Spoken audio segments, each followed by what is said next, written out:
I'm not late unless the game is already started. And as you'll see, not started. They're not there yet. That guy's outside. You can't game outside. No shot.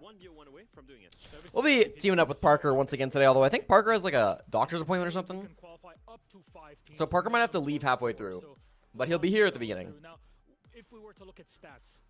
Late, okay. What's up, Jetton? What's up, Axon? What's up, Thunders from Texas, not from Brazil? Good game last night? Dude, great game last night. The first period of the Oilers game last night was genuinely probably like the most entertaining first period I've seen in a hot minute. That was a fun first period. 2 goals from Edmonton. A fight broke out.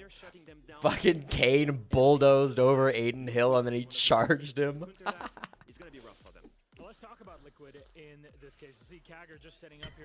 It was a great game. It was a great game. And little baby bitch boy Aiden Hill got a little emotional, got a little upset. He let in 3 goals. The GOAT, Stuart Skinner, who I always believed in, who I've been saying since day one, is a tier 1 top level goaltender who will be a solid rock for the Edmonton Oilers. Didn't let in a single goal. Shutout for Stewie. Things you love to see. Get his confidence back up. Great game. Great game. The horns last night in downtown Edmonton where I live were fucking blaring. That's what we like. The horns were going like crazy. Cringe Oilers W. Cry more. Are you a Stars fan, Thunders? I think it'll probably be Edmonton, Dallas in the West, in the Western Finals. I'd love to see the PEG make it for an All-Canadian, but I don't know if I'm a believer. I don't know if I'm a believer in this. Hold up. They're down 2-1. I heard Helly had a shutout, yeah. But then 5-2, 3-2, we'll see. We'll see. Flynn's in chat. What the fuck happened to that 2-game lead, Flynn? What happened here? Explain this one to me. Please don't let the Panthers get any farther than they have to. You're a Penguins fan. Ah, fair enough. Yeah. Your time of watching hockey was about a decade ago. Now you're just in watch Sidney Crosby float around the ice, I guess. I don't know what the life of a Penguins fan is right now. Yesterday. I want to take a look at their reactions because it's so refreshing seeing Liquid full. Don't make me get the clip. I don't know what you're talking about.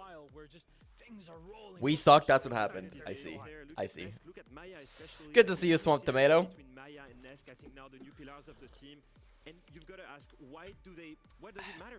I think we'd rather watch B-Stream today. B-Stream is Elevate Scarz. That sounds like a way better game than fucking Liquid CAG. Like, DS is going to take a big old dump over everybody on CAG, whereas, like, Elevate Scarz is actually kind of a fun game. And I did pick Rec for my fantasy team today. I did choose Rec for fantasy. And we were saying it during the draft show, actually, when Liquid got picked by FaZe. Can they even play the chicken card? And was like, no, they've got to ego challenge this. Best team in APAC. Oh yeah, I think they're still second best team in APAC. I don't even think that's that bad of a take. I don't know. Like, they're definitely better than Scarz. I'd stand by that. Scarz are awful. They're worse than FearX. I mean, I have to admit that. But, like, I didn't think FearX would be so good coming out of the gates. I don't think that's me overestimating CAG. I think it's me underestimating FearX. I mean, who's the last APAC team here? Oh, PSG. Yeah, CAG are better than PSG. So, second best APAC team. You know, I'm not that far off. Give me a break. Against Liquid, and it just feels like that might be a little bit of a step too far. Remember, this is a best of 1, not a best of 3. Attack side really matters. Gentlemen, we have a game in our hand again. Elimination potentially. I don't know which game's going to start first. These guys are on casters, but so are B-Stream because B-Stream only has casters. Everybody gets a bit of a turn. I'm sure, Jack, you will have one. Maybe. Who knows? Maybe if Derry says yes. He doesn't let me do a lot of things. That's just how life is. What's up, Bruce Pickle? You should have drops enabled. Just make sure your shit is connected between Ubisoft and Twitch.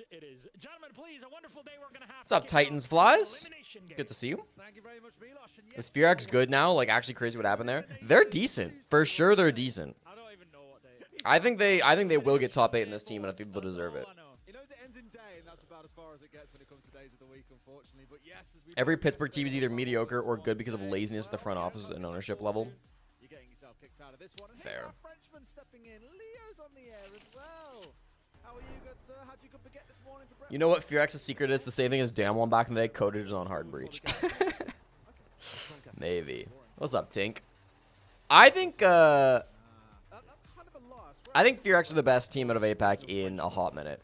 Okay, they're both starting like the exact same second. I guess they're both starting at 9 o'clock on the dial. It's a little loud. I like Jake and Guz, but that's a little loud for Jake and Guz. Let me make sure you guys can actually see. All right, I don't know where Parker is. He messaged me "Good morning, Dick Boy," and then he ghosted me since then. So like, has anyone been eliminated yet? Just PSG Talon. Just PSG Talon have been eliminated so far. A couple of teams could have been eliminated yesterday, but they won their 1v1 duels. A reminder that the 1v1 duels are now over. The 1v1 duels were yesterday only. At the end of today, though, I believe the bottom 4 teams are automatically eliminated. So you cannot be at the bottom 4 at the end of today. Now, I just need to show you something, too, really quick, and I'm sorry about this, but I need to show you this. Elevate yesterday. Elevate tanked the first 2 days, so they were bottom of the leaderboard. That meant they got to pick their opponent first yesterday. They chose PSG Talent. They gambled all the bullets possible, and they used their extended mag, which jumped them all the way up to 2nd place, despite having a negative win record and a negative round record. And so Scarz are hoping to do the exact same thing today. Scarz have yet to win even a single game. But you can see they gambled 14 bullets. So if Scarz win this game, they'll go from 14 up to, or they'll go from 3 up to 17, which would put Scarz in 1st place. 1st place! Now, it's temporary. Other teams will jump up ahead of them. But still, dude, that's insane. The current bottom 4 are Falcons, G2, Spacestation, and Scarz. But, like, they're not going to stay bottom 4. Operator that does typically facilitate more horizontal extension on a couple of these particular objectives, and so that's a little bit of util reduced in terms of clearance for Elevate to worry about. I quite like this actually. Setup from Scarz. We saw the deployable shield facing in towards office. We've got the security pillar being held, the long angle from Fish-like. So a couple of different elements here. When is the secret hate watch today? Are we secret hate watching? Secret play game 2 against M80. Okay, we might be secret hate watching. we might be. This system, man. Yeah. And let me be clear. I don't think Scarz will win this game. I think Scarz are the worst team in the tournament. But if they're gonna beat anybody, Elevate is like a team they definitely have a chance to beat. That will weaken this security hold significantly and put pressure on the likes of those over towards Mez. Did Fabian fumble by betting only 1 against the Falcons? I mean, maybe in hindsight because they won, but like, I think it was still probably smart from Fabian. You're playing the best team, probably the 2nd best team in the tournament. It's probably better to save your bullets so you can gamble on a more sure thing. Also, like, I don't know, you know, you could argue that a big part of the reason why Falcons lost that game was because there was like a lot of pressure on them. Like, M80 playing with 1 bullet might have given them an advantage to beat Falcons. But by gambling, he could have gotten 1st pick. Yeah, that's true. Fabian did say on Twitter that he doesn't want to throw games just to, like, game the system. Which you could debate if other teams have been doing that or not. I don't think anybody's deliberately thrown, but I think people have set themselves up where... I think people have tactically set themselves up where if they do lose, it's actually not that big of a deal and maybe even a good thing. Able to wrangle map control pretty easily. So Scarz on the perimeter need to do a better job in withstanding that pressure. Can we scrap the SSG roster like it didn't work? I've been a fan since they won invite and they just keep swapping players and win nothing. And then Lucy says, I think it was clear SSG needed a change. Was it? 2K there in the opening round to play with. I think SSG were the most like consistent top North American team that were like very, very close to breaking into the highest level of play. It is. Yeah, no, absolutely. Very much so, and no doubt, despite being. I mean, SSG's year last year, they went out early in Manchester, but they had really tough opponents, and I thought they looked far better than their placement displayed. Top 8 at Esports World Cup, top 8 in Montreal, and top 6 at the Six Invitational. I think undoubtedly Newers is a better player than Forest, but I think you could make the very strong argument that Forest just fills the role that SSG needs better than Newers does. You know, and I don't want to judge a roster move after 3 days. You know, I want to give Newers and the rest of SSG time to figure it out. It's very possible they could end up being a really strong team with Newers. You played 3 games. Yes, admittedly, one of those was against PSG Talon, but the other 2 were high-quality opponents. So for Romeo to actually be inside that top 10, Parker called me, then left the call on Discord. I don't know what he's doing. He might be alive, he might not. I don't know if he'll be on stream today. Good morning, Dick Boy. Why did you call me and then leave the call? It never said you picked up. Okay, it's a Discord call. You can just wait for me to join. No, I call you. You don't call me. I call you. Well, I did call you, and then you joined the don't call me, call. I call you. I called you though, and you joined You the don't call call. me. I call you. If that was true, you would have stayed in the call. You don't call me. I call you. I called you. Yeah, but then you left the call, so your call dropped. So then I had to recall you. I would have preferred if you had called me and I could have just joined the call, but I had to recall you. You had to recall me So I've got intel because I set the tone. I set the tempo. I'm watching I Elevate called you, Scarz you knew my right now. intentions. You had to follow up on those. I'm watching Elevate Scarz because I put Rec on my fantasy team and because I think it's a actually competitive game rather than watching Team Liquid shit all over CAG. Hey, look, Hale's in my chat right now. What a shock! Look, I'm inheriting your afterbirth. I mean, it doesn't really matter because you're gonna leave soon and then you'll raid me and then I'll get Hale anyways. Well, yes, but you said you don't want Hale. Maybe I'm not going to give you Hale. Maybe I'll raid you and Hale will deliberately leave and go somewhere else. That'd be the dream, to be honest. That'd be the dream. Knock me up. Let's right. do something here. You gonna knock me up? I can knock you up. You gonna knock me up? I'll knock you up. Congratulations to last night. Dude, great game. My God. Great game. Stuart Skinner in Game 4 is Mr. Legacy. Yeah, they were saying that stat. He's like one of the greatest goalies of all time in Game 4s. Okay, that's not correct, but he has very good stats for Game 4. Greatest He's got of like a all 952 time. or something like And that. the thing about All Skinner is time. I've always said that he is like a tier 1 top level goalie that has like, you know, that is a brick wall that nobody gets past. Of course, man. I never Did doubted you him. finish your Rayquaza EX stuff? Because it's gone now. I didn't finish it, but like I'm not that concerned. I got like 15 wins. Like I'm sure I got all the cards. Dude, I love that they have the budget for TriCasts. I think that's really cool. Are they tri-casting right now? Yeah, Alfama has joined the Brits. Oh, that's sick. Yeah, I don't know if... In terms of incentives for this, I'll give you a prediction. I don't know if Chat. there's a TriCast with the Aussies. No, there's not. The only caveat No. being, of course, if Elevate did end up losing to Scarz, for instance, they wouldn't be eliminated. Who wins, chat? Will it be Elevate or will it be Scarz? Lol. I'll give you 3 minutes because we are starting this a little late. Strangely enough, yesterday in that cafe match, attack was actually their strength in regulation. The 4 rounds compared to just the. Oh, I should actually turn on our shared chat, shouldn't I? Probably gonna do it. I mean, oddly enough, the dynamic from a cafe to a border is quite different. Okay. Yeah, probably be good. Hold on a second, Jesse. I gotta say hello to all my chatters first. R-Step, Stealthy, Archer, Titans, Flies, the Broken Hawk. Have struggles here. We can just mute that chat. This is the power of Discord calls. I can just put that shit on mute. Not a problem. Not an issue at all.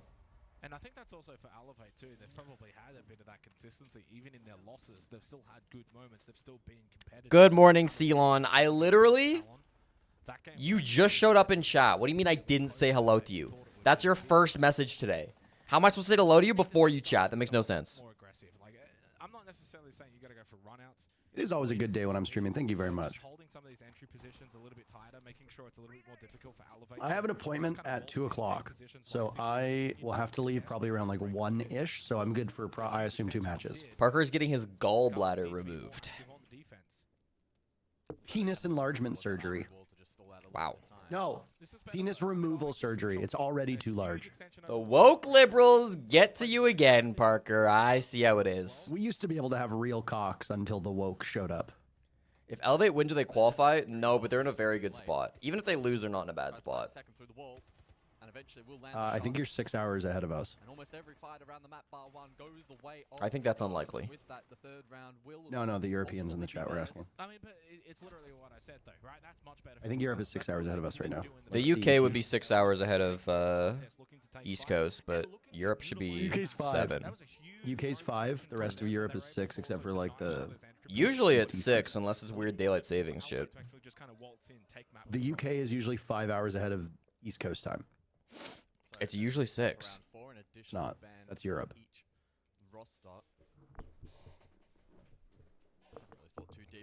Oh, you're actually right.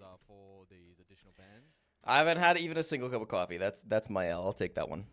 I slept in really late, so I'm still like quite tired. But like I'm not tired. I'm just waking up.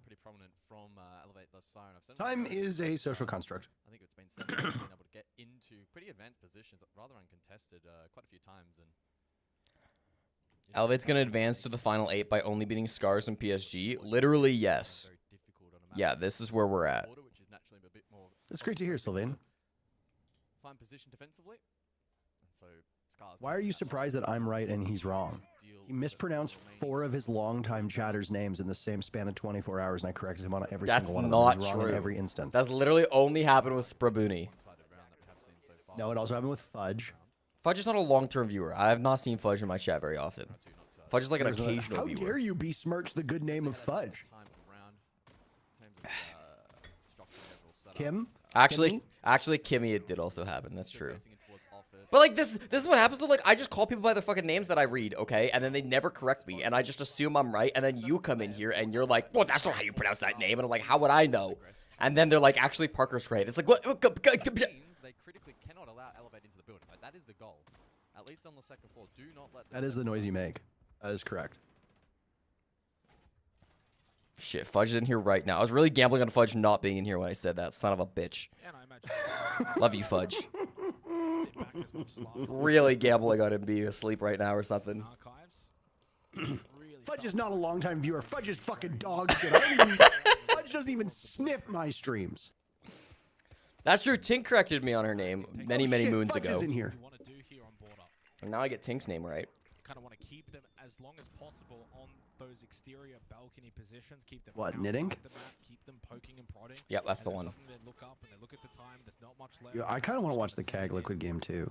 Obviously, the Montaigne can You want to watch facilitate CAG Liquid? attacking push for I don't want to watch either of these games, Jesse. I It don't should really be a have a choice. 7-0. doing it nicely, but he did. Chat, I'm going to be honest with you. I don't really want to watch either of these The games. initial part's not that bad, but you don't walk out. I'm here to They're see both Wreck pop poop, off. poop, type. Bad Japanese team locally. These games are poop, poop, type. PPDD. You know I'm first place in our fantasy league in Rainbow Six. Wow, you can actually do well in some fantasy sport. That's crazy. I've beaten you in fantasy like 3 of the 4 years we've played. Your goal is not even to get a kill. It's just to prevent the map entry. Because now you've created a big pocket. I don't count the tiebreak one. I still won that one. You literally lost. Yeah, because of a stupid rule. Wait, they just recorded the stat wrong and you wanted them to not fix their mistake? Robert Oh, Cusack Ion. 97 says, Ion. I corrected you on my name a while ago, and you said I would rather storm the Capitol than pronounce your name correctly. Look at that. That is not what I said. Jesse's like, I'm storming the Capitol again. It's blatant lies coming out of Robert. Jesse That's messed starts up. up his stream, and he's like, all right, chat, if we get 1 viewer, I storm the Capitol. Oh, okay, here we go. Oh my god. Elevator crazy trolls, yet they're still... Wait, actually, Rec wins this. You know why? Because he's my fucking GOAT, and he knows that all my faith is in him. He's going to get absolutely shithoused Nope. here. Look right, look right, look right. Okay, well, he guessed wrong. Shithouse. Hey, not bad, though. He's still 6 and, what, 3? And a 3-1 lead for Elevate. Attacking well here on border, but it goes back to Yeah, the see, thank you, chat. You're not letting Jesse get away with this stuff.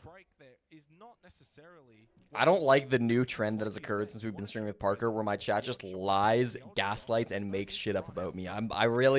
We used to have culture in this chat. Is your name pronounced Isopahamensika? Is that how you pronounce your name? Jesus, Isopahamensika. How close did I get? I'm calling him ISO. Yeah, ISO's probably there. I'm gonna go ISO on that one. I shorten a lot of viewers' names just because, I mean, I gotta be quick. So that goes from a trend to almost now standard. That's what we've come to expect from this Scarz lineup at Reload. Exactly, that's the joke, chat. The joke is that you will always have one viewer yourself. So Jesse's like, all right, guys, one viewer, and I storm the Capitol. Okay, let's do this. From what we have been seeing at Reload so far, which has been Romeo the one that's fragging. Romeo's the one with the high EPS numbers, and now Psycho, no surprise, is starting to get going. And yeah, I think Elevator are feeling just super comfortable. No surprise, Psycho's starting to get going. No, actually, Jake, that's quite a surprise over the last 2 years. So, ISO? Iso Pahamensika? Iso Pahamensika? Is that how I pronounce your name? What language is that from? Or did you just slam your face on the keyboard? It looks like a Thai name. You think Thai? Really? I feel like it sounds like Polynesian almost. Yeah. It's an international siege event, and on a map like Border, you need to get those basic. That's not racist. About names again. I'm just curious about his background because I think it's an interesting name. Minutes into the stream, and Jesse is already exposing himself. I'm just interested about his name. I think it's a cool name. Oh, it's strawberry. It's Finnish. Oh. It means big bad strawberry. Big strawberry coming in here and gaslighting Jesse into mispronouncing their names. Many people have called Finland the Thailand of the North, so you were pretty close there, Parker. Is that racist? It really does limit no. What you kind of bring to the table. Which, by the way, I think one of the good things with the band system as well. Thailand of the North. Hope will be the case is maybe it's like Oshawa, Ontario. It's Paris by the lake. Absolutely. Typically see as much, maybe more in that niche category. Flynn will like that one. You know, more common. Right, Flynn calling Oshawa Paris by the lake. Depends on the maps, depends on the bands, of course. That's super trap heavy. Jesse, do you watch Formula 1? No, I hate that shit. You know I hate that shit. Canisters as well. Sure. Yeah. I know you hate that shit too. Yeah, fucking. Well, I don't actually hate Formula 1. I hate that our entire talent chat group talks about it for like 3 hours every other week. Yes, I talked about this on stream the other day. It's like, I don't hate Formula 1, I hate the Formula 1 fans. Ion is the biggest troll, literally, in Rainbow Six Siege. He's so lucky he's playing against Scarz today, dude. Dude, Elevator's so dog shit. Both these games are awful. Can we please watch the Liquid game? What's going on in the Liquid game? It was on a tech pause last I checked. Still on a tech pause. Let's go. Okay. We're not watching Liquid game, at least until they get off their tech pause. Okay, I'm watching the Brazilian stream of Elevate Scarz right now. Why? So this has got to be their bread and butter going into round 6. Because it's in Brazilian, dude. Keep it inside the map. Who's been the best team so on the far? drama going on the mainstream right now? What's the drama going on the mainstream? Yeah, Ion used to play for FaZe before they were good. Yeah, Ion is very bad. Ion was also banned from going to Tokoname because he didn't have enough money in his bank account, and he has a Japanese family, and the Japanese government thought that he was going to try to stay in Japan, so they didn't give him a visa. That's why he wasn't able to play in Tokoname. What? Yeah, but then everybody blamed ESL for it, and I was like, I don't think ESL's to blame for that one. So apparently what happened was, when FaZe was applying, Ion has like a ton of Japanese family. Because apparently there's a lot of overlap between like Brazilian and Japanese communities or something like that. And Ion, when he applied for his visa, was supposed to submit like bank records to prove that you have like funds to support yourself while you're over there. Apparently Ion submitted his bank account that had like no money in it. So when he applied for the visa, all they saw was like a bank account with like literally no money. And a guy who had tons of Japanese family, and the Japanese government basically was like, yeah, this guy's just going to come to Japan and never leave. We can't let him in the country. So that's why he didn't get his visa. say qualified top. So remember when everybody was like taking their pitchforks to ESL and saying like ESL fucked up and blah blah blah? This is one of the few times where ESL did almost nothing wrong with the Japanese visas. Sorry, Flynn, did you think that ESL did nothing wrong with the Japanese visas? What was your take on that again? Flynn, were you on record with your name, face, and voice saying something about the visas? Could you remind us? You had a couple things to say, right, Rob? One or two top teams. Flynn, did you have a few things to say about Poland and, you know, you can link the interview? Yeah, let's do that. Let's unearth the thing that got you banned for like 3 years. That's a great idea. By day 5. And on the flip side for Scarz, you win this and you Flynn did get kind of pig fucked by the score on that one. By amassing enough bullets by the end of today to auto qualify from top 4. Final round. So what happened with it? Things just starting to heat up. On the Liquid game? Yeah, they're saying that like Liquid's yelling at the admins and they're gonna like lose a round or something. So they played a round, there was a glitch, but they played the round anyways. So Liquid won the round, but they're taking the round away from Liquid because there was a glitch. And now Liquid's like strategy is seen by CAG. What glitch was it and why did Liquid get punished for the game? Somebody in chat said it. A CAG player got glitched, is all the chatter said. So I don't know specifically. Flynn didn't Rappel actually bug. get. So Flynn initially got punished by Ubisoft, but then Ubisoft didn't really care. ESL cared. He wasn't blacklisted by Ubisoft. He was blacklisted by ESL. Do you remember? And then after ESL left and it became FaceIt, and we had like a more robust talent roster, there just really wasn't a lot of room for Rob on the talent roster at that point. And there were a couple people, admittedly, at Ubisoft at that time who were like, we still don't fully trust him. We should find alternatives. And that's why he only until semi-recently with like FaceIt got brought back. Let's go, And Rack, that was dude. because Ubisoft actually pushed for him to come back. Big 2 kills. So there you go. There's the whole fucking story chat. And then like everybody wanted to bring him back, but Parker was like, I will quit if you bring back Flynn. Which was really weird. And so they were like, their hands were kind of tied. And what's the difference? They didn't give away. There was a time where Ubisoft wanted to replace Stokes, and I said I would leave if they got rid of Stokes. They sat back. This was very early on. They didn't get rid of Stokes. They rotated if they absolutely had to, and then re-established position. Was that What battery? I said was, if you have criticisms of Stokes' job, have you addressed any of them with them? And they said no. And I said, so you just want to get rid of him without telling him what he did wrong? And they were like, well, we think it should be like relatively self-evident when you're not doing things up to snuff. And I was like,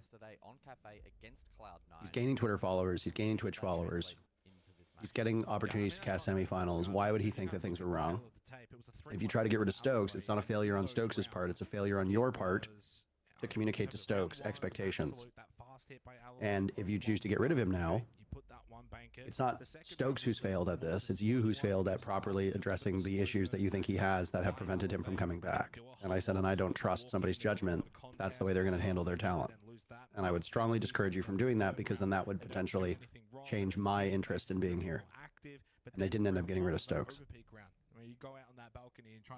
I like these streams. We can just talk about stuff that's like 5 years old. That none of this shit's under NDA anymore, so I can just be I can just tell it all. Yeah. They also tried to do the same with Jacob, and I said the same thing as well. I wasn't as strong in my I will leave, but it was like you got to give Jacob proper criticism and feedback as an analyst then if you think he's doing bad stuff. This was like literally the first season. This was like 2020. So it was a long time ago. What happened to the Blue Stokes duo? I mean, that one's a little bit trickier because that one was still under blast. Don't really feel like that's appropriate to talk about. The long and the short of it was that Blue was having a really hard time adjusting to like late night sleep schedules. Blue has a lot of sleeping problems. Like John could not sleep if he had to work at like 2 in the morning in Poland. Like he would just stay up for days on end. He had like really bad insomnia and it would fuck with him at events too. He was like disproportionately affected by jet lag.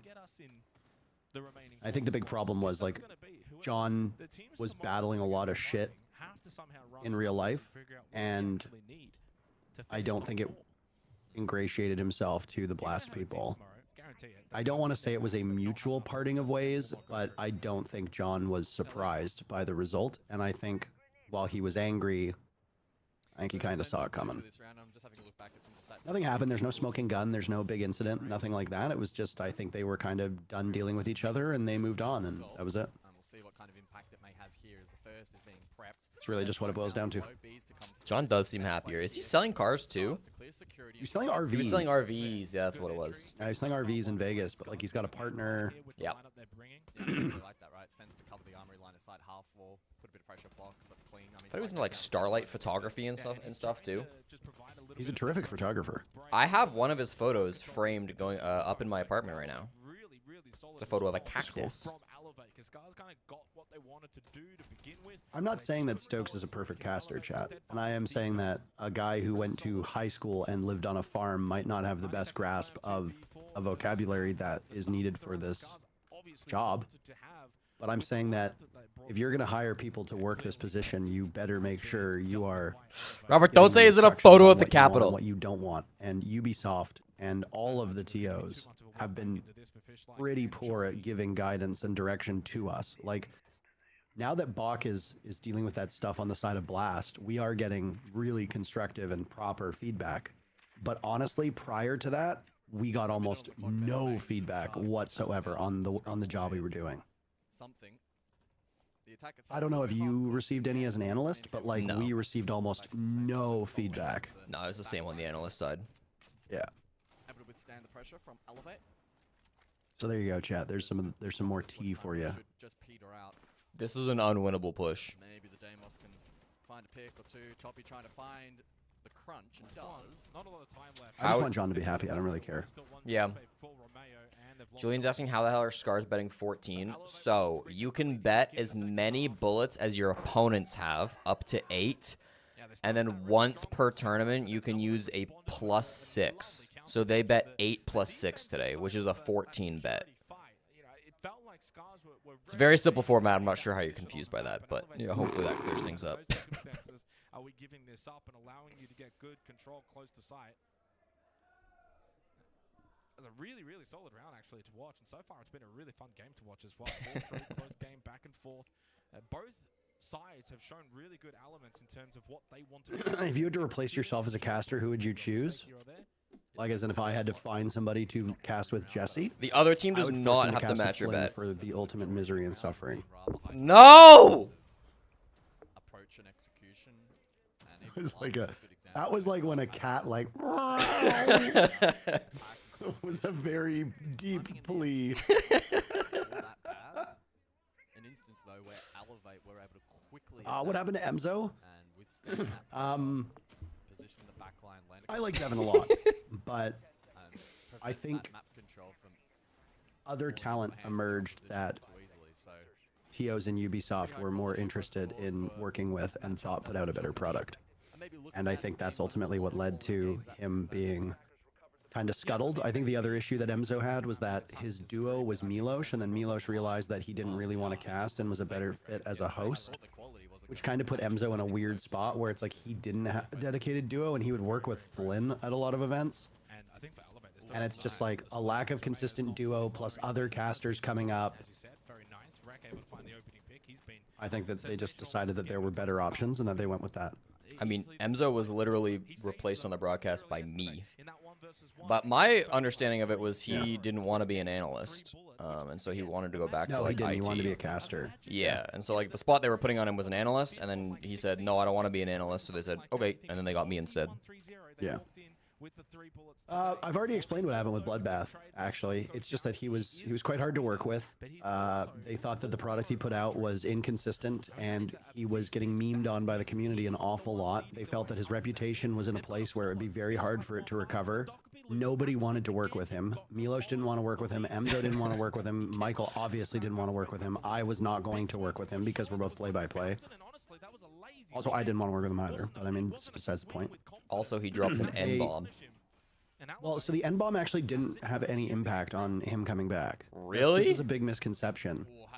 People watch that clip and be like, oh, well, there goes his career. No, actually, so at this point, and I'll tell you the full story, chat, basically at that point, Milosh and Emzo had determined that they wanted to be a duo, and Kix had said, if I ever have to work with Bloodbath again, I will kill myself in Minecraft. And ESL was like, okay. And I mean, obviously, like, keeping Kix over Bloodbath is a high priority. And then they're like, okay, well, we've got 2 duos. What do we do with Bloodbath? So originally, after Sao Paulo, he wasn't even going to come to Winnable SI for at all, Iagator, by the way. 2018. Then they're like, no. Like, we need to have him there. We need to have him there. Let's bring him in as a second host and a floating caster. Oh! What is Iagator Wait, doing? nasty. No, this is actually so winnable and so nasty. Well, of course, yeah. Ion's going to win this, though. Watch. No, Iagator. Told you.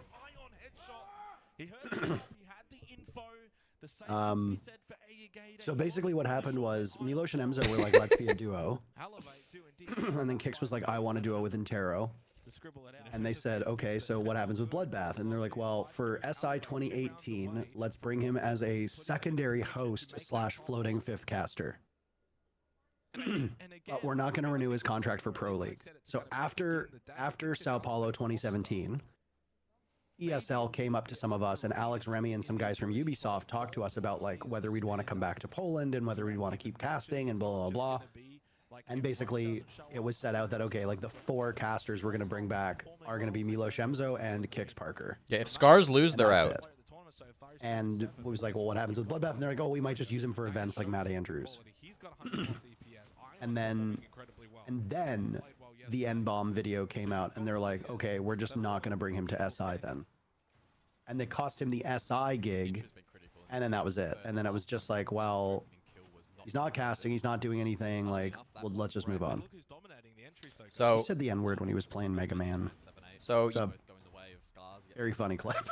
you would say that you would say that Bloodbath playing Mega Man and losing SI is similar to me killing the producer and missing Reload. Yeah. I see. Except we still have a career, even though you murdered a man. Well, I mean, it was just a minor. It was just like a B-level producer. It was a B-stream prod. What happened with Matt Andrews? The long and the short of Matt Andrews was that he was very challenging to work with and pissed off every single producer he worked with. And then it came to a head in Italy where he got into like a verbal disagreement with some pretty big people at Ubisoft about something. And I don't think the position Matt Andrews took was incorrect, but I think the way he phrased it was very bad. And after that point, they basically they were like, okay, let's take him off an event or 2. And then they literally just brought on a bunch of other hosts and realized like, oh, these other hosts are fine. We don't need Matt Andrews. And then he was brought back for Japan because literally nobody else could do it. And then like, but that was the only reason why he was brought back, was because there were no other options. And then after that, they're just like, we can find other hosts. There are other options. To above, one below, and the Valkyrie targeted by Deimos. Aegator looking sharp thus far, and so Semper needs to be careful, but unfortunately cannot escape. I like Matt Andrews. Matt Andrews was always nice to me.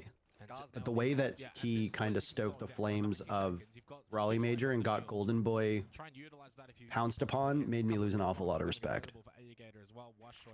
Like, I understand being salty that you don't get a job. I'm literally in that position right now because we're not in Rio.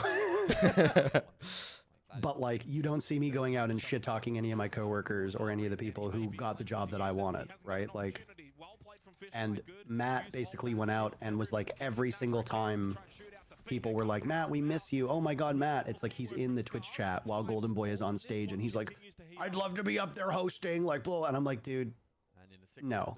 Yeah. Like, you can't do that, dude. You can't be in Twitch chat. We bring in Golden Boy for the Raleigh Major, and you know the community at that point is like insufferable about casting stuff. And you're just in Twitch chat, just like constantly bringing up how much you want to be there and how badly you want to be there. And basically everybody's like, fuck Golden Boy, you're great.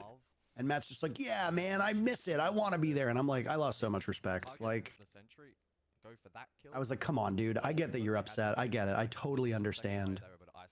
But like, nah, dude.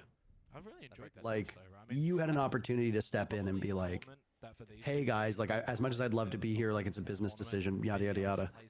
And then instead of doing that, you go into Twitch chat and you just like start responding to everybody being like, I'd love to be there, I know, I can't believe I'm not there, blah blah blah. And it's like, get a job.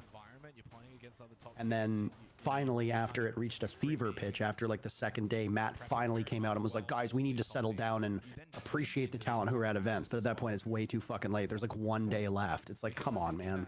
Try to have your cake and eat it too. It's very frustrating. This is what I say though to chat, is that sometimes the reason why your favorite on-screen talent disappear or get limited opportunities has nothing to do with the work output that they, you know, have. It has entirely to do with the way that they interact with people who matter. And if you are a constant diva behind the scenes, or you are constantly argumentative, or you are an asshole, or none of the other talent like you, or you know you're showing up unprepared, or you're at events, or you're at the NAL and then you're tweeting about other esports while you're supposed to be watching the matches, and like uploading videos about another esport while you're literally being paid to do Rainbow Six stuff. It's like, that's not a good look. That's gonna get you gone, and it has. I'm not talking about anybody in particular. I'm talking about like a wider thing. The good thing about the tech balls on the Liquid game is that we're probably going to get to watch both. Is it still going? Apparently, that's what chat's saying. It's been for over half an hour. Jesus Christ. I was at JFK Airport and I saw Trump in the rotunda. He snatched a bird and ate it in front of the Quiznos. Okay, I'm taking your VIP away. You're losing your VIP here. This game is certainly interesting. My god pick Rec is actually farming them, which is nice. Tweeting about another esport can possibly get you removed from talent? No, Rob, I don't think you really understood what I was saying. If you are at the NAL and we are in the middle of a show and the matches are live and your job is to cast, analyze, or host that particular day, and instead of watching the matches, you are tweeting and doing what the fuck was that? And just like that, a 5v2 becomes it's fine, it's fine. Scarz still closes out. We go 5-5, not a problem. What's A-Gator doing, dude? Sometimes it's I just honestly think that APAC players don't load into a round with their brains in their head.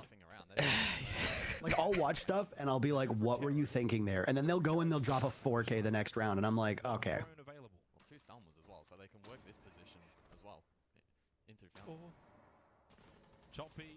I am trying to swear less, Bob. I am. JJ Ballsack absolutely clears these teams. NA on top all day, baby. To my point, by the way, if you are, let's say you're in studio working on a Rainbow Six broadcast, and the matches are on, and you're up next casting, or you're about to analyze them, or you're about to host a segment, and you are sitting on your phone, tweeting about another esport, and you are watching on your phone a Twitch stream of another esport, and you are not doing anything related to your job, and you are in a visible enough place where people can see that you are not paying attention to your job, and the people around you are a bit annoyed that you're not paying attention to your job, that is going to have some repercussions. That was what I was saying. Most people at Ubisoft do not give a shit if you work other esports. They do not care. Look at me. I've done Call of Duty stuff. I've done Valorant stuff. Like, nobody gives a shit. It's just, if you are there for a job, do that job. Don't focus on another job. That's all I'm saying. I mean, I'm somebody who, like, always is... I'm a fan behavior when it comes to esports. I watch a lot of, like, Dota as a fan. I watch PUBG as a fan. I watch Valorant as a fan. And at events, you'll often find me on my phone watching shit. But I'm never doing it on the clock. Like, if there's Siege going on, I'm locked in for Siege. And I'm very focused on getting the Siege stuff covered and done. And we're paying attention to Siege while that shit's going on. Like, it's just about managing your priorities. If it's after a show day, nobody cares if you're gonna like go tweet about it or watch like fucking other games or shit. If you're off the clock, do whatever you want. Yeah. Within reason, of course. Don't obviously kill a guy. But like, it's just like, the show is on and you should be watching the matches and prepping for what's to come, and you're dicking around on your phone with another esport. It's like, no. I hosted a Call of Duty Warzone event for Alienware that had Odell Beckham Jr. and I think his name is Rory, one of the Stranger Things kids. I hosted and casted it and did a listen-in for Alienware. It was actually a lot of fun. CAG's already used both impact grenades as well. I'll quickly note that.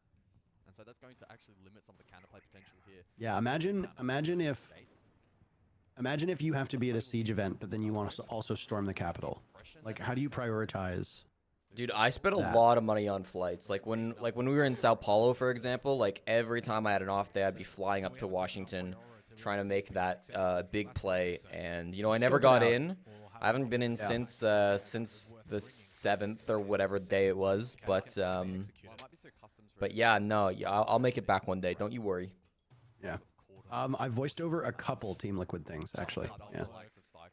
I think 2 or 3. And I did when Siege first announced that crossplay was coming and they did like an actual commercial for it, I voiced over their ad as well. Jesse, I'm not unconvinced that you are not like the main character of the hit show Prison Break, and you don't have schematics of the capital tattooed on your whole body so that you know how to storm it effectively. It's not my whole body. Such a shit fest. I love this. I love Border, dude. I don't care. Dude, every time I see Aurora, I get excited. All 4 doors in pocket. Let's fucking go, Scarz. Why would we use utility? Tashoy, because I'm gonna call him that, like Washoy. Look at that die. Didn't use a single piece of utility. Jesus, Tyope, please. Didn't use a single piece of utility. It's like, why are we even bringing this up, man? Is there plans? That used to be the Brazil special. That's the APAC special now. Are there plans? Elevate did the best they absolutely could in that.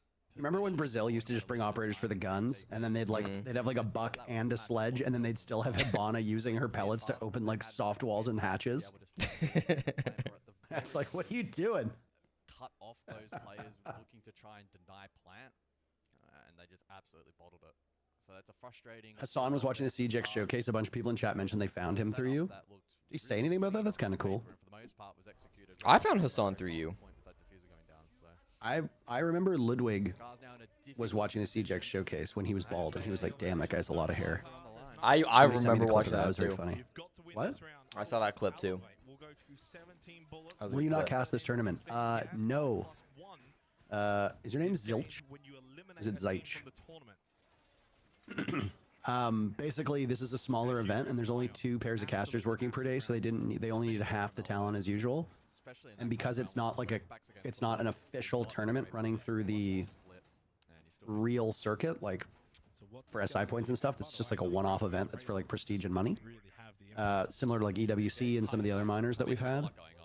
They had different considerations with bringing out talent. So I think the talent they brought's great. Like I would love to be there, but I mean, I don't know about Jesse, but it's like I would be at every event if I could. I would cast every single event. Yeah, of course. Like, don't get me wrong. Like, I get to not travel to a hot country. I hate hot countries. I'm hot all the time. I hate being hot. Just so used to being so hot all the time. Anyway, I don't like warm climates. They make me uncomfortable. And it's like Brazil's fine, but like, admittedly, like, I mean, it's Rio, so it's always hot, even though this is their winter. But it's like, you're telling me I don't need to fly like 14 hours to a place where I can't drink the tap water? I get to just stay at home and watch this from my own desk. Like, I don't hate that. Would I rather be there? Oh, 1000%. This is so funny, dude. Fishlike is on Fuse Shield because Elevate have banned Monty, Blackbeard, and Blitz. They banned 3 fucking shields, and Fishlike is still like, I could find a way. And Clash is under competitive quarantine, so the defenders can't even run her either. And Fishlike got a kill, dude. His 2nd kill with the PMM. Let's go. No! Oh, dude. You gotta ban his Fuse, bro. You gotta ban Fishlike's Fuse Shield. He frags too hard. Oh my god, Tyope. Incredibly aggressive and well punished. This is going 15, as it fucking should. I just know she is. 3 smokes remaining, by the way. They've brought so many in this round that they've just been throwing them out. I honestly don't know why she's not allowed to be played. I've just been told that teams can't play her. Probably some game-breaking Siege X bug. Once they try and That's pull not in the it real. through That's top not in the real game. Oh, that's a peak that you don't need to make, Ion. Two players who Elevate getting overly aggressive in this Let's go, round. Scarz. Feed the kills into Rec, please. Down to Psycho and Naka, both have been playing well. Still a Nitrous Elevate. Oh yeah, it might be because she's getting a. Well, there's a rumor she's getting reworked. Oh, you're talking about rumors. Whoops. I've seen the leaks too, though, that she's supposedly getting changes, but I haven't actually played the game, so I don't know. Yeah. I did not have any time. Oh, overtime. I did not have any time to play the game when I was in Atlanta. So. I played it a bit when we was in Atlanta, but Clash wasn't one of the ops you could play because you could only play the 6v6 game mode. With so much on the line for both of these two teams, for this to go to overtime, True. He's so deserving for us. And then I didn't have access. I know, I'm pretty sure, well, definitely the players, I think the talent as well, had access to the build leading up to Rio, but, like, obviously I didn't get that. This is a real event, chat. It's just not part of the, like, main circuit. Would I ever cast EWC? No. For those who again may just Well, no. Okay, I mean, like, I have no opposition to being a part of the EWC if they moved it out of Saudi Arabia. My big issue is that I don't want to go be window dressing for what I think is a bad government and not super great country. Would I travel to Saudi Arabia on my own because I think it'd be cool to visit as like just a regular person? Yeah, of course. There are very few countries that I, as a citizen, would say no to. But I don't like the idea of traveling to go to a country and supporting that country by working there when certain friends of mine and other talent that we have would, if they were to try to go there on their own, be barred from being there. I don't mind taking Saudi money. My previous employer before this was Fairmont, who was owned by Kingdom Holdings, which is a Qatari and Saudi Arabian company. And your money comes from everywhere. But I think where I draw the line is I don't love the idea of going to Saudi Arabia to work there and lavish praise on them and their stuff. If the EWC like moved out of Saudi Arabia and like found other investment, like yeah, I wouldn't be opposed to going to it, but like that's not where we're at right now. I don't know if I would do like homecast for EWC because in the past I know that some of my viewers have said like just the fact that EWC exists hurts. So they don't want me to support it. And it's like, I'm sympathetic to that argument. Also, it's on mostly when I have other shit going on. So, I mean, it's like the middle of the summer. I'm enjoying my life. Jesse would like to go to EWC, but the problem is if he kills somebody there, then they'll throw him in prison and we'll never see him again. Different stakes, you know? I mean, I've gone in the past, and my take has always just been like, I would prefer not to go, but ultimately, like, if I need the money, I mean, I'm gonna have to accept that sometimes. We do have some more work this year though, which makes it a lot easier to say no to it. What do you mean we have more work this year? Well, I don't know if everything's been revealed, so I don't want to leak stuff. Okay. Which honestly, back in the first half, wasn't always all that successful from the Scarz. Actual cannibal Jesse J Chick. Jesse J Chick might be a serial killer. Bro, we were trying not to leak that I ate him. I was very clear about this. We can say that I killed the producer, but we weren't supposed to say that I ate him. Sorry, let's rewind and take that back. Jesse definitely does not eat human flesh. Thank you. Jesus, it was close. You probably haven't seen it. Do you know who Shia LaBeouf is? Yeah. How do you I know who the Shia cannibal LaBeouf is? because And you the don't know who cannibal fucking meme was Denzel everywhere. Washington is? The cannibal meme was everywhere. I know he's the real cannibal Shia LaBeouf. Actual cannibal Shia LaBeouf. I couldn't tell you anything else he's Normal ever Tuesday night done. For Shia LaBeouf. I don't know what he's done other than being that He's fighting cannibal for his guy. life. Shia LaBeouf.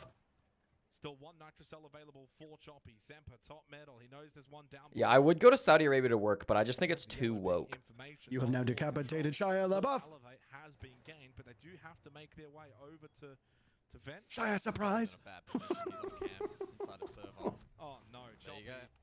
This is a real horrific display between these two teams. It's enjoyable. It definitely feels like Scarzers all over, like in nonsense positions all over the map, with no real rhyme or reason. No, like what are you doing there? Where are you even looking, fish like? Yeah, there is no team play going on with Scarz on the defense. This is border on steroids. Like, this is border on steroids. It's chaos, it's hell, it's fast moving.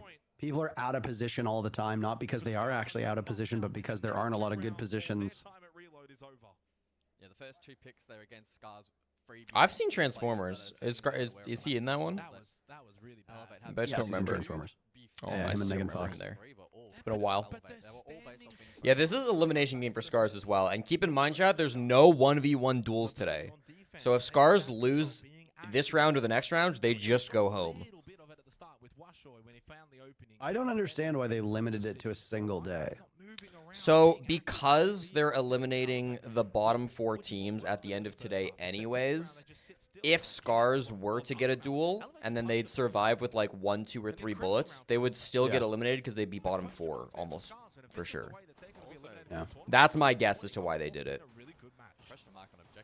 Chad, I don't dislike the format and the idea and the concept behind this tournament. I'm not a fan, obviously, of the fact that this effectively replaced a major.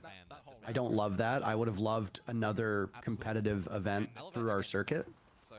But I also understand that they want to show off the new game. And again, this goes back to the conversation we had yesterday, where sometimes you sacrifice competitive integrity for the benefit of a game, for viewership, etc. Like, they want to show off CAG, of course. Yeah. It's going to be a big deal. I have no problem with that. And I don't even mind, like, gimmicks. I think the card system is actually kind of quirky and cool. But I wish that this was like, I wish this event was in August replacing EWC so that we had a major in May. We still had the regular fall major. We still have SI. And then instead of EWC being a thing in like July or August or whenever the hell it is, we had this instead. Like, that would be my preference. And if that was the case, I'd have absolutely no problem with it. It kind of irks me that instead of getting another like official circuit event, we're getting this. It just kind of stinks that we've lost a major.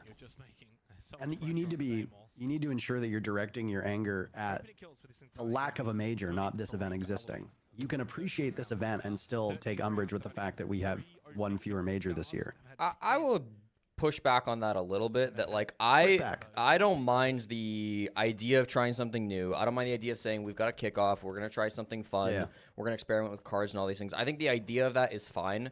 I think regardless of what it's replacing, you can be annoyed at the execution, because regardless of how the format is, like a team like Elevate being able to absolutely suck dick for the first 2 days and then strategically tank so that they can get an easy opponent in round 3 and then just load up on bullets. Like, it does feel like this format was just not play tested, because it's one thing to be like quirky and like interesting and like maybe have some randomness or some cool ideas. It's another thing to like actively reward teams for throwing and playing bad. And I feel like that is what this tournament has done. And I think it's fair to say, listen, they missed the mark with this format. It's fun that they did something different, and I'm happy that they're trying to experiment, but I think it's fair to say that like they probably should have toned it back a little bit or tried something different or just play tested it more. I think the big thing is they did not expect APAC to be as bad as they have been. Yeah, yeah, I think that's a part of it for sure. Like, APAC has been like cataclysmically bad. But like, I also don't think that was hard to predict, to be honest. I mean, yeah, but like APAC has just been, like, with the exception of FearX, APAC has been like effectively a dummy that everybody's beat up on. I think it's fair to say Ubisoft maybe didn't expect that, but like I feel like they probably should have. Like, I think this was. I think they foreseeable. expected. I mean, these are like the R6 share teams are not the best 20 teams in the world. Of course. Yeah, I don't know what Shoei was doing. Is there another that's going to die to the same thing? Yep. Oh, okay. Well, that's Scarz out of the tournament. Bye, Scarz. All right. Bye-bye. Liquid. Let's go to Liquid. Left, and at the same time, they don't know about their flag. This is a really good move from us.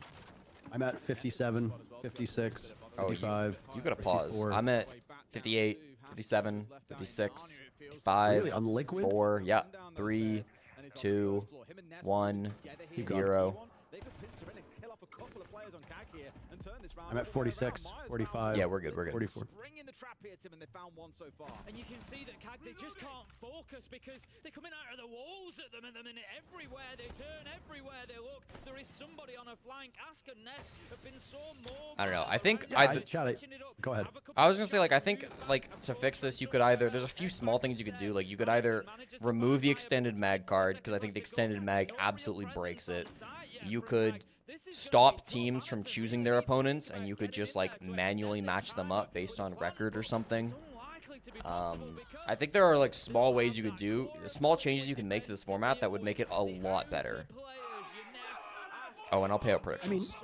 I mean, the other thing is, like, historically, whenever UB or a TO has introduced a new format, it's taken a couple events to work out the kinks, and no format is going to be perfect. I mean, look at the people who gripe over, oh, if you win a single map, like, you know, you get more points. Then people will be like, oh, like this team went like 2 and 3 and made it to the next stage, and that's because they absolutely blew out their matches, right? Like, yeah. Like if you get smoked, if you're just, anyway, I'm not gonna get into it because everybody always freaks out. Everybody always freaks out about the format. But it's going to take some time for you to find a perfect balance. And I like the card system. I think, like, the chicken out card, I think the fact that the teams pick each other, I love that stuff. I think that's great. Again, I think it's really good for, like, a one-off fun showcase match that's really just for, like, bragging rights and money. And I think every esport benefits from having more of those types of matches. Not every single event that we have should be sweat your balls off to either win SI or get to SI. Having these types of matches where there's different teams represented, teams can take it seriously or less seriously. A lot of the minor events function the same way. DreamHack, Allied Esports, OGA Pit, etc. And honestly, a lot of teams kind of treated like the US Nationals the same way too. Like, and because of that, because they're not connected to the main circuit, you can do cool stuff. And I have no problem with that. And I honestly have no issues whatsoever with these types of events happening every single year. I would just like them to happen in conjunction with 2 majors and SI. I do not want them replacing an existing event. I would like 2 majors a year and SI. I mean, fuck, I'd actually like 4 events a year in like the way we used to have for a couple years. I know that that's not really possible with the budget system that we have and esports largely being dead across the board. But like, instead of having an event in May that's part of the global circuit, we have Reload, which a lot of people are saying we lost a major for this, and that's driving a lot of the criticism and controversy. And I'm sympathetic to that argument. I think you can like this format and say, yeah, more events like Reload are great, but then also turn around and say, but don't take away a major at the same time, you know? Can I run defense for Ubisoft here, even though I agree with what you're saying? I'll play devil's advocate. So if you're Ubisoft, right, you're designing the calendar, okay?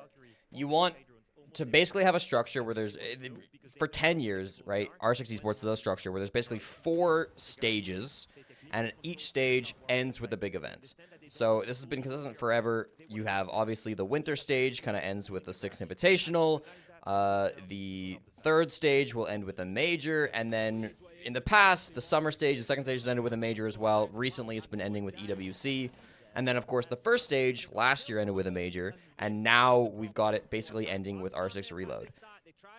If you're going to move the offseason from the 2nd stage in the summer to the 1st stage in the spring, you don't have a good way to qualify teams to the one spring event that happens right here in May. And so you kind of have to put the gimmicky, weird tournament here in May. So there has to be a tournament here, which means that, like, you kind of can only do one major unless you completely take R6 out of the Esports World Cup. Because if you make a major that conflicts with the Esports World Cup or is, like, the same month of the Esports World Cup, that's not going to work. Teams are going to bitch and complain about that because they want to go to both. So, like, I understand why Ubisoft felt like they had to just take out a major to fit this in, because they couldn't really run any other type of event here in May, and they didn't want to overwrite the Esports World Cup in the summer. I think there's another consideration at play too, and it's that CJAX launches June 10th. That's true. At least that's what Ubisoft's website says. Yeah. So if you're going to show it off, you want to have an event before it releases, right? Yeah. Like, people would always gripe, about SI having to be in February. And they're like, why have it in February? Why would you not have it like at the end of the year, for example? Why not have it in like November or December to wrap up the year and, you know, have a clean slate? Why have it in February? Well, the reason for that is because when Siege started, its yearly roadmap began in February. It still does. So, sorry? It still does to this day. The yearly roadmap. So, and SI, before esports, and because esports is run by the French office and the game is run by the Montreal office, before they diverged, because it used to all be under one roof, before they diverged, everything was synced up, so SI would not just be an esports showcase, but it would be a game showcase. So you would lay out the upcoming year, you'd have the most eyes on it, like, and SI was more than just an esports competition. And this is why I've long argued that the SI crowds in Montreal were typically worse than even like regular Pro League final crowds. And it's because SI was like a homecoming for Siege fans. So you would have people going there who are very casual, who like the game casually, don't care about the esport. You'd have cosplayers who go who don't know anything about the esport. You have streamers who go who don't do anything with esports. And like a solid like third of the audience would be people who just do not care about the games in the slightest. They're there for other considerations. So the SI crowds would always be quite poor by comparison. They weren't bad, but they were worse than like Brazilian crowds. They were worse than the Japanese crowd. They were worse than the Italian crowd, etc. Because a huge portion of the audience were not there to watch the esport. That's not necessarily a bad thing. Obviously, not having the best crowd for your world championships is kind of poop. But there are other things at play. You know, all of Ubisoft would be present. The Montreal office would be there. They would talk about game balance. They'd talk about upcoming content, etc. And because of that, SI always had to be in February because it was always tied to the games calendar, not the esports calendar. And the esports calendar like basically rotated around and relied upon the games calendar to function. That's why SI was always in February. That's why SI was always in Montreal. They've split since. Now there's a dedicated esports team that's based out of Paris that has a representative at UB Montreal and a bunch of other studios, but they are two separate entities now. And if you remember, they tried experimenting with decoupling upcoming season content from live events. That did not go over very well. It was quite clunky. The audience hated it. So now it's back. But prior to that, they were like, well, what if we try moving them to separate times and doing like a live stream for upcoming content and keeping esports just for esports? Public didn't like that. It only lasted like 2 events. They changed it back. So again, there are other considerations at play because it's not just an esport event. It was also about the game, and sometimes you have to cater to people who aren't just watching esports. Yeah, and I do like, even as somebody who only really cares about esports, I mean, I care about the game too, but kind of only in the context of the esport.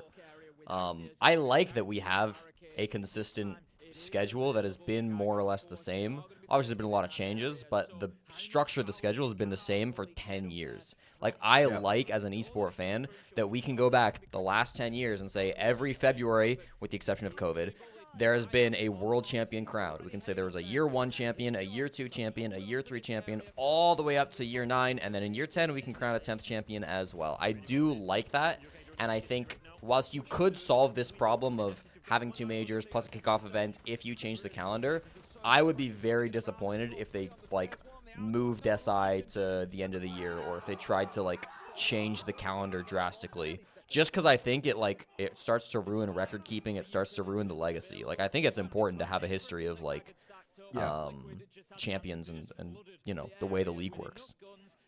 I think consistency is best for viewership. I think consistency is best for the players, and I think consistency is best for the esport. You know, changing how many majors we have, changing how SI qualification works, changing how many teams are in regions, changing when the regions play, changing how many teams are in the regions every single year is confusing for viewers, and it leads to issues with consistency, and it causes turmoil in the actual teams themselves, not just from the player perspective, but also from the org perspective, right? Like, there were talks about the way that Ubisoft was tailoring this new R6 share program to the 20 teams that qualified, and how it would effectively render any ability to generate profit from the teams not in R6 share, it'd render it useless and ineffective.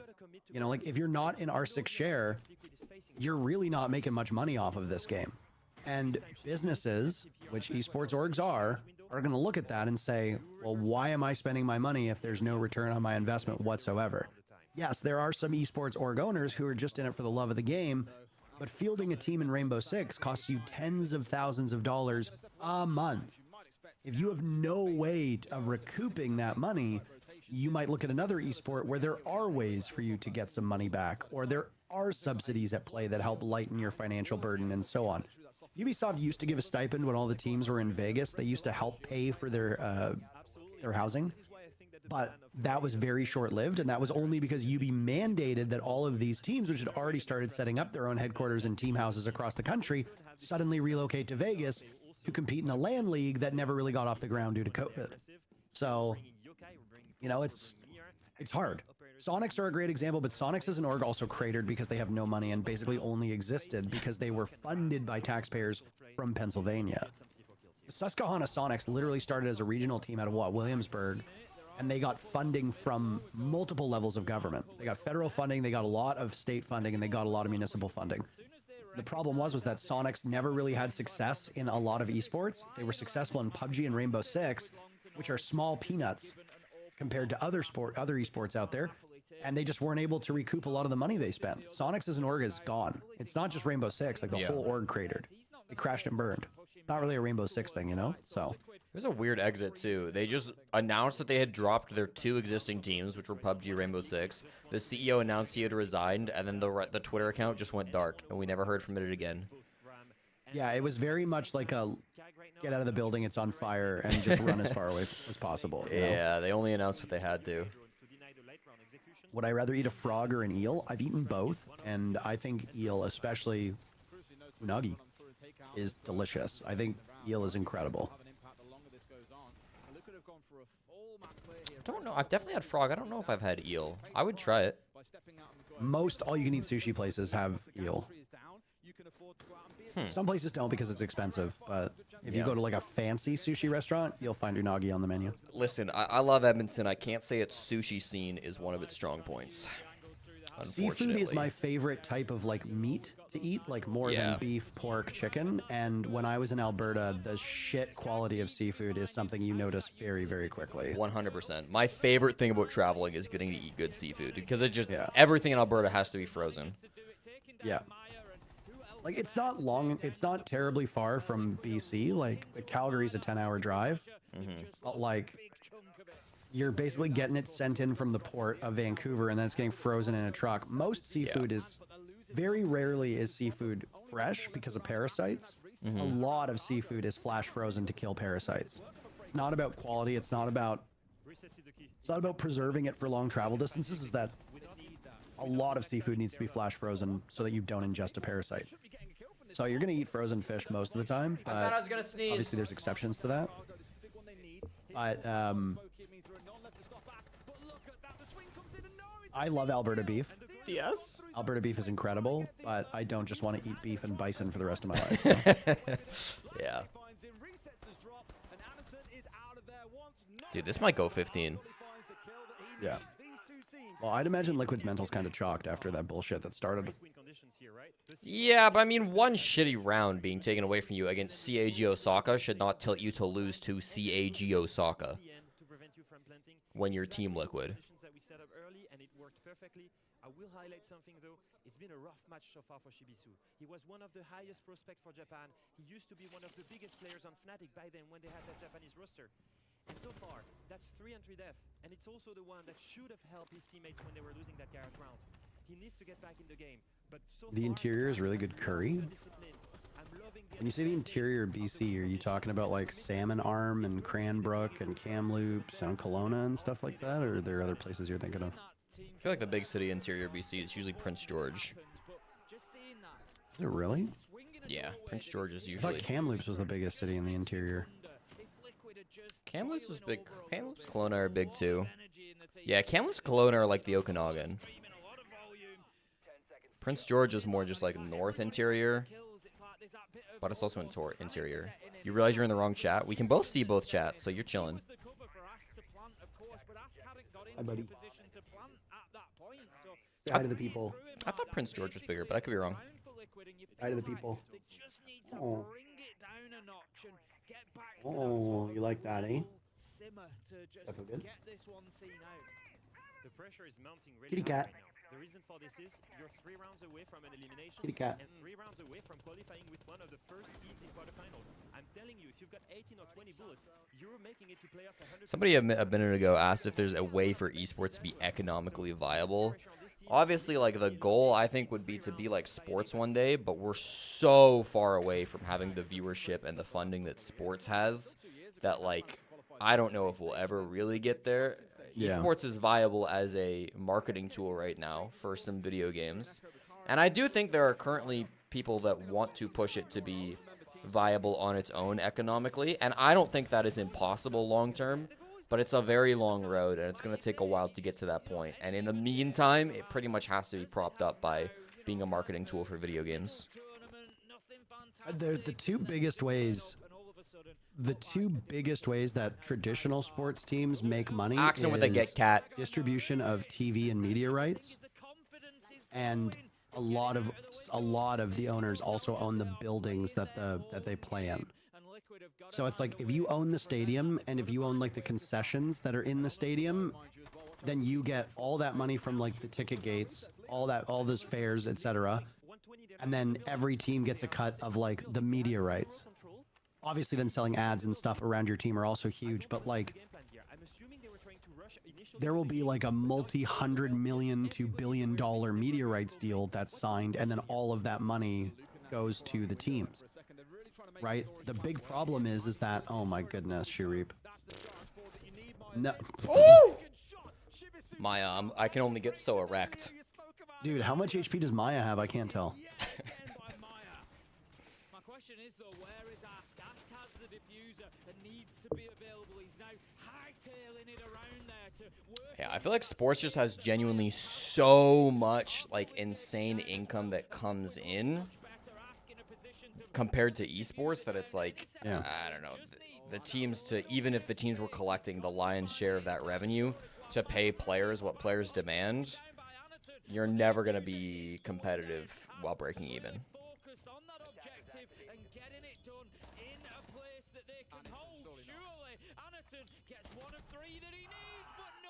It's also that sports teams by and large are anchored in a city, so they are persistent. Like, the team will almost always be there. Like, the team identity will be there. They have history. It's like, it's a part of the local culture. And I mean, we are simple creatures. We are tribal creatures. So we see, you know, I live in Toronto. Oh, I'm going to support the Blue Jays. Oh, I'm going to support the Maple Leafs. Oh, I'm going to support the Raptors. You know, like, whereas like with esports, you're not tied to a specific location. You can't physically go watch and cheer your team on every week if you want to. And the other thing is, like, a lot of older esports guys have talked about this. The fastest way to making esports profitable is to charge people to watch. Mm-hmm.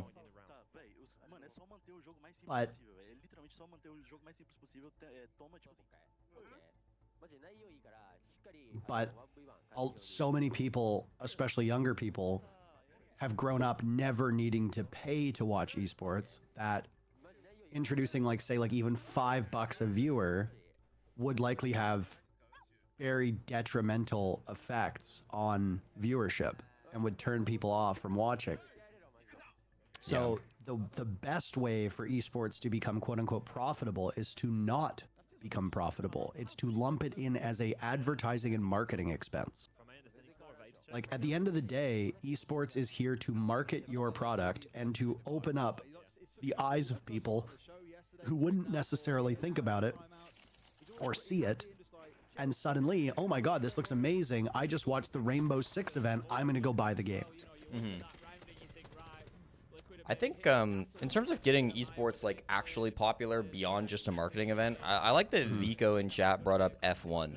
Because if you're trying to turn esports into like the NFL or the NHL or any of these like big international, not even international, but these big national like sports leagues that are city-based, there's such a long road, and I don't think it's really feasible at this point. But look at what F1 did, right? They don't have team-based, they don't have city-based teams.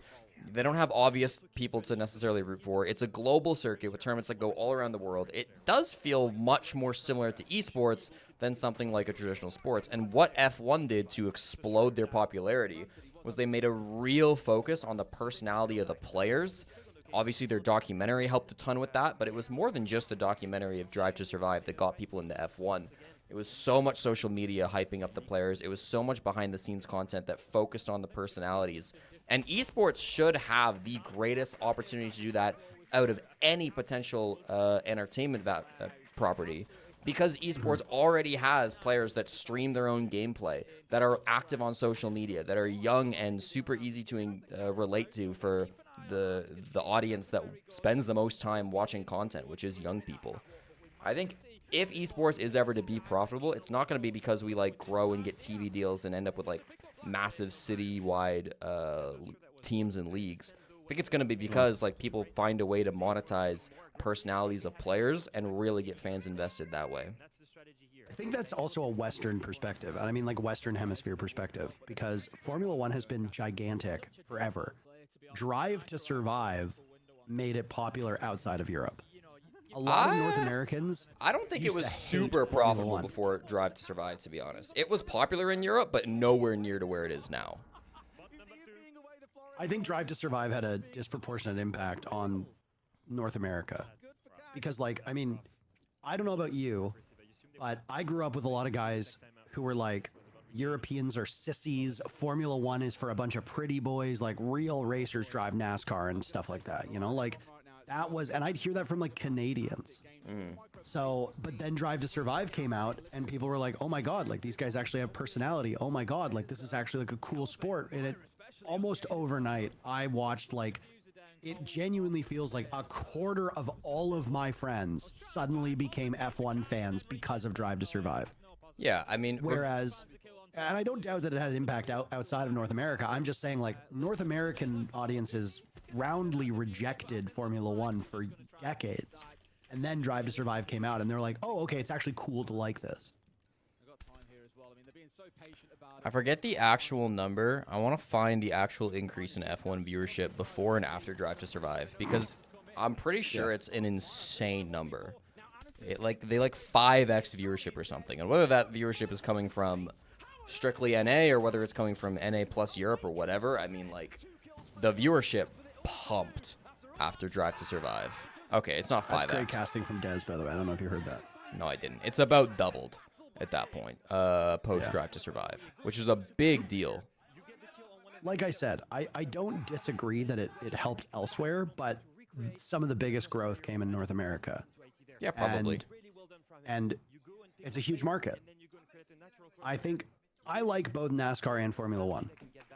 I'm not a fanatic about it. I don't go out of my way to watch every single race, but if a race is on or if I'm not doing anything, like I will watch it because it's like, it's enjoyable. You know, I think Formula One requires a completely different skill set from NASCAR. I think the strength in NASCAR comes from the drivers and the crew. You know, the cars are largely identical for the top 20 players or top 20 racers in NASCAR, which means that in order to separate yourself from the rest of the pack, you need to show off your own skills and prowess. And it's not just turning left. There's a lot of other considerations there. I think that a Formula One driver could come over to NASCAR and immediately do very, very well. I do not think the same could be said of a NASCAR driver going over to Formula One. I think Formula One is, in almost every single way, a much more challenging and demanding sport than NASCAR. But I also happen to think hockey is a far more demanding sport than baseball. That doesn't change my appreciation of both of those sports. Baseball and hockey are my two favorite sports. You can like both of them. Again, this goes back to the little tribal thing where it's like, I like Formula One, I have to hate NASCAR. And it's like, it sounds like you hate a specific type of racing. Are you racist? I'm not racist towards NASCAR or Formula One. You know? I think the personalities are very important. And I mean, I find certain sports are better at, you know, personalities are better lent to certain sports. Let's use hockey as a great example. How many exciting people are there in hockey? Very few, right? Like, most hockey players are just like boring white guys who come from really spoiled, privileged backgrounds who are just like very, very nonchalant. And then you get a guy like PK Subban, who I don't agree with most of the things he says, but you cannot argue that he's exciting. He is exciting. He's exciting. He's outlandish. He's brash. It's great.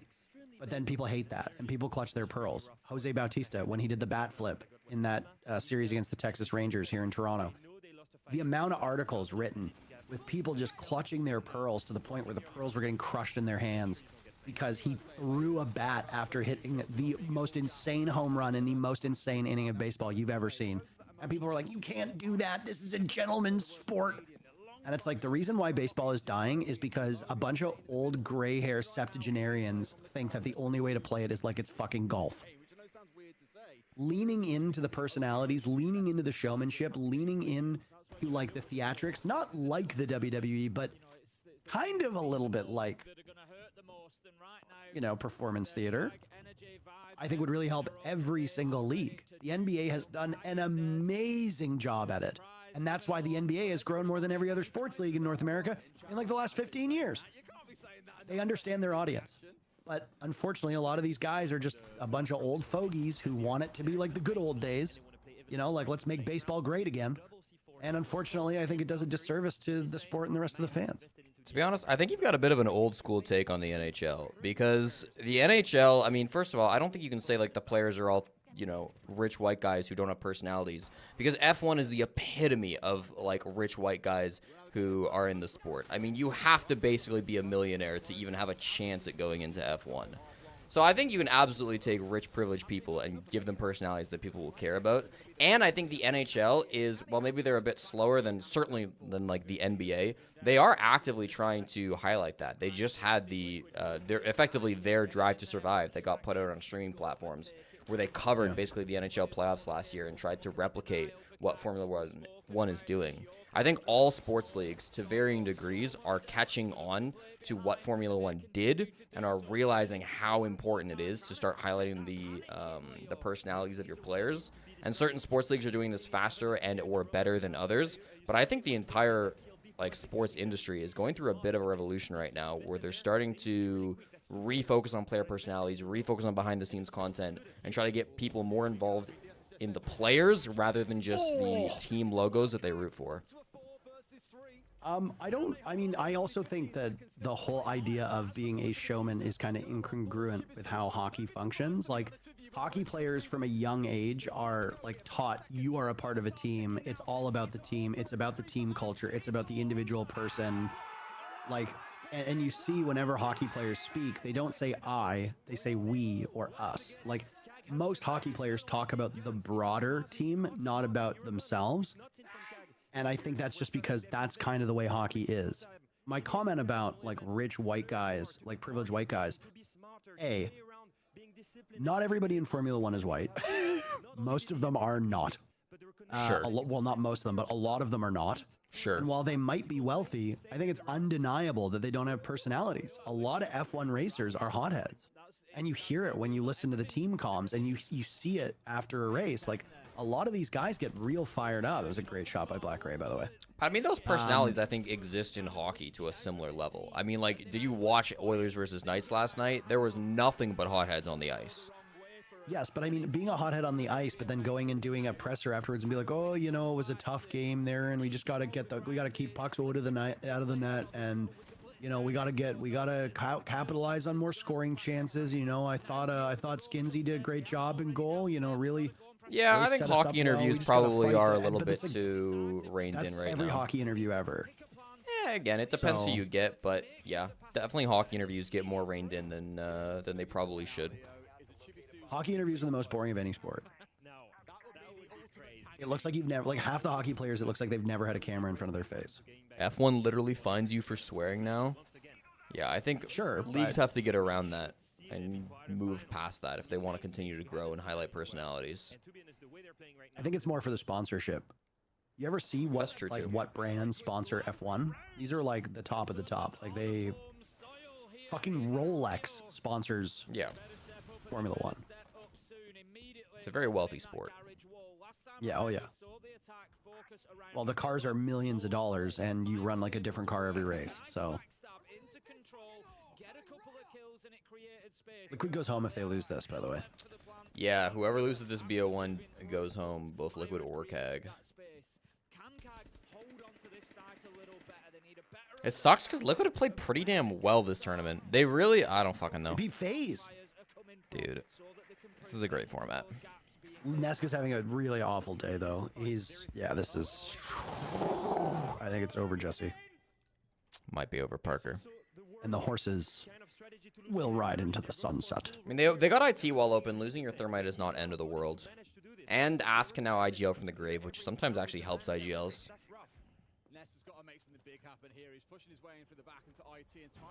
Dude, how is Nesk so deep? Oh, it's not the site. Never mind, that makes sense. Oh no, he's gonna die. Oh, Maya's Maya covering. saving Nesk's life. It's good teamwork. I bet you anything, Black Ray comes up out of nowhere and wins the round for them. I'm worried about them stalling out. Their pacing is okay. The only one I'm really worried about is resets.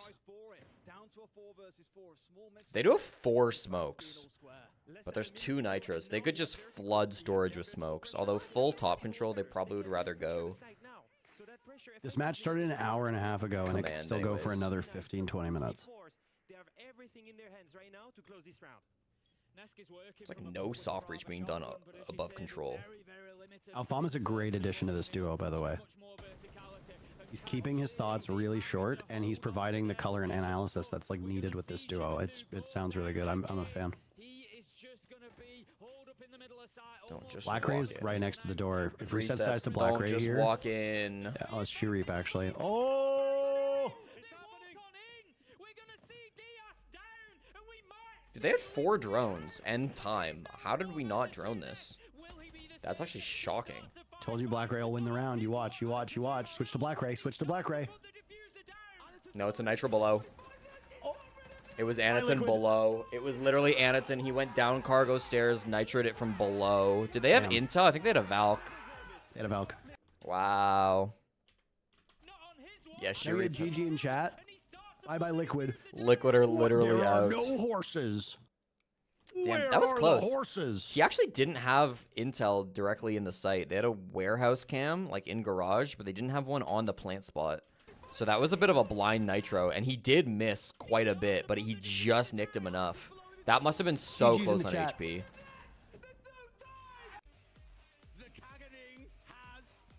Sheesh.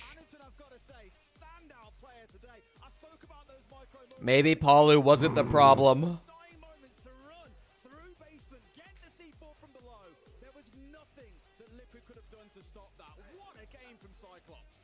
All right, I think this game honestly does highlight one of the strengths of this format, because it's like Liquid didn't have to bet all of their points against CAG, but they did, and they lost, and look where they ended up. That's kind of fun.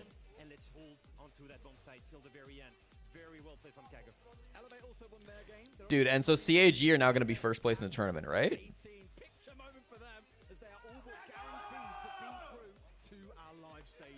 Elevate. Wait, how much did Elevate bet? No, Elevate didn't bet much at all today. Elevate is 17. CAG is 18. Massive. We exist in a world where Elevate and CAG can make the playoffs. Not even can, are likely to. Where do you see updated standings? Des just said it on the stream. Okay. Des goes, Elevate's up to 17 bullets. Yeah. CAG is now up to 18. So CAG wagered, yeah, 14. 14 plus 4 is 18. Yeah. Wow. It's actually insane that... I mean, this obviously highlights quite a big flaw with the format, but... Yep. I mean, what's CAG? I mean, CAG do have a 2-2 record at least. CAG beat Elevate and Liquid. They lost to BDS. They lost to FearX. I mean, that's not that bad of a record. I don't hate them necessarily being in playoffs. Jesse, that's fucking terrible. Okay, compare it to Elevate, though. The only teams Elevate have beaten are Scarz and PSG. Those scores were 7-5 and 8-6, and they are second overall. I mean, just because that's there's the somebody worse doesn't mean... Compare it to a team that is ostensibly worse. I think Elevate have we definitely literally abused live this in a the world hardest. where it is absurdly likely that Elevate, CAG, and FearX all make playoffs. Yeah, and this is what I'm saying. Like, I am happy to have a tournament that goes a little bit casual, that experiments with things. But when you have a tournament format that objectively just benefits teams who lose, I feel like it just wasn't play tested enough. Yeah, the format's only for this event. Yeah. Chat. Huh. What we can take away from this competition is that gambling pays. I have no insider info, so this is pure speculation, but I would guess that next year we see a kickoff event, but it is a very different format. That would be my guess. I think they'll continue on doing an event that is invite-only partner teams, not for SI points. I just don't think they'll have all these ridiculous things. Maybe they will.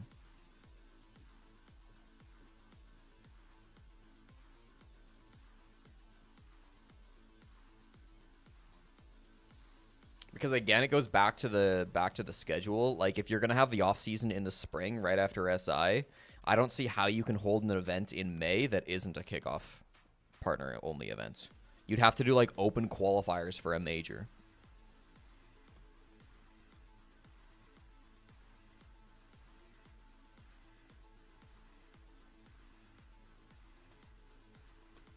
But maybe they'll rework things. I don't know.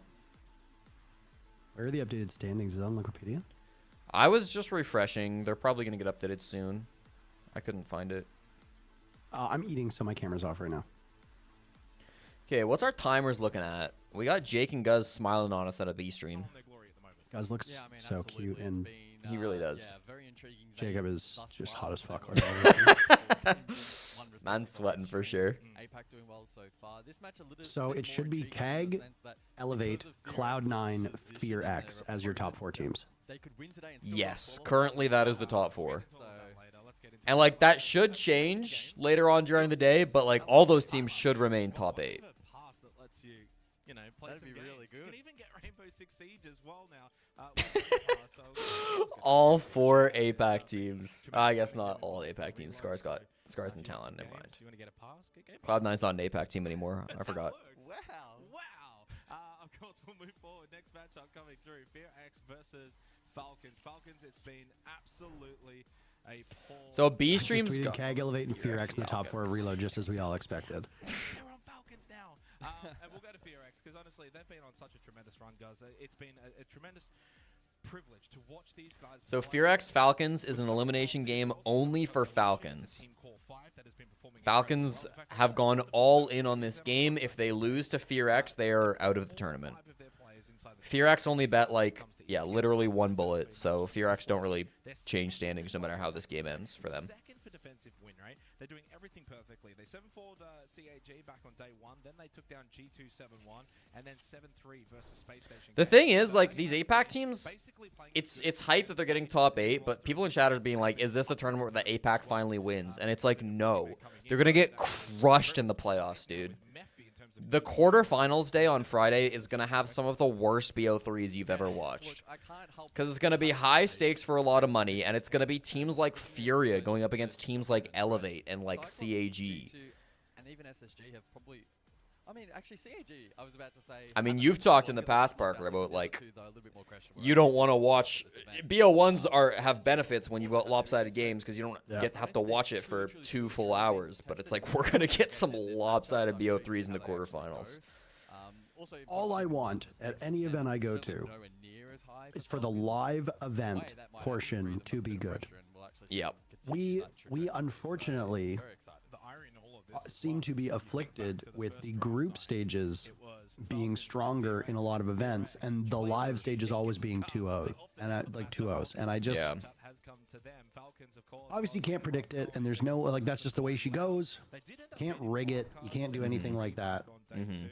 Where did the top of Uses' head go? Oh my god. They were losing too much. That was the punishment. You lose your skull if you do well, if you do bad on Falcons. Huge. Leaky Fac is big but small. Shaiko is small but big.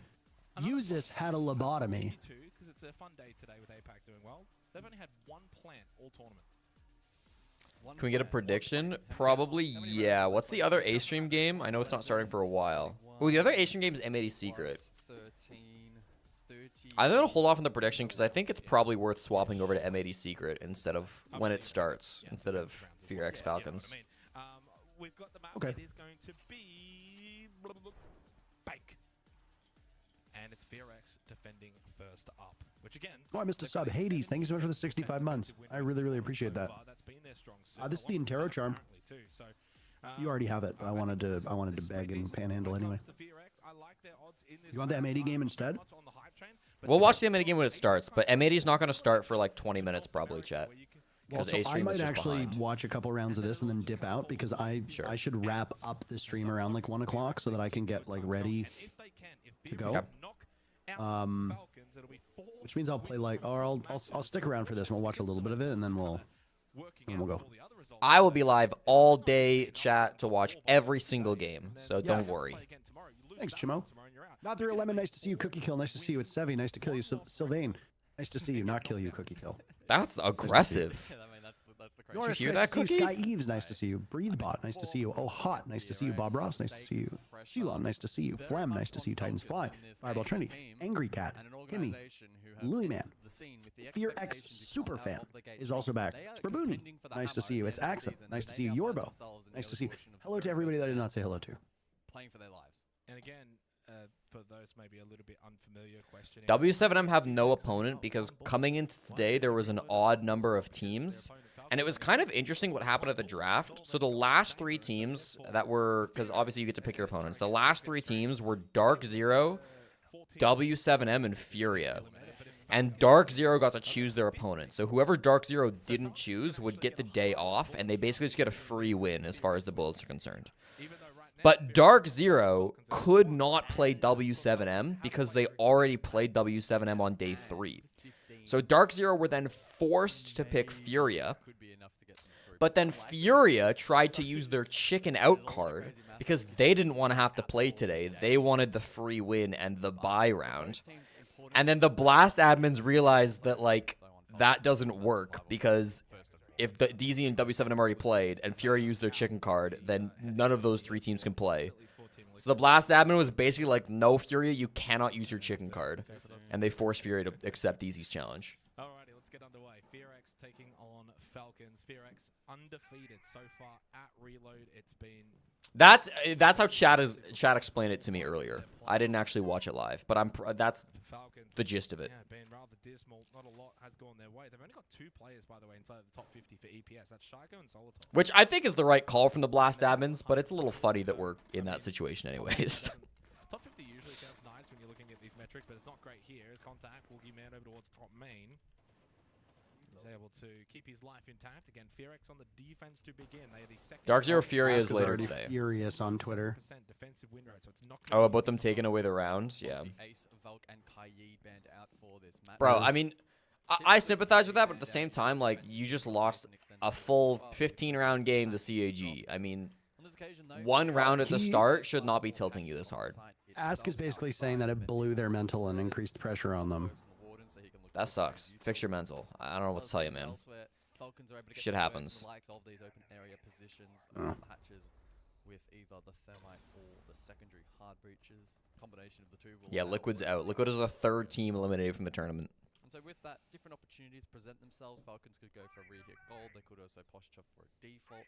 Keep in mind, though, the Goyo in play will stall out that utility. I'm going to fill up my water. Solitov, though, Please give us top-tier analysis for this bank basement execute.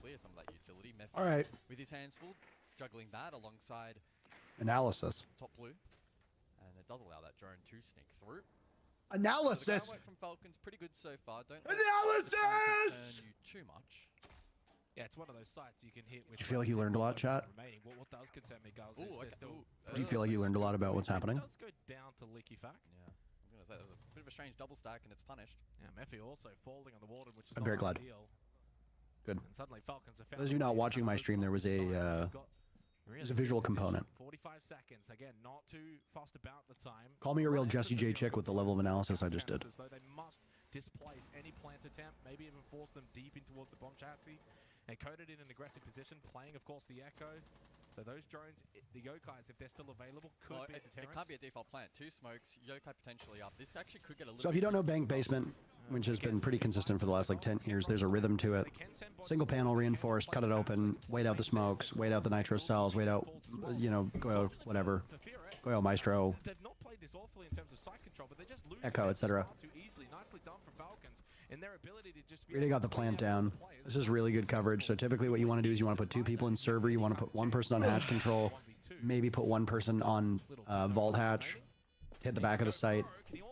5th person's a floater. You can put them on a hatch as well. You can put them inside a server. You can put them in blue. You can have them on flank watch. You can have them on stairs. You can have them do a late split push through garage. But basically your 5th player is going to be a floater.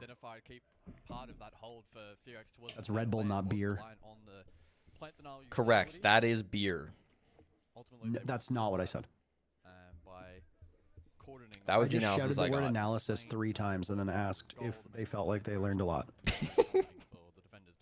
And I'm sure they did.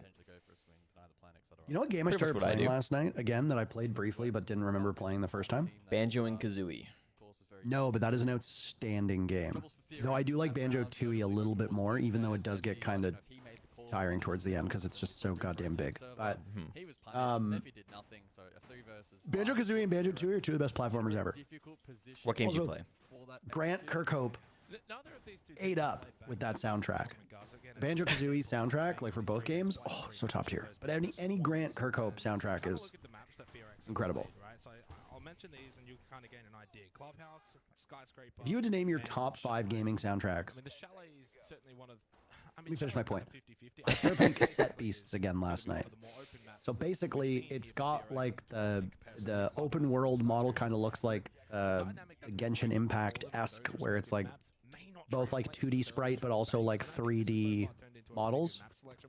And then the whole premise behind the game is that like, you get spawned on a random island and you listen to music, and each cassette is like, the cassettes are like Pokeballs, so you just like record like a beast, and then you can transform into it, but it's you and another party member, and you can merge the beasts together, and each beast has a different merge. Cassette Beasts is awesome. Anyway, Jesse, if you had to name your This is a good top trick. 5 video game soundtracks, what would they be? Pokemon Emerald. The soundtrack? Yeah, that shit fucking slaps. Doesn't it have the same soundtrack as Sapphire and Ruby? I don't know, maybe. Okay. See how they actually posture. Team Fortress 2. Response will shape up to be. Its soundtrack's only like 8 songs though. Like it's good. No, they've because the soundtrack continues as they've been updating the game. It's like 50 now. Really? Yeah. I remember Rocket Jumping Waltz was like the big one. Yeah. That's such a good song.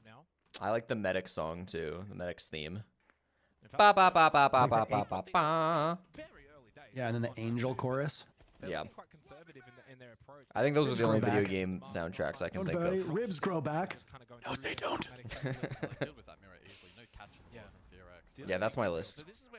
When he yells, "I am bulletproof," and he's like, "Let's see how this goes," and then he like turns it on, and then the heavy just screams, "I am bulletproof." I'm literally getting goosebumps just now thinking about it. Yeah. You name 2 soundtracks, and you name 5. I can't think of any more. I don't want to say Rainbow Six. I don't really like the Rainbow Six soundtrack. No offense. The Rainbow Six soundtrack has like 2 good songs, one of which is the SI theme song. Yeah, I just feel like it's very like moody and like kind of boring. Also, the Rainbow Six soundtrack is what we used for the backing music for all of Pro League in Poland, so I have heard all of those songs a gajillion times.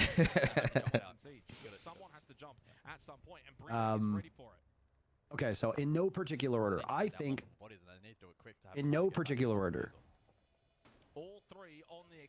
the top 3 soundtracks also align with my top 3 video games of all time. So I mean, like I find like the music obviously plays a huge part in it. Wait, can I add one So, quick like- song? One quick game. Yeah, I mean you've got Woo! 2 of 5. Civ 5. I don't know any song other than the opening theme song, but it's such a fucking banger. I feel like your knowledge of music, and Yeah, it's very bad. I actually cannot believe that just happened. By the way. Rin's a demon. All right. So Diablo 2 plus Lord of Destruction. This is the one thing that they need to be watching. When like when the song Rogue kicks in when you're in the Bloodmoor of Diablo 2. Oh my god. A climax. Perfect Dark. I think the Perfect Dark soundtrack is terrific. Super Mario RPG, Legend of the Seven Stars. Every single track is good. But the original, not the new one, because they re-released the game with like updated graphics and stuff like that on the Switch, and it's good, but I much prefer the original soundtrack. Number 5 or number 4? So it's a calculated Undertale? For me, I look at it as what they Undertale soundtrack is just ridiculous. And then number 5 is the No Man's Sky soundtrack. And there you go. There are your top 5 soundtracks. I haven't played any of those games, but I'm sure they all have good soundtracks. Honorable mention to the Banjo-Kazooie soundtrack. The problem is that I don't think they're 2 different games, and I like both the soundtracks a lot. I also like the Time Splitters 2 soundtrack a ton, and Destiny 2 soundtracks are also incredible. The way that they did at the time that they did. Yeah, I mean, they dealt with the mirror. You should be winning that round. This is a fun mirror window from Coded. It goes into the small office there. The problem is you can open up the janitor hatch up above, and you can get an angle above that mirror window. So you've got to, if that happens, if it gets opened up, you've got to play really close, tucked up onto the mirror window here. Just spotted that with Fauna! Thank you for giving us up to FearX Superfan.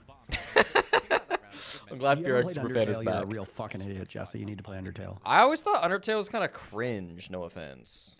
It's supposed to be cringe, but it's like, it's endearingly cringe. Like, it's supposed to be like, you play it and it's charming. Like, yeah, it's cringy, but it's self-aware. I see.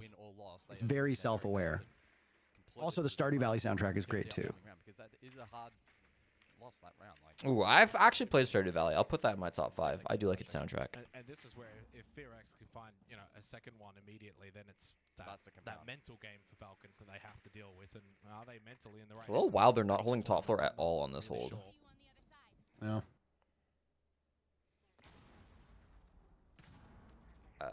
Oh, they impact. Yeah, they impact tricked the Habana pellets, and now Yuz only has 2 pellets left. What did he use all of his Habana on? Must have been lobby repel, hey? I wasn't really paying attention. I was reading chat.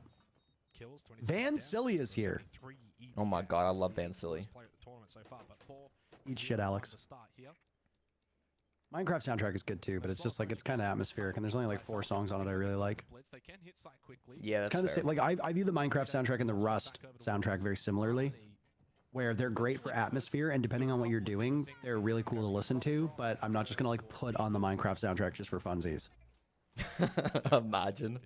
Almost a complete turtle on site outside of Rin lurking main stairs. That's really I just want to make it seem like I'm walking around like peaceful biomes, hearing like ah.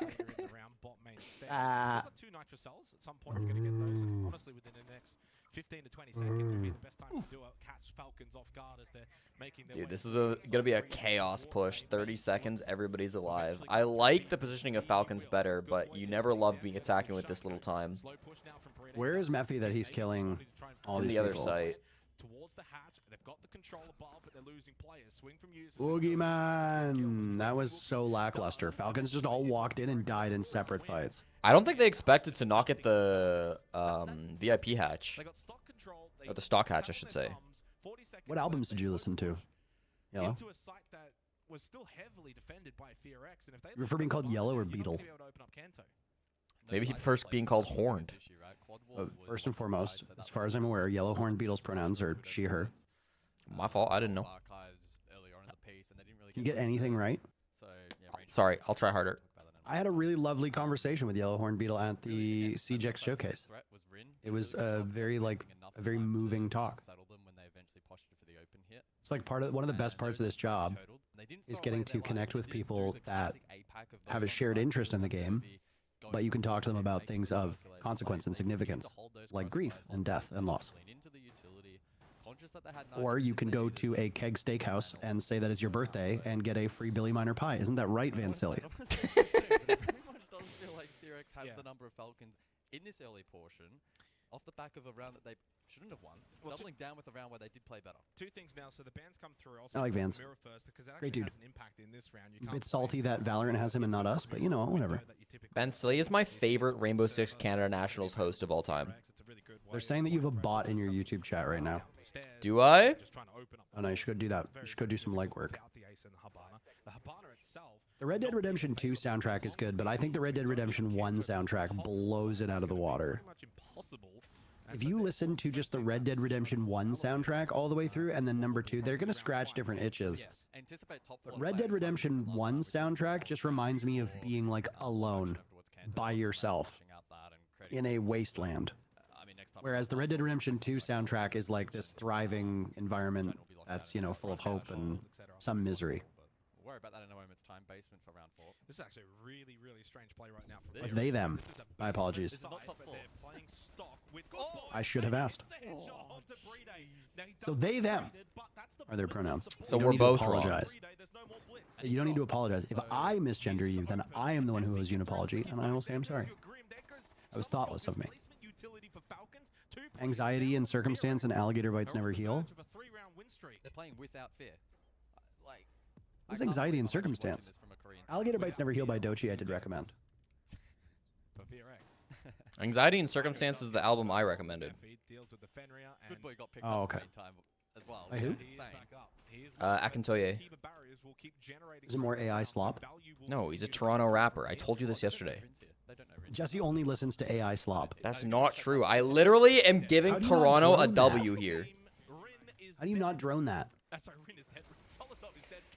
Listen, Okay. Team Falcons are still a fledgling team. They just picked up this roster. I'm sure they got a lot of stuff to work out still. Rin is mentally back in Stockholm for the SI finals. It's permanent now.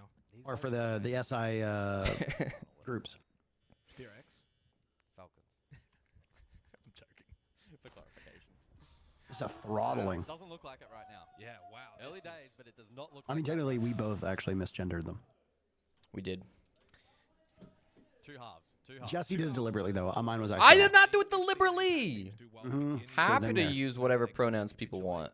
Teams like I don't like Falcons, Lucy's so solo much work. experience that No, surely I can like do Lucy better. Look in at Shaco in the middle there. Boy Genius, He's looking a bit like a plum. but same with Julian Baker, same with Phoebe. If I'm gonna listen to them, I need to be in the mood for them. For Falcons, it's just Like they look they're good. like I own the album Punisher by Phoebe Bridgers. I think it's an incredible album. Stranger in the Alps is good too. I actually think Stranger in the Alps is a better album, but I don't need to be in like the right mood to listen to them. Same with speaking of Phoebe Bridgers, it's like the same with like better Oblivion Community Center and like Bright Eyes. Hell, even Radiohead falls into that category sometimes, where it's like I need to be in a specific mood to listen to them. I can't just put them on. Has been really clean. Well, I think right now for Falcons, it's just a matter of you've got to You don't know any of these names. Not Radiohead. one. And just back yourselves in to just honestly. I have heard of Radiohead. We went over this. That's for sure. FearX, though, I mean, they've got the smarts. Shaku getting cooked by a guy called Good Boy. Good Boy is very good. Good Boy been good. Good Boy's also the IGL, right? Yeah, Coach had some I'm not sure. I would have written I all do this like- stuff down if I got hired for this event. Why didn't you get hired for this event? Because I killed a B-stream producer. team comms mid-round, Got it. keeping in mind that the team would be communicating in Korean. FearX is interesting because they're just all the old guys of Korea. Yeah. Like, it's all the legacy Korea players that have been around for like 10 years. Except for Envy Taylor. Like, Yeah, they don't have MV Taylor on the team, who is like the world's oldest Rainbow Six player. Oddly enough, Dark has been with the team for a little while now. He How- makes Tim Ace of Pyrite look like a fetus. How old do you think MV Taylor is? Give me your best guess. I think Envy Taylor is probably 29 years old. He's definitely past 30. Okay, so go on Wikipedia. I'm looking it up. I think Trent Reznor is a great musician. Him and Atticus Ross write some great scores. I like Nine Inch Nails more. He's 32. Chad is right. Was off by 3 years. So Falcons had their tactical timeout. They obviously got to speak. Now Dark is getting to, of course, communicate to his team what he wants to see after this tactical timeout. 3-1 You like how we've added things to the story every day? We've created lore. Yeah, listen, I think maybe we could create some new lore. Like, how about Jesse is a kind and caring individual who is accepting of all peoples, regardless of race, gender, ethnicity, or otherwise? That seems Maybe to be that at could be odds with part the of fact the that you're lore. racist, sexist, transphobic. Maybe we could and also rewrite the lore. anti-Semitic. Maybe we could rewrite the lore. Yeah, stop lying. Exactly. You can't change history. You also deliberately misgendered a viewer of ours. Whereas I was not accidentally misgendered them and then apologized. You went out of your way to say it with I venom. apologize too. You put some backspin on that one. Some It was real not a heat. backspin. What they're doing so far in a lot of these rounds is that they're playing good siege and trying to clear util, make sure they're not rushing in, not trying to get caught off guard. Thank you, Yellowhorn But it's Beetle. also Nobody so gives me that credit none of in this them chat. Can feel comfortable if I'm Falcons, I'm Don't trying to excuse make his behavior. Beetle is my new favorite chatter. First 2 rounds were great from A Falcons. neighbor of mine is doing some. I don't know how, but 2 nights ago, my neighbor had a fucking bandsaw on his balcony and was just like carving up wood for like 2 straight hours, and all you hear is like That's sick. for like 2 straight hours, and I was like, why are you doing this on your balcony? How did you get a bandsaw there? Tank, you'll always be I goat didn't chatter. complain because it was like, it was right after we wrapped up, so it was like 7 o'clock ish, and I'm not like, if my neighbors make noise, that's fine. Like, and it's a good point because not a bandsaw, two halves, right? Like with the new bans circular, and it's going to affect certain maps. what the hell's it called? Circle ones, Hasn't been too not bad for bandsaw. the attacking teams. Anyway, But now with these kind of bans, it can change buzzsaw, things up whatever the dramatically. circle one is. Suddenly there's a large portion of the map that's just almost You're all naming, inaccessible. like, you just named like table saw, miter saw, radial arm saw, chop saw, table saw. Will then be for FearX, and FearX Anyway, it's a circle one. It's one of the circle ones that you put down to cut wood. Anyway, it was very loud, but I also live in a condo. And when you live in a condo, I think you should understand that your neighbors will make noise because they live.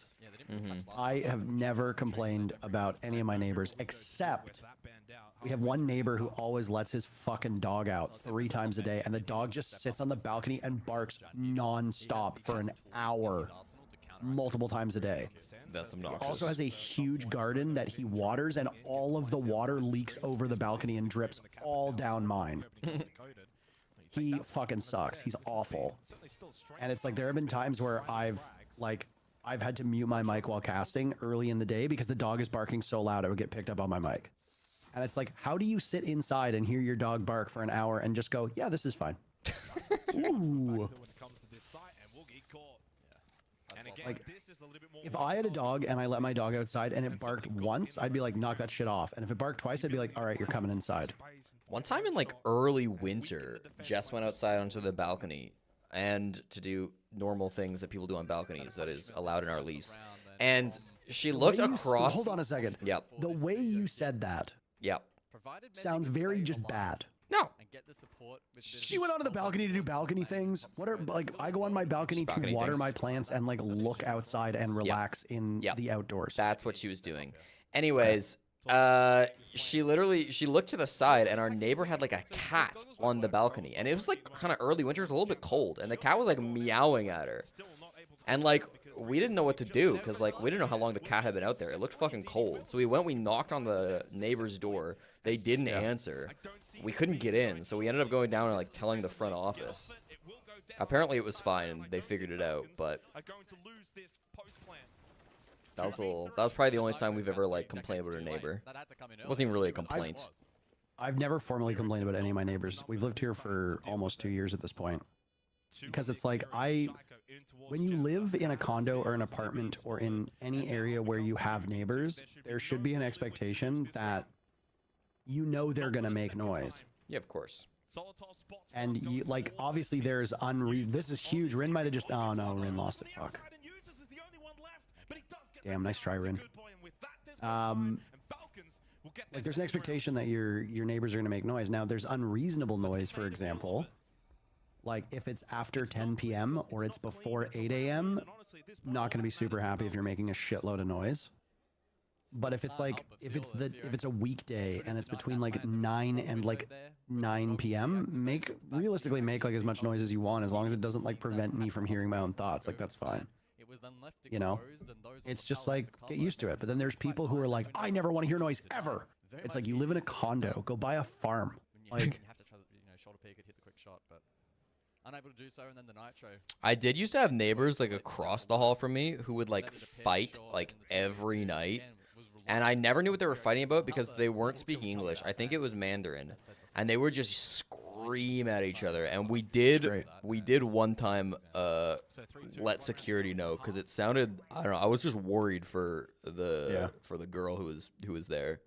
They only lived here. They only lived there for like a month or two, and then they moved out. So hopefully they're doing okay. our neighbor right next to us, it used to be I think she was a single mother. I never saw a husband, but she was visible. I think she was Filipino, at least like visibly like Filipino presenting, and her daughter also looked Filipino. And she would have like an older Filipino come in, like an older Filipino woman come in to look after the kid, which I assumed was her mother. But then every now and then, like an older white lady would come in and take after it too. So I was like, is this a nanny? Is this like maybe her partner's mom? I don't know. But the young daughter was probably like 5 or 6, old enough to walk, old enough to like talk, maybe 4, 5, 6, somewhere very young. But the moment that their door closed, she would like scream, cry in the hallway. And they'd always have to like, it was the same thing every day. She'd walk like 2 or 3 steps and then just start like scream crying. And they'd always have to like pick her up and like smother her face and like walk very quickly to the elevator. And you could like hear her going down the hallway. I don't know if the daughter had something, I don't know, and I'm not obviously passing judgment, but it was very disruptive. She ended up moving out, and now the new couple who's moved in, who are very, very nice, have a dog that like cannot look at anything, or it like barks like crazy, to the point where they also have to pick up the dog like a baby and like cuddle it while people walk by, or else the thing just goes ballistic. But when they're not home, the dog will sit at the front door, and when anybody goes into the hallway, the dog will start barking. And another one of our neighbors has a small dog, like a little, like one of those like little Chihuahua dogs. And whenever the one neighbor's dog starts barking, the Chihuahua will also start barking. And it just sounds like I live in like a humane society, like a vet office. And time here for Falcons to kind of assess the situation. You got the death marks available through Shaiko. I'm just like, is this, that unit's like cursed. It's a big round. That apartment is haunted. Yeah, I don't. I'm assuming the daughter had something. Like, it's very abnormal. Every single time the door closed, she'd just like scream, cry. I assume she had some kind of like developmental issue or is neurodivergent of some form. And again, I'm not passing judgment here. It's just, it's funny that we traded out one, and we literally, like, when she left, we turned to each other and we're like, oh my god, like, we'll finally get a quiet neighbor there. And just like, no, now we have this dog. Same with Coded. 2 gas canisters remaining. Blue stairs position for Shaiko. They kind of need this round on FearX. I don't know if they get 3 bank attacks. Yeah. Mephi it is, and Mephi may not be aware of this. Dude, low time again. Apartment neighbors who let their kids run and play in the hallway? No, fuck that shit. I would not tolerate that. Yes, Mephi. There's another Mephi. Winnable. Come on, Coded. He knows. No, he doesn't. No. Fuck.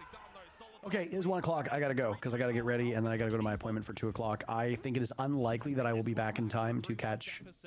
I might be back in time to catch the last match, but I mean, I'm not gonna rush it. It's just a matter of I have to be there, and then it's probably gonna take like an hour or 2, and then I need to get home. So it's like I'll probably be home around like 5:30ish. But I'm not entirely sure. Let me go raid you. Woo! You knocked me up, so I'm gonna raid your womb. Twitch.tv/Jesse January 6th chick. Actually, it's Jonathan in the middle name. Do not give a fuck. All right. Chat. I had a great time today. Thank you very much for watching. We're gonna go raid Jesse. Please go on over there. You spent much of your time here hanging out with both of us. Alas, I have other commitments that came in before I knew that we would be doing this. We actually have more viewers than we ever have. Look at us go. So I hope that all my people go to you. We are smashing it. We are 100 over where we were yesterday. Look at us. That's great, man. People love Rainbow Six Reload. They love us. We started with 200, then 220, then 320. Now we're up to 415. Or what? 493. Oh my god, what is happening? People are joining in after they've heard you're leaving. They're like, oh my god, Parker's about to leave? I know. 331 viewers. You're view botting, dude. I wish.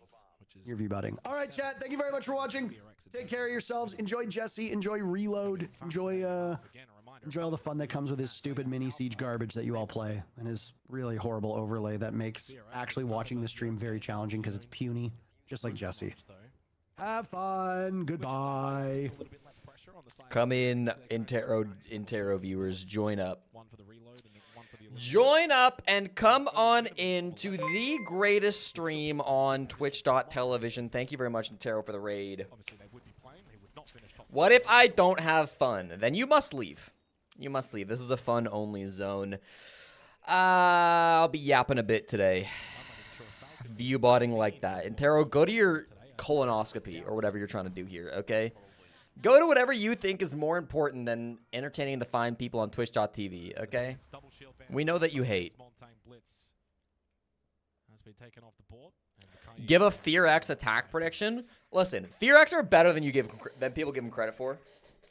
They're actually looking quite solid with this new roster and are inarguably the best team in APAC. I think they can get, I don't know. I think they can get at least 2 attacks. The problem with Bank is basement is like so tough to take. And top floor without banning a zombie is also really tough to take. FearX eliminated G2 in Manchester, and they beat G2 a couple days ago. The other important factor here is for Falcons, they're playing their second game in a row where they have lots of pressure, and their opponents don't. We're also waiting on the M80 game, by the way, chat. That game is about to start, so as soon as it starts, we'll swap over to it. I'm sorry to the FearX fans, but I would rather watch M80 versus Secret. I don't have direct stats on Basement because I didn't compile stats before this event, but it's bad. Basement's a bad map for the attackers. I would imagine Jaeger buffs make Basement even stronger. Not that it's being brought this round. But Jaeger was already a decently popular operator here, and now the fact that Jaeger counters Capital makes it even better. So they've got to get a wriggle on here. Got to pick up the pace. I mean, there's still Vulcan canisters that need to be popped, and pretty much as soon as possible. I know TV stands for Tuvalu, but just run out of time in this round. I can still call him twitch.tv. There's still one up there, by the way. Yeah, still one default. It's going to be really tough. There's still 2 gas babes in pocket for Brede. I mean, Falcons very well should win this round unless FearX can just drop all 3, get a kill each. And I think the win con just has to be hatch drop, and yeah, we see that rotation now. This is starting to feel sad, though, for FearX. They have clued onto that. 20 seconds left. Because the problem is Sens and Grim are your execute ops. I guess you have Woogie on the Blackbeard, too. If Woogie goes nuts, but Woogie's planting. There's no way they complete the smoke plant, right? No.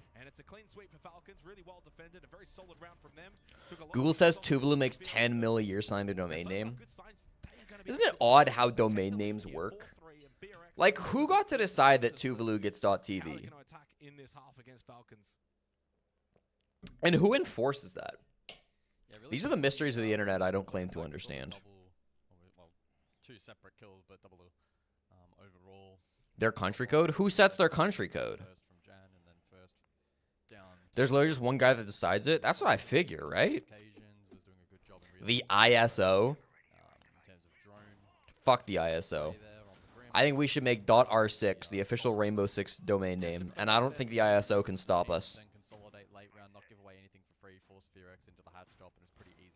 Bill Gates. Sounds like the liberal elitist establishment are holding us down and are artificially inflating Tuvalu's economy. Wouldn't you know it?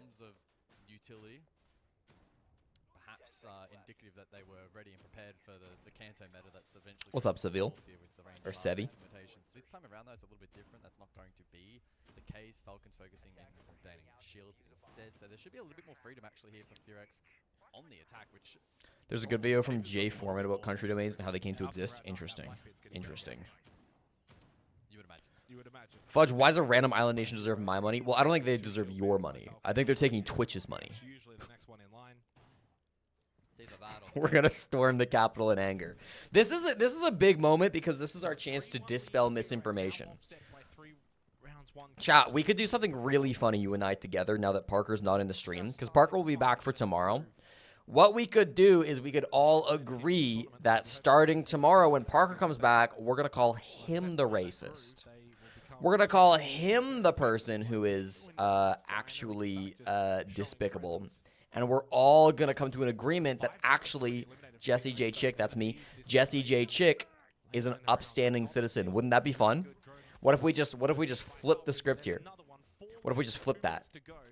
Don't say I'm good. No, I think it'd be fun. No, I'm all right. I'm good. No, what's in it for me? No. Okay. Just an idea. Just an idea. I mean, we could. Why don't we think about it a little bit more? Why don't we watch the FearX game? We'll think about it a little bit more, and you know, we'll maybe. We don't have to come to a decision right now. I'm just saying.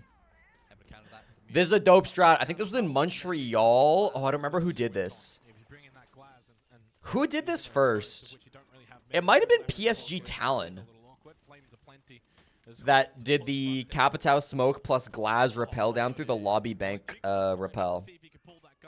I think it was a Fabian strat. I think it was PSG that did this. I think it was Montreal. Works a little bit less well this time.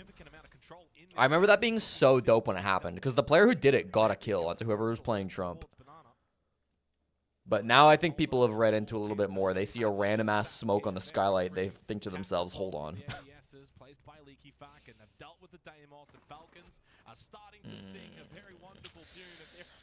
Okay, I don't know if the slow walk-up spiral stairs from Mephi was really the play we were looking for. I don't know if that's really the play we were hoping to get. This is why I said they desperately needed that 4-2 defense half. Really should just take an impromptu timeout. 30 seconds, 1v3. Really just what's M80 game looking like real quick? M80 game has started. I'm going to swap over, chat. If you want to watch PSG Talon versus FearX, I believe in your ability to find that. But M80 versus Secret to start. I'm going to run a prediction for this as well. Looks like a good start for Secret, especially attack on Clubhouse. M80 just banned shields, though.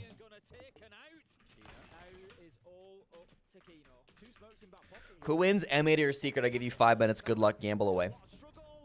We'll do some fun ones later on. I just want to do a who wins this time, though.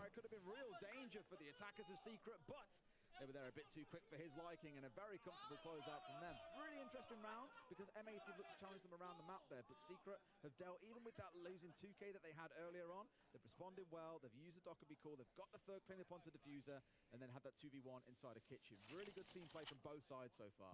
Great tournament from Noah continues in a big triple at the end. You missed the old Jesse prediction. We'll do more fun predictions, don't worry. You know what? I mostly swapped to doing who wins predictions because I was doing a lot of like not co-streams, but community casts, in which case I was the only person who was covering the games. So FearX will fall to 9th, 12th. I think FearX have a very good chance of missing playoffs. We'll see, because they are a good enough team to beat a middle-of-the-pack team. And the thing is, FearX will probably get challenged by a pretty bad team on the final day. So we'll see how it goes.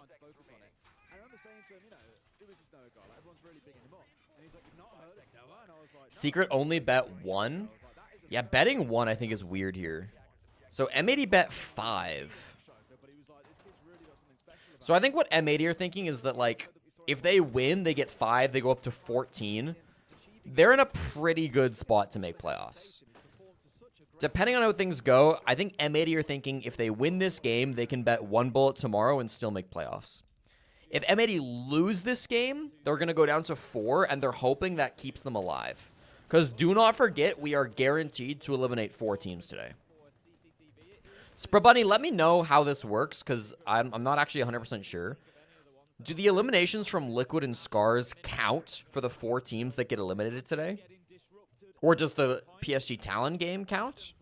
Because PSG were eliminated?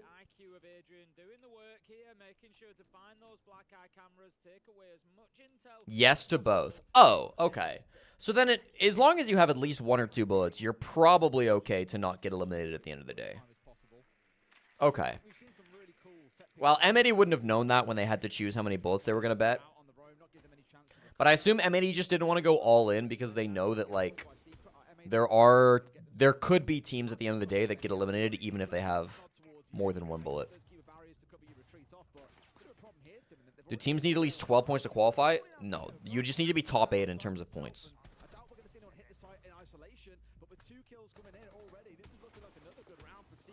Okay, thank you, Spro. So that's a good point as well. all the teams that are top 4 don't have to play tomorrow. I kind of forgot about that. Bit of support inside of construction too, but it's looking wobbly for M18. Mowgli doing some great work on the book underneath there, just pressuring that position. For Secret, I'm surprised they didn't bet more. But I guess they're in a similar boat where they're just thinking we don't want to get eliminated by falling to the bottom 4 if we bet too much. Secret will have to go all in tomorrow. I mean, they know that going into this. It doesn't matter how this game goes for Secret. They should still have their extended mag, too, so... Tomorrow, Secret just gotta pray they can take a weak opponent and dominate them. Last round it was a 1v3, now it's a 1v4. As if the 3 last time wasn't hard enough to face off against. It's got to deal with all of Don't know if I'm a Kino believer here, unfortunately. bearing down on him. Has tried to isolate out a 1v1. He did get the down there. They know exactly where he is. Zoom had a drone at his feet. They know Wait a minute. Wait a minute. He saw the third guy there. He knows another entered. He uses the smoke to cross the rotate. Aww. That was smart from Kino, but Adrian expected. That could have been cool. M80 Tim not looking so hot. Well, the problem is M80, of course, on defense. You would expect them to be coming out and looking at a 4-2 half, possibly. Secret of already... Did I miss a sick Gav clip? I might have missed it. I was probably reading chat. Just take that opportunity. No, it's there. Arms wide open. Wait. Just take that opportunity. My bad. Yeah, I was reading chat. That's nasty, bro. Nasty. That's the clip of Gavin's whole career. Would have been better if they won the round, but... Yeah, it's a lucky hit. It's always that story that we speak about. Is there 2 halves to a game of Siege, right? What happens... FaZe Fnatic is guaranteed elimination, so there's already 4 teams. Any team with more than bullets, more than 0, stays alive. Gotcha. By the way, I loved it. I was like, yes, that's what you want to see. How do we rate Mowgli on Secret? I'm a Mowgli fan. I like Mowgli. He's a very aggressive player. Play and have I think he's good. I think Secret are a strong team still. Secret are looking good. Despite the fact that they only have 6 bullets and they're probably only going to go up to 7, I think Secret have had a really strong tournament. Day 1, Secret beat Liquid, who I think Liquid's a good team. Day 2, they beat Loud. I think Loud's a good team. And then day 3, they lost, but they lost to Furia, and it was 7-4, which is like pretty close. Really took away those safe positions from M80, wouldn't allow them to play anywhere in cash or CCTV, and ultimately just put them in really bad spots. Managed to get a kill directly himself. BDS also bet 1 bullet with 6 in their possessions, so Secret BDS doing the same thing. That utility, Secret drawn in well. You see a number of occasions there, they're drawn just right ahead of them, right at their feet, ready to go. BDS would be a super team if they kept Mowgli instead of Frek. I like Frek. I never want to say any statements too strongly on the European scene, because those are just the teams that I know like the least. Especially like the lower level European teams and the lower level and like the newer European players, I don't have strong opinions on just because I haven't seen them play too much. But from what I've seen and from what I've heard about Frek, I thought Frek was a good player. And Mowgli, like Mowgli is talented, but Mowgli is a very specific play style. Did June see him there? I didn't see him. No idea that he's got one on main. Maybe he hears the footsteps though. As the steps are taken by Diffuser to just have a little look around the corner. We've got a stalemate brewing. They didn't have him. I mean, if you consider BDS to just be the continuation of Wolves, yes, they did. Because BDS is really just Wolves 2.0. Yeah. Yeah, it really is. And the thing is, M80 can just wait in. Gunner, you're a dirty boy. Gunner, that's a dirty boy play. Sneaks away with it, gets a freebie, and then dips out. Actually good usage of a Scopos. Whoever misdroned that is going to get yelled at after this game. Whoever misdroned Gunner there is going to take some heat, because this might be the first round they actually lose. Mute jammers on the wall, no problem. Selma's going to be deployed on that church wall. It's going to make church completely unplayable.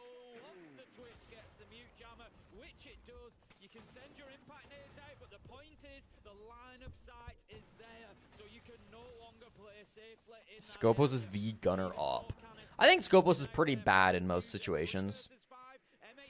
Because I think for Scopos to give you more value than, say, like a Legion or a Vigil, you've got to actively get misdroned. Like, there are very few circumstances where Scopos provides you enough value if the enemy team doesn't mess up. There is some value to be had, don't get me wrong. Hold on, is this doable? Are they actually pulling it back? No. They did a good job trading here, but I actually think this round was never that close.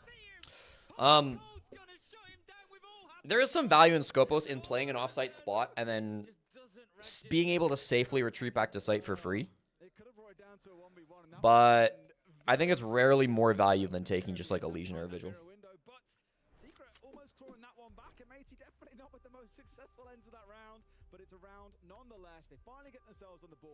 When did Citizen get put on Sonics?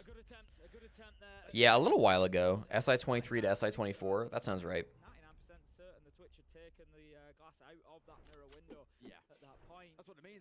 No reaction to the Azami whiffing. I mean, it didn't matter, right? Yeah, the thing about the deal we're trying to adapt right now, and it's good for us as well. I think we can play a little bit more for the mid. That's not Fabian. For example, we are taking the map. Have we killed a single of the drones that we know that they're placing? There's one main door every single round. There's one in strip every single round. I killed their garage once. Yeah. Have we killed the one in main door every single round? I'm really afraid that Sean will get killed the last round in main door because they every single round put the drone there. We need to remember the prep we have on them. Relax. Give me a that's sec, where chat. I think we're going wrong right now. Okay. The first 2 rounds we played solo because we're stressed. 5 deep strats, reset, and start over. You guys have the game plan. I don't need a timeout. Come on, guys.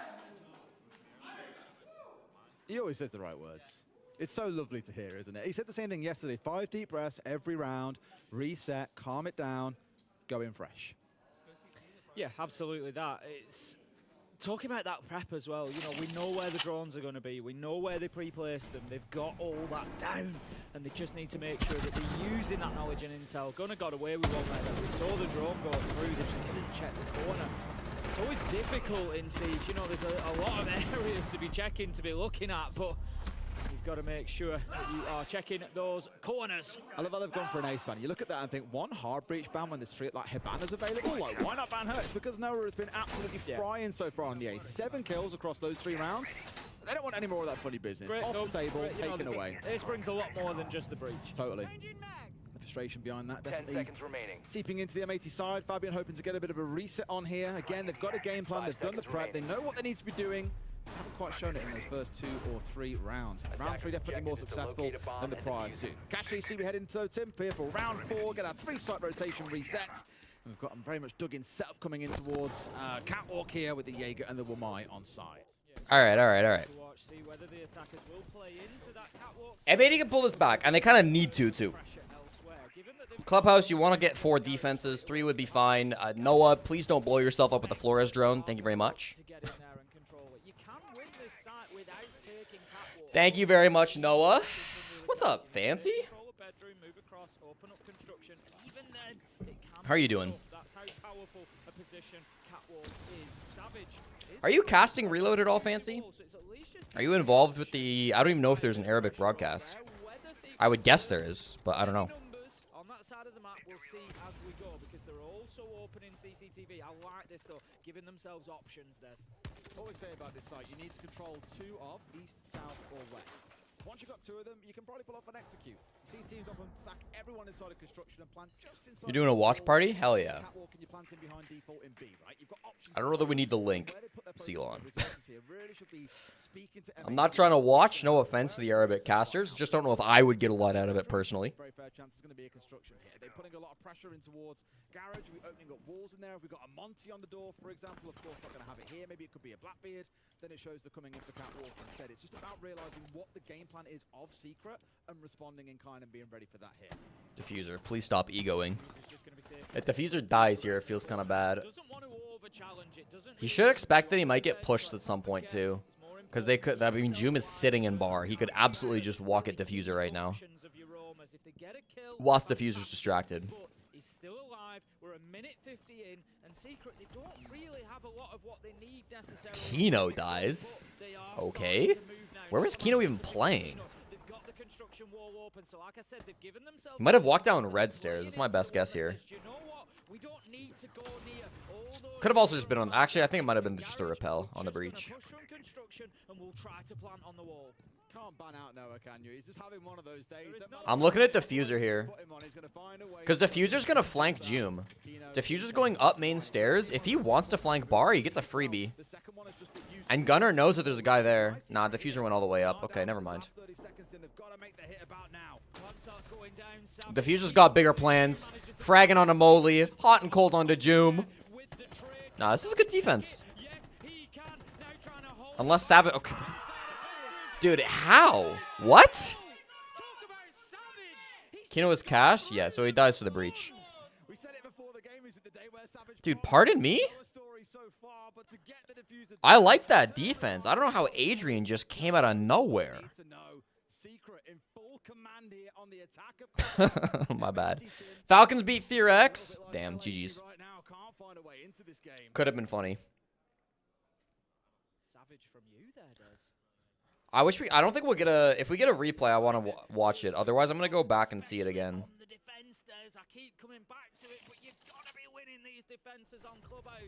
Okay, let's take another look at this.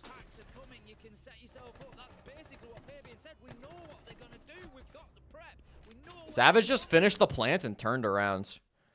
If they're a second faster there, they can kill Savage before he plants, and then Savage can't get the 3K, and it's just done. Or, I guess, if Hot and Cold just, nah, I mean, honestly, that's an insane shot. Savage jumps off the defuse kit and slams Houghton. Wow. Can't wait for Twitter to explode today after what happened to Liquid. Listen, I think Liquid might be justified in their complaints about what happened round 1 against CAG. But also, like, it's 1 round. If you're getting tilted off 1 round and losing to CAG Osaka, that's on you, dog. I'm sorry. Like, you can't blame Blast for losing that game. Rainbow Six Siege just played in 15 rounds, you know? What's your excuse for the other 14? Round 1 was played, Liquid won, but due to a repel bug, they replayed the round and CAG won it, which tilted Liquid. And then they lost the game. And then they got eliminated from the tournament. The format is part of the game as well, and they've come in, they've only reloaded. Does anybody know the next game on B stream? Liquid's always had a fragile mental. That is true, but I feel like Palu was a big part of the fragile mental on Liquid. So I was curious if they'd become a stronger team mentally without Palu there, but apparently not.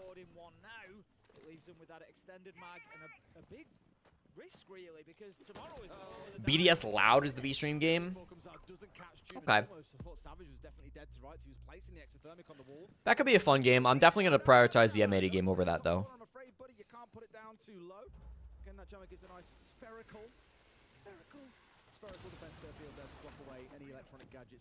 So that's a little awkward, right? Because I believe you can vault that. You don't love vaulting it, especially as long as the guy's in bathroom. But at least it's open. You can be on repel and hold the angle into gym at least with that. Nice roam clear. Diffuser is playing really solo on the side of M80. I assume it's intentional. Like I'm not trying to criticize here, but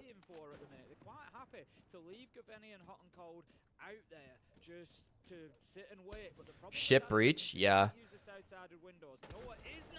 They have EMPs on Adrian, but he just wasn't close enough. Okay, Noah.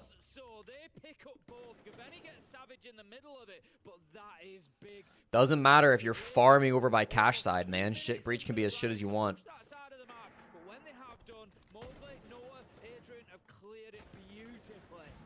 Feels like Secret are always one step ahead here. They're lining themselves up now on the South Balcony. 2 players going through. Oh, Kino feels super dead. I'm surprised he gets out to bathroom. But now they can start hopping in gym. They can smoke the door too, except Mowgli's in con. Yep. Nah, this is not winnable. Actually, no. Might have been able to get an angle on the plant there. He didn't plant on the reinforce, but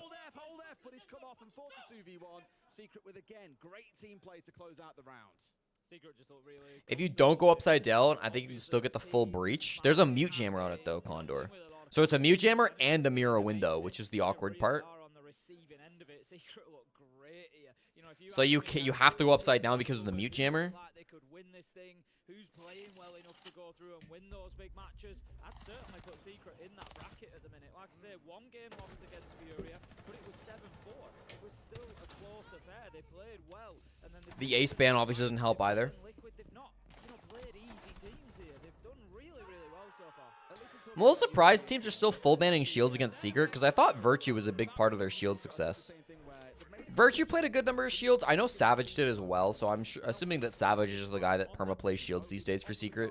He reminded me a lot of Nuez, as I said before, on Oxygen, where he'd often be the player, charging forward, really strong on the entry, great with his kills, but would be so far ahead of his team that he would... Falcons shot up to 3rd. Yeah, because they gambled everything on their match against FearX.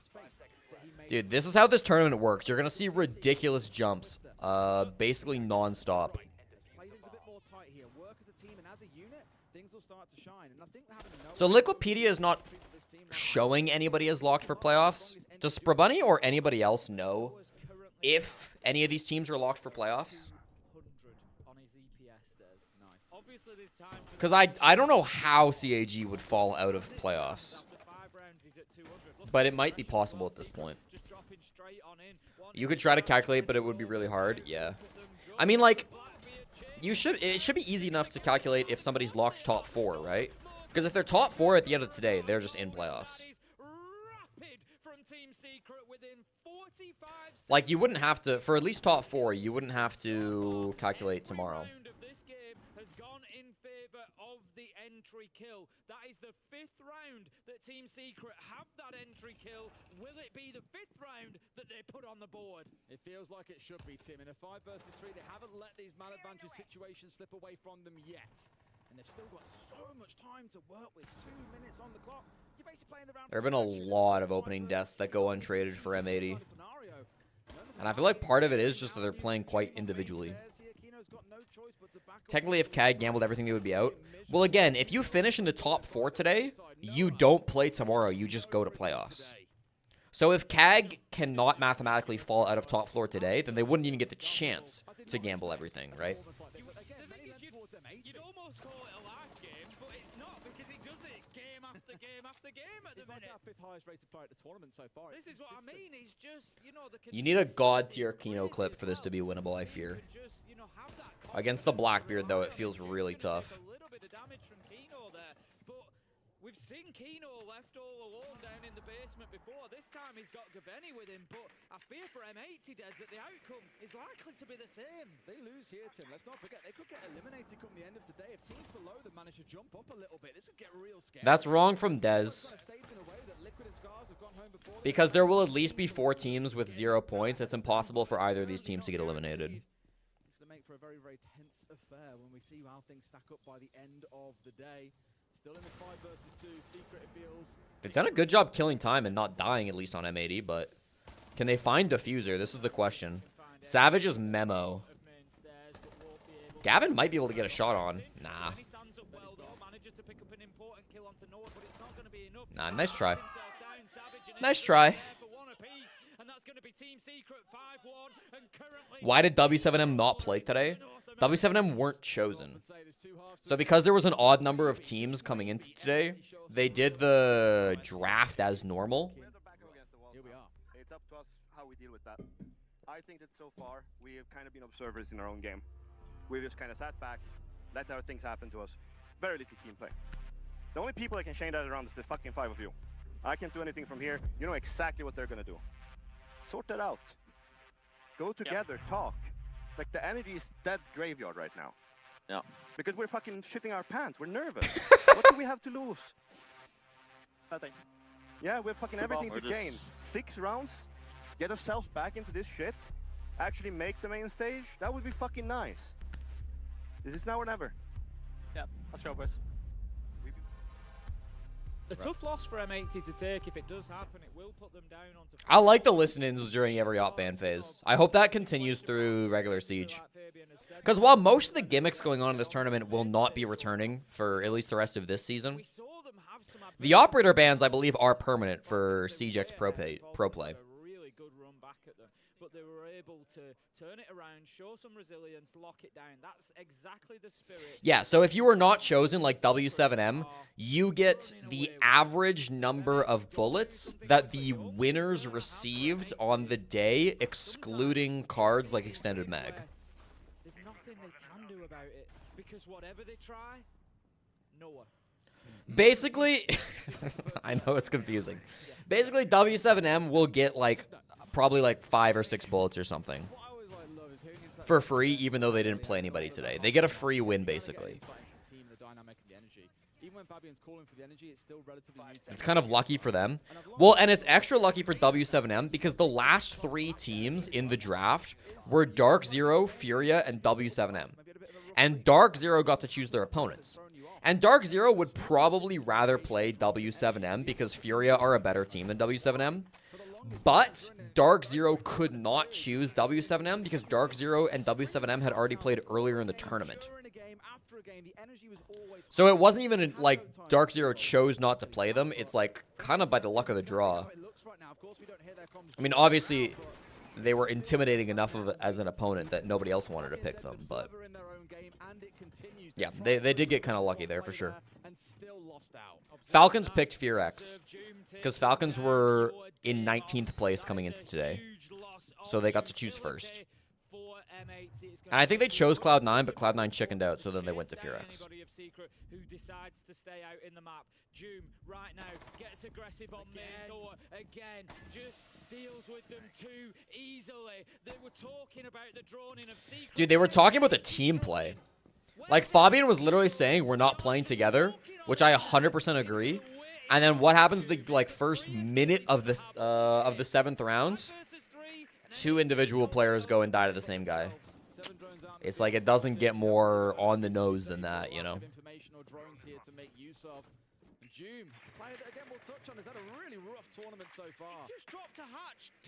Noah showing Fnatic that middle finger. Noah came in from ITB, right? He was on ITB last season, I'm pretty sure. Unless I'm mixing him up with somebody. 2 or 3 players now all squaring up onto that doorway, giving nothing over. Well, this is the beauty for Secret. They've wasted a minute 45. He went ITB, then to Fnatic, then to Secret. Guess what they've got now? A load of Goyo canisters Really? to play behind, so they're going to waste even more time, and the situation just gets more and more dire. Noah Urs Wikipedia. I don't think this game is. I don't think this round is winnable for M80. If they do win it, it's gonna be a late round push. Okay, he was on Fnatic for SI quals and for Malta. So he was on Fnatic, but only for a very short time. Fair enough. He was on ITB for most of the year and then swapped to Fnatic just at the end. Hold on. Dude, they're low HP. They don't know Mowgli here, though. Mowgli just wins it. Mowgli actually just wins it. No. That's a nice shot by Mowgli, dude. Yeah.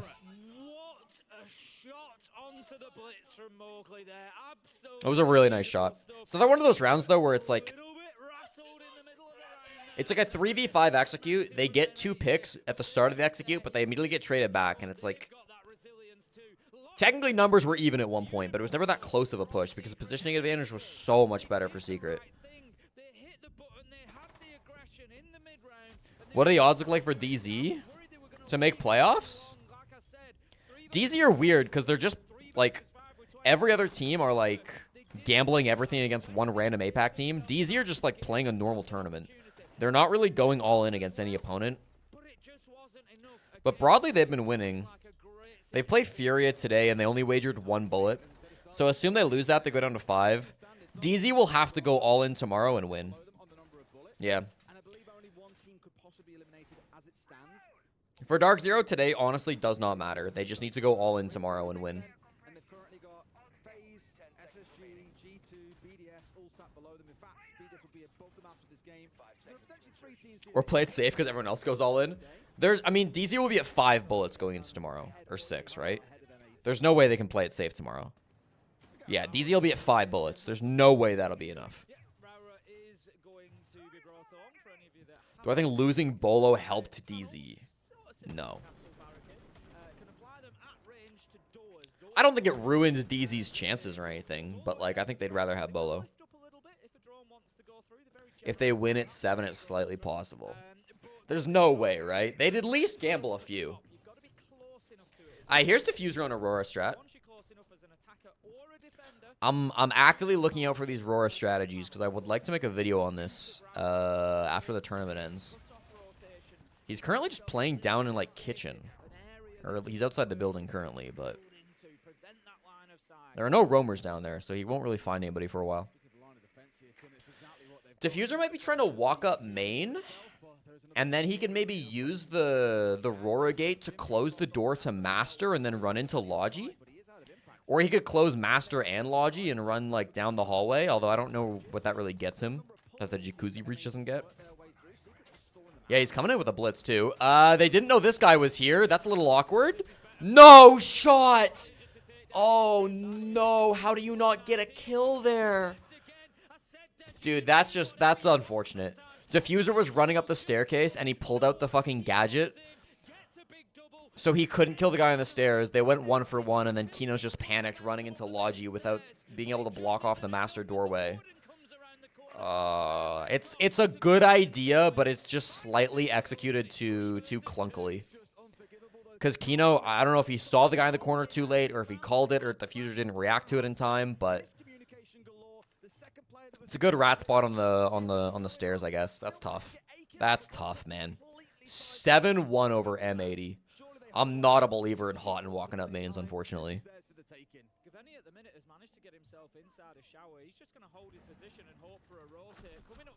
What, he flicked? Hot and Cold flicked to that? Jesus, dude.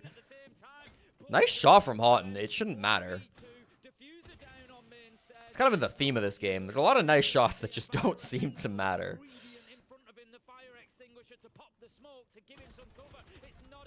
Yeah, good double swing from Secret, too.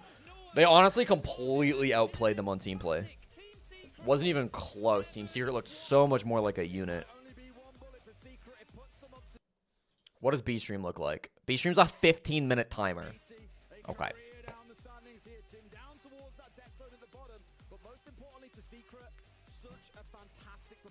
Alright, let's take a look at standings.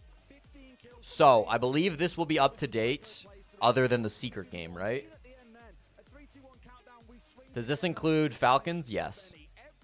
So, M80 gambled 5. Secret gambled 1.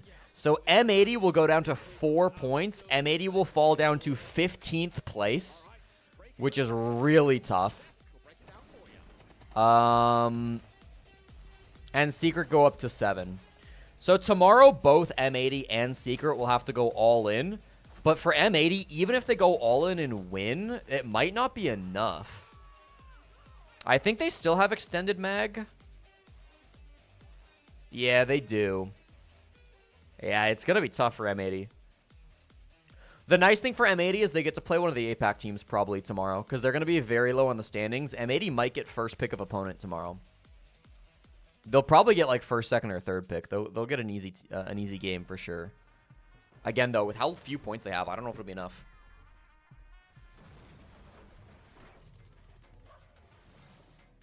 If Loud play G2 tomorrow, they could play all 5 EU teams. Falcons into Secret, into Fnatic, into BDS. That's funny. I think chicken cards can be used on all 5 days, right? Oh, yeah, congrats to the gamblers, by the way. Most of you did gamble on Team Secret. Charub Chairman is the channel point champion once again. Dude, Chairman's been fucking goated on the predictions. Oh my god, Hale came back.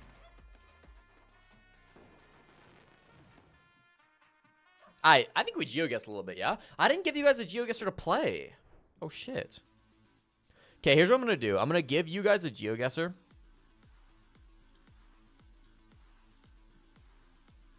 Dude, Ceylon's even in chat. That's not it. That's my announcement. I'm going to give you guys a GeoGuessr. We'll pin this.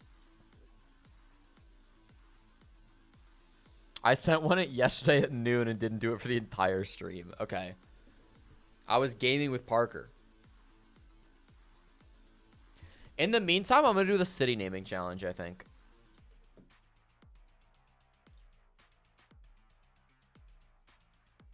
Actually, we can do the R6 still. We'll do the R6 still quick.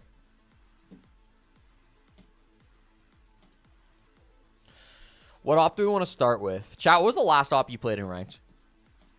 What was the last operator you played in ranked of Tom Clancy's Rainbow Six Siege? Ram? I like Ram. I'll start Ram.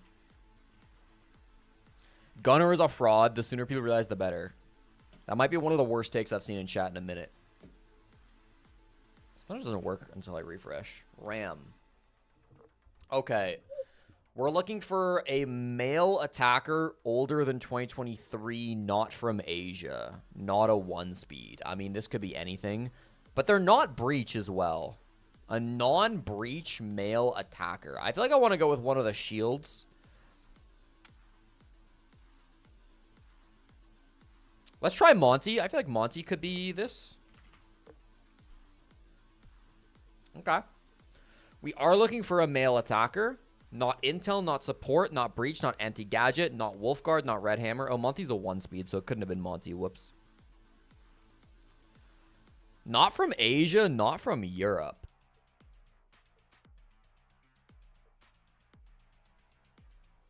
Can't be Buck, because Buck is Breach.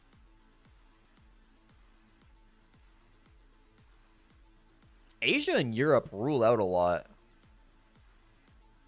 There aren't that many male attackers anyways.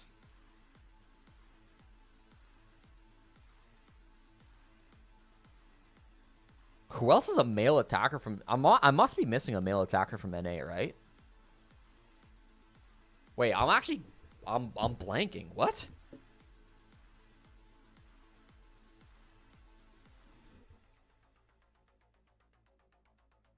What about Lion?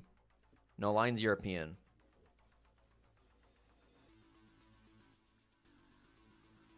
I want to know the continent really bad. I don't think it could be Africa, because I can't think of any male attackers from Africa. The only male operator from Africa I'm thinking of right now is Wamai. Oh, I guess in Kaid too. Neither of which are attackers. It's got to be Americas. What's a male attacker from the Americas? I'm sure chat is screaming it, dude.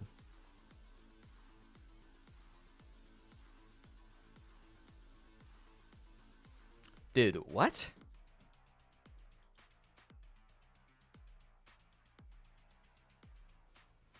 Maverick? Maverick. Maverick.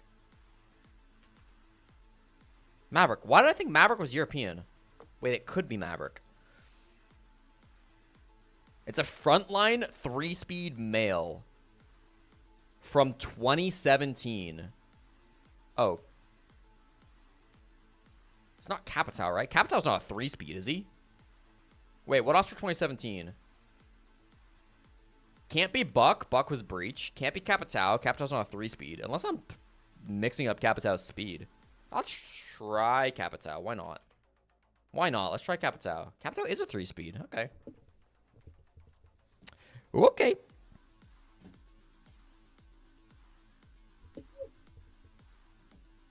GG, this guy's racist and stupid. Let's... Neither of those things. Maybe stupid. Maybe stupid.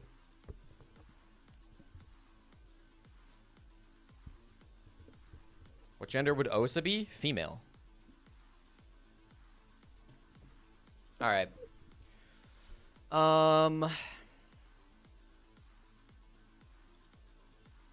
What's our timer looking like? 2 minutes? I got time for a city guesser. Do I have it open? Yeah. No, I don't.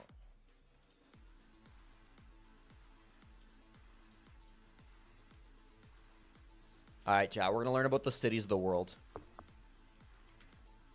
I believe my high score is 86 in this game. We got to name we got to name the largest city in each one of these squares. I think we start with Murmansk. I don't know this one. I don't know this one. That'll be Norilsk. The largest one in there is Anchorage. Then in Canada, we've got Kelowna, Prince George, Kamloops, and I think we have Calgary in there. Yeah.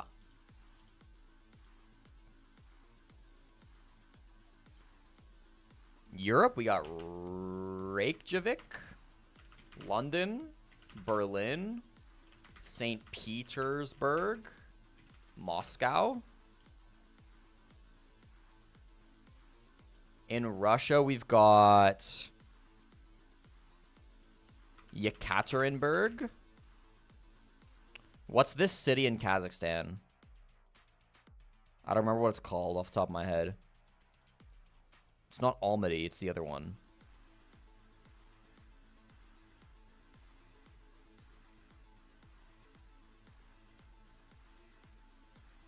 Fuck, I can't remember. Then we'll have Novosibirsk. Then we'll have Krasnoyarsk. We don't have Krasnoyarsk. My mistake. What's in here? Krasnoyarsk, I think it's here. I don't know any cities in here. I don't think I know any cities in here either. The next one's Yakutsk. And that one's Petropavlovsk. What a great score for you, Team Secret. But you know what, We can listen to the Secret interview. Hear from you right now. Why is Secret playing so conservative in reload? You guys are not reloading that many bullets. You also didn't use the extended mag card yet. You keep it for tomorrow. What is the strategy behind it? The strategy is we don't know the format. So at the beginning it was like very hard, you know, like for example Falcons, they know the format, they just bet, and if they lose they pick first, if they win they're on the top. For us it wasn't the same, like we bet small because we're playing good teams, you know, and now we're on this position, like we have to beat good teams, and tomorrow it's going to be the same, you know, we're going to bet a lot, but it's going to be a good team, so it's do or die. So there is no strategy, it's just about we are playing good teams, you know? Yeah, but now seeing the results, back then, would you like to come back in time and just reload as many bullets as you could? Now, you were doing really great. Yeah, thank you, yeah.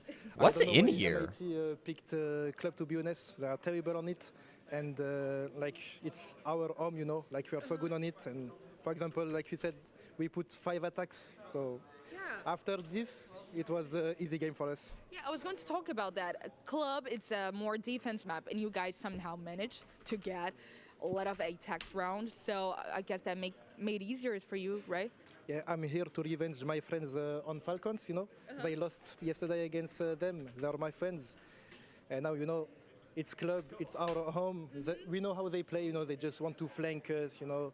So we just wait like this. One is coming, okay, 5v4. Another one is coming, okay, 5v3, you know. It was very easy to I don't know, chat. Just waiting them to put on their faces on your aim and just shoot. Okay, fair. Now you guys have the rest of the day to, you know, just chill or practice. What are you guys doing? I think we're going to study the format again. Maybe we're going to find a new rule, we don't know. We're going to do all the mathematics stuff, you know, to see how many we have to bet, if we have to all in, you know, this kind of stuff. And after maybe we go to the pool, I don't know. Have a good time, because maybe we are out tomorrow, we don't know. Yeah, I just think that you need to use the extended mag tomorrow. I think. Well, let's see. Let's see.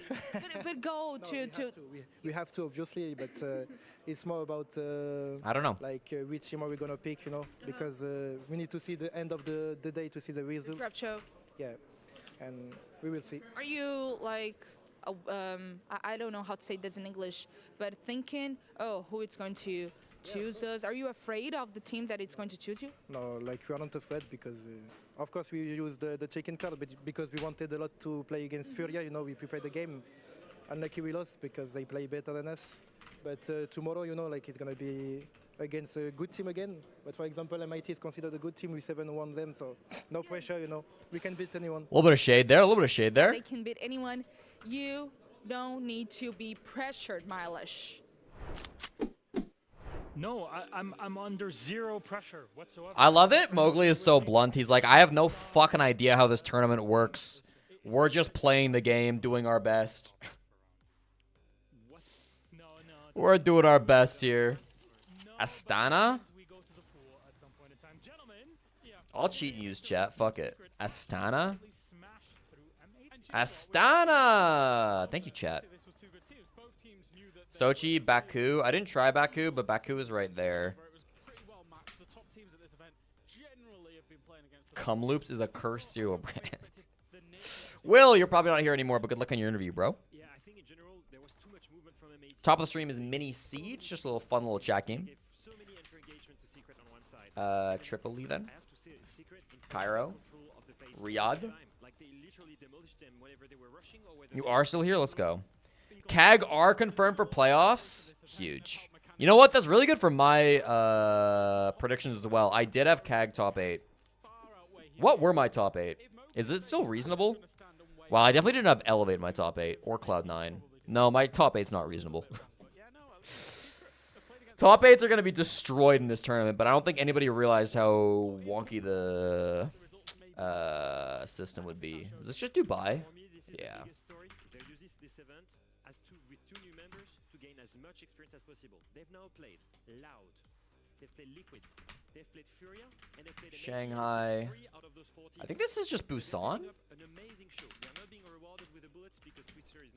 No. What's the other big city in Japan? It's Tokyo and it's Osaka? Yeah. Honolulu?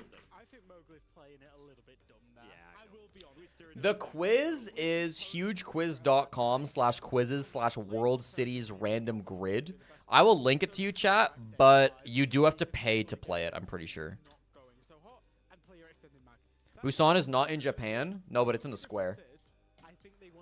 Busan is right here on the southern tip of Korea. I think it's right here. It might actually be right above the line. I'm not sure. As long as it's in the square, that's all that matters.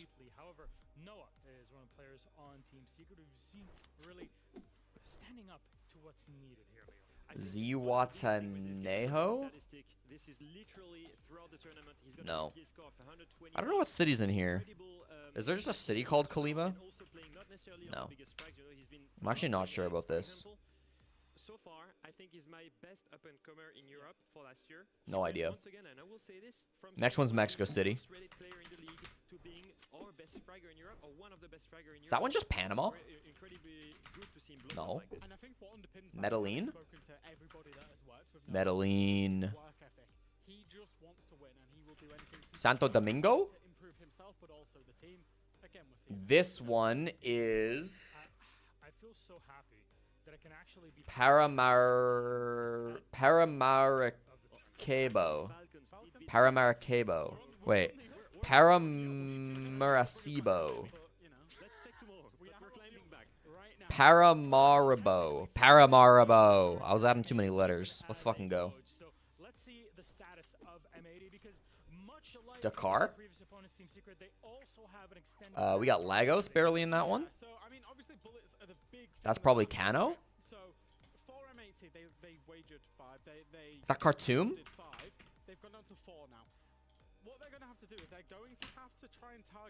I don't know. Does anybody know any cities in this square in like Sudan that are not Khartoum? Yeah, we'll get to Madagascar. What's the lowest ranked team that can still make playoffs? All of them. All of them that have at least one bullet.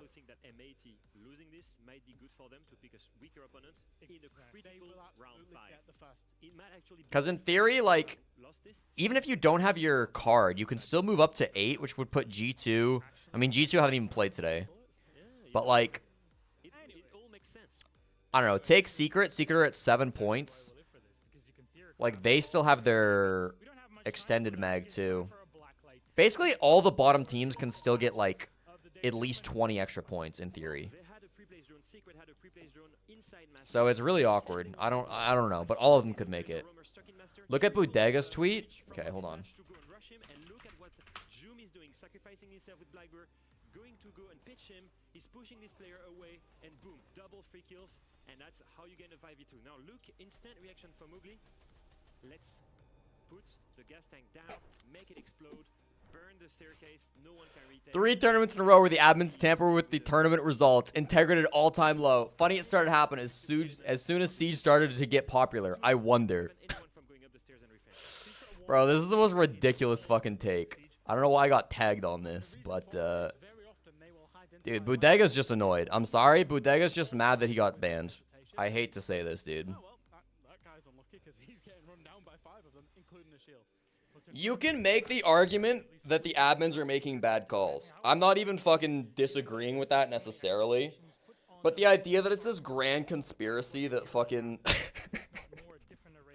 that Ubisoft is like biased against Brazil or something is delusional, dude.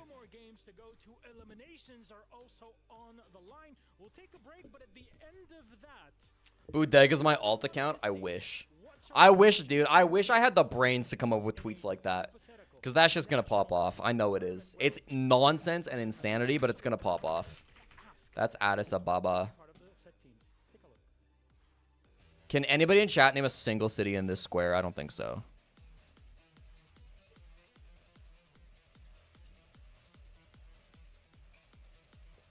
It's honestly a little bit sad.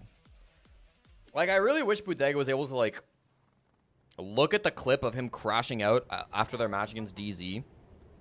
And I don't expect Bodega to, like, agree with the admin call there, because I don't even necessarily back the... I don't even necessarily think it's a good call from the admin. But, like, you've got to recognize when, like, you're being unreasonable, you know? For the last square in Mexico, try Morelia. Oh my god, you're a goat! Let's go.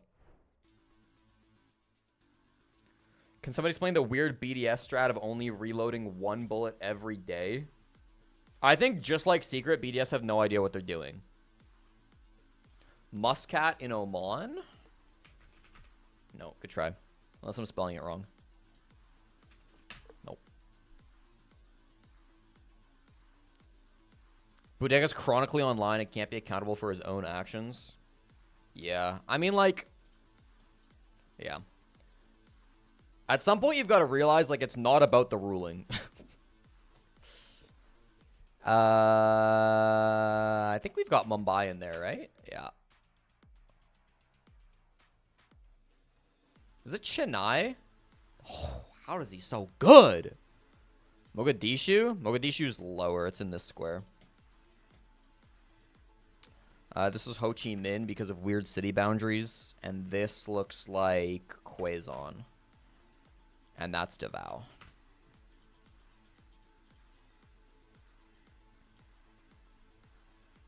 You know Chennai from Pandemic? The Indian cities took me a long time to learn, but I think I'm pretty good at them now. We've barely got Bogota in that one. There we've got Manas, Brazil. There we've got, I think, just Belém. And then there we've got Fortaleza.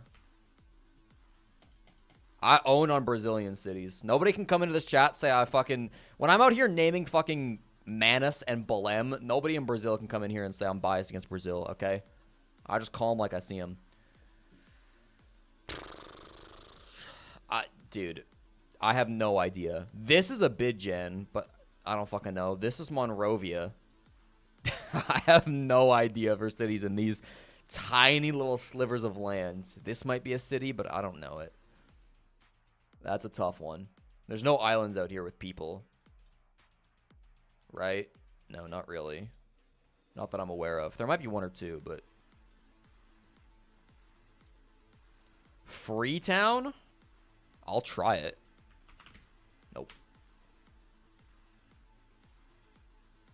Do I think Favela will get a chance to come back into ranked? You're trolling, right? No. That's Kinshasa. Capital of Uganda is Kampala. That's Tanzania, Dar es Salaam. Can anybody name me a city in the Seychelles? Because I sure can't. The Maldives is male.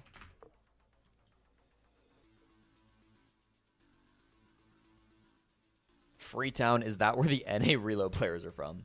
We tried Khartoum. I don't know why Khartoum isn't considered the biggest. I think it's weird city boundaries. I'm going untimed, too, because it's just us in chat. La Reunion, that's down here. Victoria, Seychelles? Nope. I'll try La Reunion. Nope.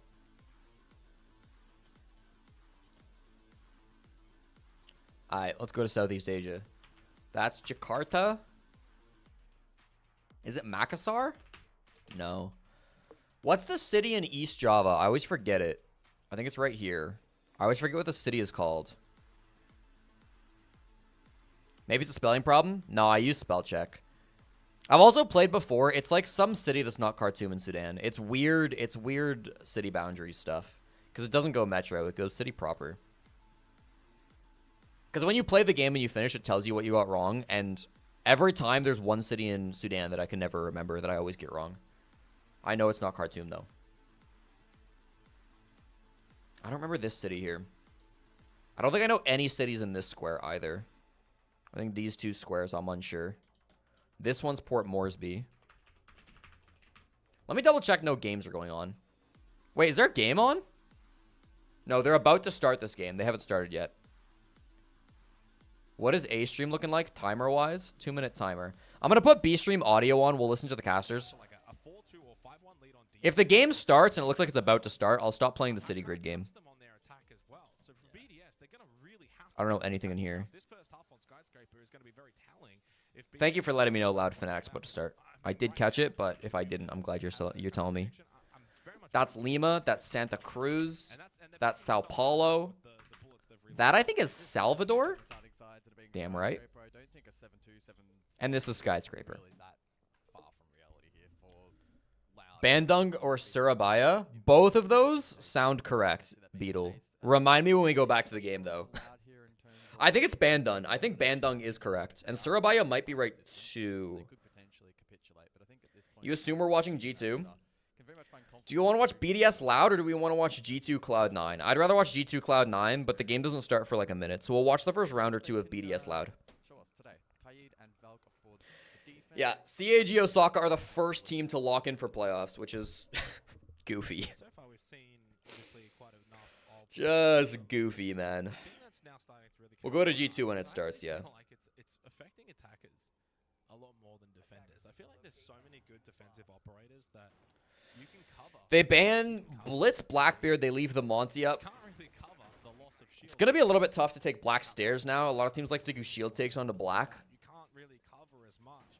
A Capital Ying ban as well in terms of helping. Does Singapore count as a city? Yes. Singapore counts as a city, but both Ho Chi Minh and Jakarta are bigger, so it's rare that Singapore is actually an option in the game. But if the grid generates correctly, because it's a random grid every time, sometimes you get Singapore, yeah. Yeah, I think there were theories thrown that the game could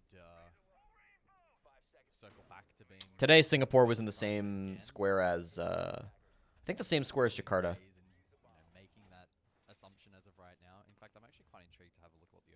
Well, Robert, that's not true because CAG made it out of groups in Boston.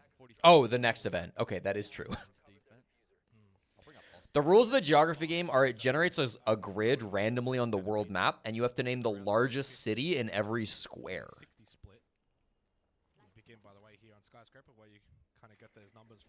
My goal is to 100% it one day. I've never gotten 100% on it.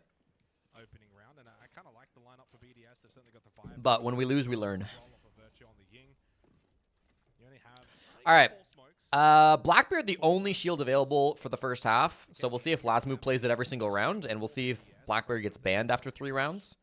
Blackbeard's about to die if Bassetto's paying attention. Bassetto is not paying attention, though, so he's just dead. Oh, that's tough.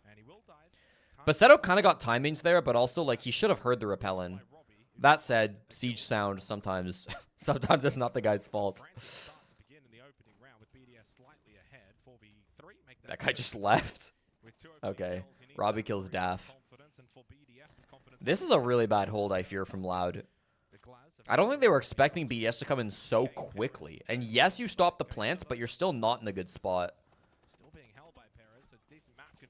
Random spam from Virtue. Hits the head. That's unfortunate. Paris has no hope here. Oh! Still should have no hope. They can just plant. They need to coordinate, though. Freck is going for the kill, and Virtue is planting. They need to be on the same page. I think now Freck has reined it in. Freck has realized his teammate's planting. Nice. Through Virtue. Now needs to try and break the cross. Try and find the first, and then the pre-fire onto Virtue. Although could now find the first. Virtue exposed. One shot lands, but it's not enough to net the kill. Perez now... Even if Perez gets one kill, I don't think he wins it. No. How did Liquid lose 10 bullets if they only wagered 4? Communication between the two. Well played from Virtue. Good discipline. And always feel a little bit Liquid wagered 4 plus Liquid triggered the extended mag. So Liquid actually wagered 10. To be honest, I don't like the way Liquipedia showcases this. Because really Liquid wagered 10. But 6 of that wager came from the extended mag, so it just gets counted differently, basically. They still had reinforcements, so really good start for BDS. And Loud's probably not going to be too happy with the way that round played out. Do you think that because they've been running off messed up sound for so long that when they fix it, it might be an issue? I don't know. I think sound in Siege and in basically every FPS game that's not like super slow like Valorant or CS, sound is just always going to be like impossible to get right.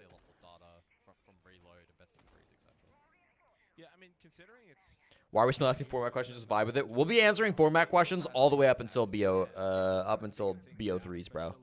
And I don't mind it. Like, people want to know what's going on.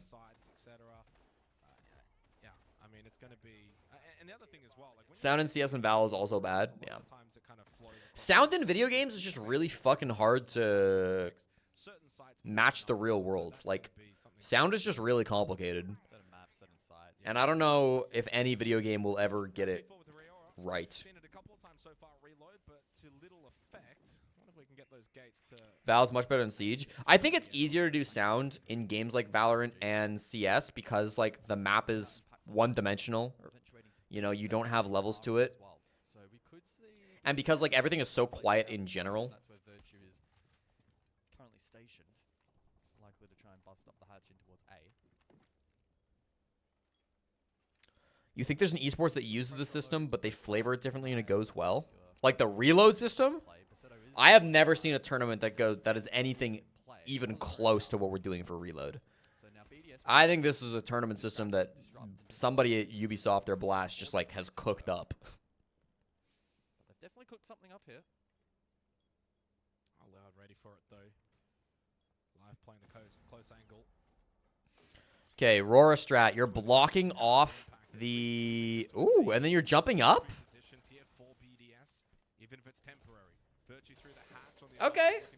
Cool Rora Strat. So they block off Exhibition and they jump up the hatch. The problem is they still ate a Nitro, which denied the plant. But Lasma's there to cover. They also did destroy the Rora gate like immediately. And then Perez also is able to kill. There's no pressure on Minibar, which feels really weird. I guess the idea is we're going to smoke push Glaz into Minibar, but that just didn't work. We weren't really watching it. They get the trade. I still like this push. It didn't go well, but it's not gone so bad that they can't recover it. And I think the recovery looks pretty good. Brother. Freck. You're literally holding Kit. You're controlling all of Office and Geisha and the EXO window. Why don't we just plant? I'm actually baffled why Freck chose to push up there. He had Kit. He was in a plant spot. The last two guys are playing house. Oh, I think Freck misplayed that, bro. Robbie's confident on the bearing. Yeah, Robbie's nasty. I think if this team does well, it's going to be because Robbie, like, absolutely slams people. Do I think this format will stay? No. As I said, like, I don't have any insider info. This is pure speculation. But, like, I would guess that we do see another kickoff event for Year 11. That would be my guess. But I think it'll have a more reined-in format. It's confirmed we will not have this format again for the rest of the season. Next season, nothing's been announced, so I don't know. Despite that, BDS still then found themselves with the man advantage, but not really the safe path to plant. As I said earlier with Parker, like, I don't mind them trying to make a format that's, like, a little bit more fun, a little bit more out there. But there's a difference between a format that is, like, experimental and interesting and a format that rewards bad teams, you know? I don't mind the 1v1s. I wouldn't mind at all if 1v1s came back for, like, kickoff next year. Like, a lot of the goofy things in this tournament are not actually what breaks it. What breaks this tournament format is, like, kind of the more benign things, like being able to choose your own opponents, being able to gamble as many bullets as your opponents have instead of how much you have. The extended mag card, frankly, just breaks shit. The extended mag card means that, like, one match of the 5 group stage match you plays matters more than probably the other 4 matches combined. It's not the only game that matters, but it's pretty close. It's mostly extended mag, you spawn bolts out of thin air. Yeah, extended mag absolutely breaks this tournament format. But it's like the chicken card and the 1v1s, like, these are maybe a little silly, but, like, they don't actually break the game.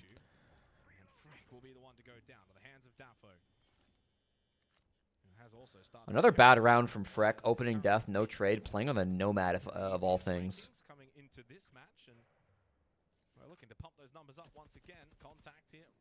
Robbie unable to land. Well, it's also back to have the top teams pick instead of the bottom teams, and the format is fine. There's a disconnect at the moment from BDS. Yeah, I'd be interested to see how that plays out. Clearly trying to get value. Or even just, like, don't let anybody choose their opponent and just match teams based on their record, you know? Or match teams based on how many bullets they have or something like that. So not an ideal there's start. no map control either right now in this round. And you're fighting from the back. And you're fighting from the back foot. You're down a player. You haven't got map control. You've got no pressure towards. Because, yeah, the biggest fundamental issue is that there is quite a large advantage to losing because it means you get to choose your opponent first. And being able to choose to play, like, Scarz instead of being forced to play, like, Furia is a massive advantage. He's the one that really became their win condition. It's got Lasmo for cover as well, so they double up together. And with the kill onto Daffer, that's a big figure off the board for Loud. Still time. There goes the second logic bomb, but so they really want Geisha control here. Live needs to get a kill. And Live... Oh, that's Perez, sorry. Okay, Live also gets shit on. Yeah. That was a nice coordinated push by BDS. Despite the fact they lost Freck so early, they popped the logic bomb. They all walked into Geisha together from multiple different angles. That meant the two defenders that were playing Geisha got rolled over. It was beautiful. Your favorite part of the format is watching coaches choose at the end. You know it's dumb, but you like to see the personalities. I like the idea. I feel like it happens really slowly. Like, I feel like it should be like a 20-minute segment that happens like as soon as the tournament ends. Some of the days, that segment has dragged on for over an hour. Like, the last game will end, and then I'll end stream, and I'll stop watching. I'll come back an hour later, and they're still doing the coach draft. It's like, I don't know if that many people are sticking around to watch this much. I haven't looked at the viewership metrics. I wonder how they are.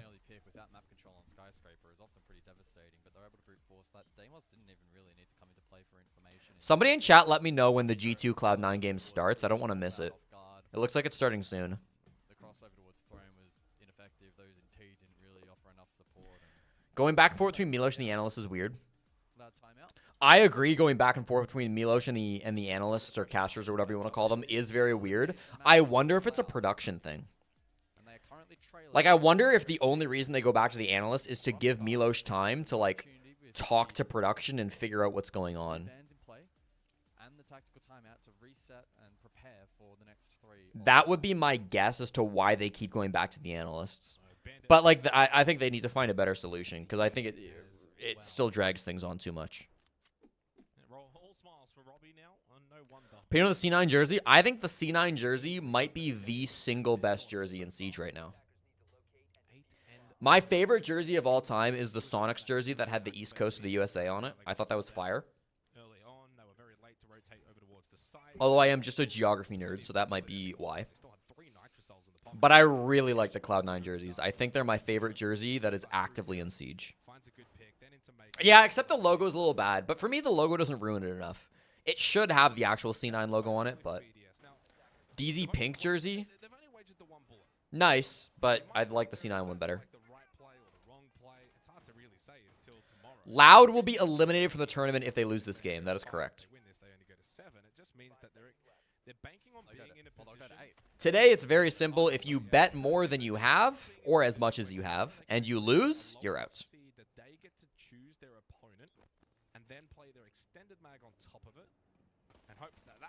Why the fuck did Loud bet 12 bullets? Yeah, that's a weird decision from Loud. They must have really thought BDS are a horrible team. Like, honestly, Loud must really just think the BDS stink. Because they had 10 bullets. If they played it safe the next 2 days, I don't know if they would sneak in there. Honestly, if they play it safe the next 2 days, they probably don't win. Loud should have bet like 9 bullets. I think that would have been the best strategy. Because then you either win, in which case you lock playoffs basically, or you lose and you get a really easy opponent for tomorrow. Maybe like 6 or something. And so in some respects, this feels very similar to the previous round, a 4v5, no map control. Yeah, I don't mind like a 6 bullet bet. I think 12 is all in, right?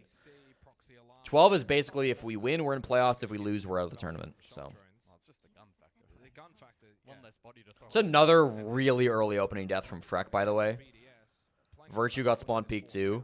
I think at that timeout, or not timeout, but like I think when they were picking the operator bans, Loud basically said to themselves, like, we need to be playing way more aggressive. We need to play like Furia style on Skyscraper. If you watch Furia on Skyscraper, especially Furia against a team that they don't think is very good, it is constant spawn peak, runouts, and aggression. Yeah, it's a good point, Spra. Obviously, like, they wouldn't have known going in that if you just keep 1 bullet, you are fine, but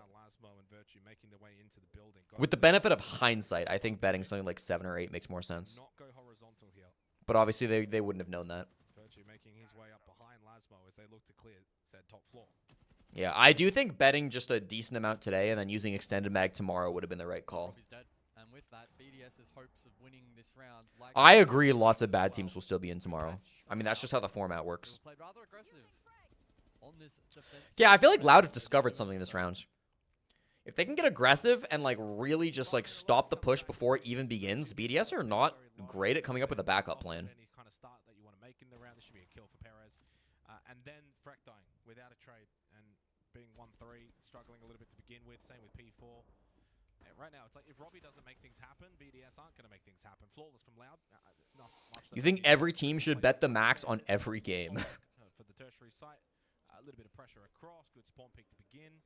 A bit active on defense coming out of the tactical timeout. That's the response that you want if you're Loud. 2-2 scoreline. Feels like Daffo versus Robbie right now. Whoever can get more on top of this. Maybe it's to unnerve the opponent saying we'll bet this much because we're that confident. I feel like that has backfired more than it has helped. Usually the teams that are betting a lot look like the chokers. The team that are getting the mental debuff. Super called it the Ponzi scheme format. Loud with a bit of a runway for the conclusion of this half with primary sites unlocked. Well, they can't win tier and karaoke apparently. That's the only concern. They're going to try it again though here in the 5th round. I think it's just a format that I don't know. Would have gone off as an exhibition. It's just the it's good to lose format. I don't know how else to explain it. Because a Ponzi scheme is like shit from the bottom funnels upward, right?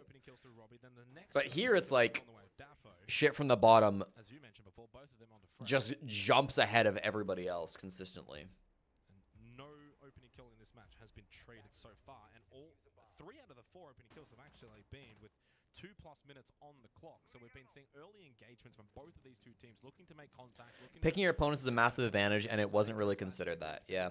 Defending entry positions. It's pretty normal to. Yeah, it's unfortunate. It sucks because I think there could have been a few small changes that could have kept the spirit of what they wanted to do with this, whilst making it a lot less broken. But I just think it wasn't play tested enough, or it wasn't thought through enough, or I don't know. I had to look back. I literally pretty much haven't casted since that change. That's how long ago it was. Back in November 24. FearX might be chalked for tomorrow because M80 is 100% going to pick them. We'll see, yeah. I think FearX have a chance at beating M80, to be honest. FearX have played really well this tournament. I think Hot and Cold even tweeted out. I might be mixing up Hot and Cold with somebody else. But some NA pro tweeted out that, like, FearX were actually playing really good in scrims, and they're not surprised that FearX are doing well. I think it was Hot and Cold. Yeah. So clearly M80 know themselves that FearX are a good team. I don't know if M80 pick FearX. Again, I don't know what their options are going to be and stuff like that, but... I mean, you have to. In this kind of circumstance, on this map, you cannot allow BDS to get more than 2 attacking rounds. Look at this. Another round where Loud got hyper-aggressive. They get an early pick, and BDS are now nading themselves. P 0-4, by the way. He's actually blocked out by this gas canister, courtesy of Passetto, who has one remaining. And at this point now for Loud, you've got a minute left on the clock, 5v4. You very much can now play Cyclops. How would you playtest this? It's tough, but I think you can get, like, 20 people and say, like, okay, pretend you're this team. Give rough odds for who wins these matches. Just simulate it a bunch of times, right?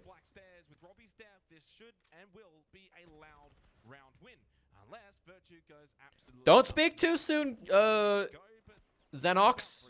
Virtue clutchable. He's got lots of time and he's got the fuse kit. He doesn't have intel from what I can see. Yeah, okay. Higher professional gamblers. It's P4v5. It's both. Cloud9 G2 is on. Thank you, chat.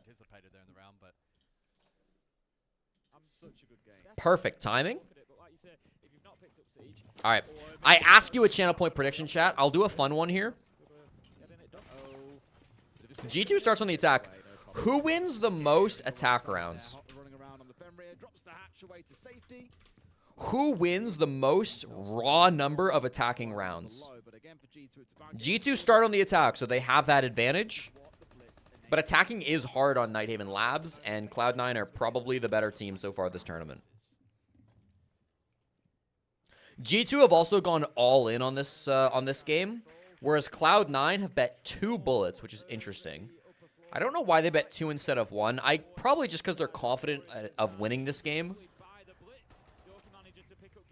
Not sure that they should have been. Nice start from Alamau. Sight is above, right? No, it's below.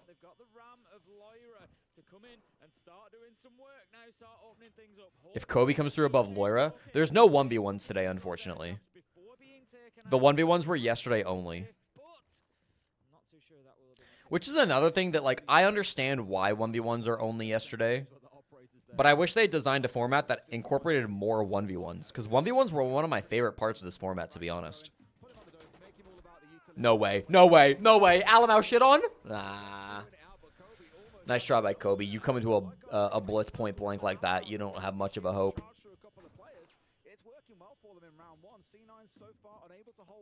This is one of the least winnable rounds I've seen. Where did G2 get their 8 from? Didn't they use their extended mag yesterday? So G2 can bet 8 bullets because their opponents have 8 bullets. So you can bet up to the amount of bullets that your opponents have, not that you have. But they cap it at 8. So 8 bullets is the maximum amount that G2 could have possibly gambled today. Because Cloud9 themselves have more than 8 bullets, G2 are allowed to gamble 8 bullets. I guess Cloud9 could have only... Since G2 only had 2 bullets coming into this, 2 bullets is the maximum that Cloud9 could have gambled. Actually, that makes sense to me. So both of these teams gambled the maximum amount possible. So stupid. Listen. I'm not here to defend it, I'm just here to explain it.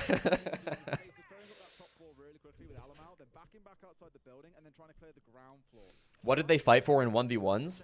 If a team was eliminated yesterday, they could 1v1, and if they won the 1v1, they, instead of getting eliminated, they got like a couple extra bullets.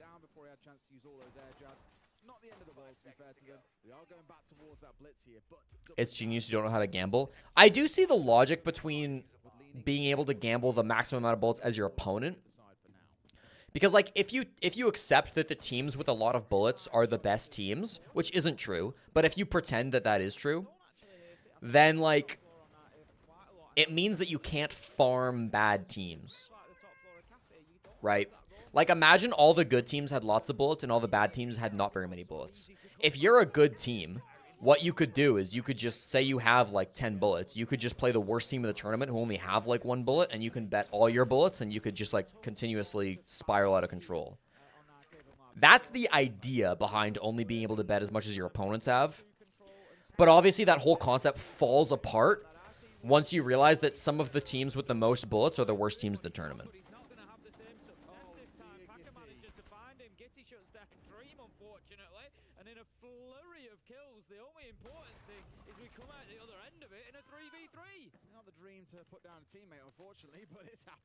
So this is kind of fun too. Normally teams rely on playing top floor as much as possible on Nighthaven Labs because it's the best bomb site. But because G2 banned Bandit Kaid, now top floor becomes a lot less strong. And obviously that was technically possible in the previous system, but in the previous system, like, nobody would ban both Bandit and Kaid because it would hurt yourself as much as the enemy. Not sure this push was really... I mean, this push was kind of all in at the start. Very chaotic. Wow, nice shot. Wait, actually winnable. Shouldn't have been, but actually winnable. The thing is, he's got loads of time. Does he have any drones? Yes, he does. This is good. Take your time, drone, and find Packer. Or at least find where Packer isn't so you know where you can push. Does he have 2 drones? No. They have 5 drones up on the map. I think Uno wins this, actually. I know Uno's had a shit tournament so far, but his drones are really good. His drone is watching Packer as we speak. He missed. The stream kind of lagged as Packer was, as the picture-in-picture was... Dude, don't plant here. He better have a drone in lounge. He just doesn't have a drone lounge. What is this plant spot? How is he not punished? Bro. Bro! Oh my god, it's not clean, but he gets it done.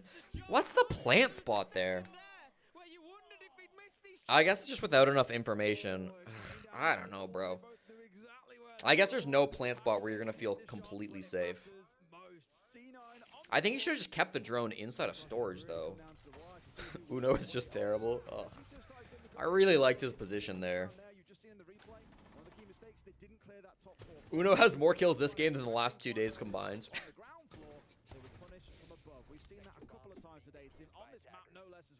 Packer was so stunned by the plant spot, he didn't shoot him. Holy shit, you're not even wrong. We got the 1v1 we wanted. Oh no, oh no.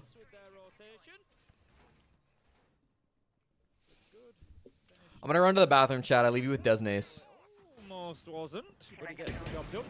That's all his team can ask of him. We're going to have the Azami of Kobe. He's going to be playing, I would say, almost certainly on the warehouse catwalk. We can see 3 lots of barbed wire out to help support as well. Keep a barricade, so utility, as I suggested, being completely and utterly stacked around warehouse and the catwalk to try and keep hold of it for as long as possible. G2, do they go in and clear that, or do they just work from maybe Aqua connector?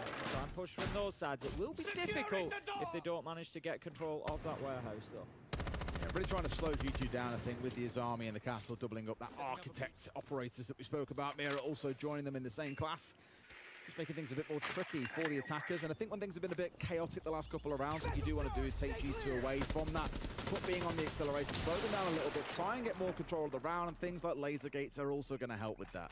So a bit more of a pause to take here for G2. They've got to play this one a bit more structured. And with things like Doki on the Flores, with all those Roteros to chew through, 2 of them already being gone, it's probably not a bad thing to say that. Nalamau is working his way here down the back. Oh, could have had a preview, but Uno's beating him to it, Tim. Uno just watching that rotation there. He'd already opened up connector wall earlier. It's a common one, but he's used it well. Packer just straying across there and getting himself taken out. I think he was unknowingly between a rock and a hard place, though, realistically. Alamau was very, very much in position on the other side to take him down if Uno didn't. Alamau, is he going to push forward from the connector side, or is he going to relocate? At the minute, it looks like he's headed underneath to try and... I don't know whether... Don't forget he's got nades here as well. He's So maybe looking for an opportunity to flush out any roamers underneath, or like you say, just, you know, blow a bit of a hole in the floor and send those nades. It'll be hard to knock a kill, but of course playing underneath the hatch here, as you can Chat, see, where's the Jesse Chair emote? You guys used to have, like, culture in this chat. Alright, they got electrical control, connector control. Are they in rafters yet? No, they aren't. Kobe's still holding on to rafters. Yeah, this push is kind of one dim. It's not that bad, though, to have a one-dimensional push. As long as you have IT, that's the important thing. Like, rafters doesn't really matter here. They do not have a good control over IT, though. That's good enough. It's good enough to trade. They couldn't get the plant down, but that's fine. Good play by Loira, dude. Tom has a better chair emote. Fuck, that is kind of a better chair emote. Tom and I have the same emote artist, too. That's double messed up. But they did it as a unit. 2 or 3 players hanging around connector, for example. One focusing on electrics, they couldn't get flanked. Alamau expecting a drop to come in from below, but also had nades to force players around. And C9 just funneled one after the other. You got the premium treatment. I'm actually filling up my water. I will be right back. Tom must pay her more. I mean, she's done some moving emotes for me. Yeah, they definitely need to find something to Not surprised to see the blitz. I guess just the wave. No, not after Alamau's success on it, particularly back in round It's one. not cheapskate. I didn't think about it. Straight into a timeout for C9. Let's have a listen. Open up and they're just going to float George. I think we need to switch it to here so we can't ram Tool, so we can able to play in storage as well. You know what I'm saying? So we need to flip this here. George should actually, I think he should play Captain Loki to make him on the E-Box door and Aqua right here, these two. Can you tell him to do these two? George, you see that? Yeah, do it right here and here, because I don't want them to get, they're just going to fly top forward. That's what they notice, because he's going to fall off. So I want to fight that a little bit longer, and then we should be good with that. What about for the storage for the Minge? For the Minge, I mean, I think we can still run the same thing back, because they just tried doing a rush. They're going to do a normal push now. And I think the mirror is still good for in the Minge as well. Okay. What's the code, Sid? Okay. What? All right, there you go. More focus on the micro. It was remarkable. Yeah, very strategic input there. It was very strat focused. I wonder if they got caught off guard by that ban. Talking more about strategical parts of the game, where they're forgetting core fundamentals in some places. Here, it was more about changing around a particular strat. Going off how you pay Flynn, you probably pay her poverty wages. Okay, bro. First of all, I'm not setting her wages.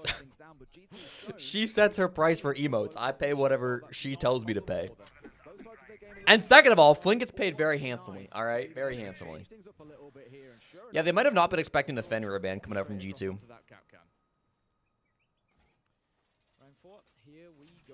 Back down to the basement. Last time around, G2 had a lot of success clearing out the roam of Cloud9, particularly the 2 players that were in control and storage. Did Mint not get picked up as a coach after Unwanted? I'm not exactly sure what happened with Mint. If he chose just to step away from Comp Siege. Well, obviously not Comp Siege in general, but you got to keep in mind, Mint has been a professional Rainbow Six Siege, either player or coach, since year 1. Year 1, season 1, right? Definitely year 1. I think year 1, season 1. I'll double check myself here.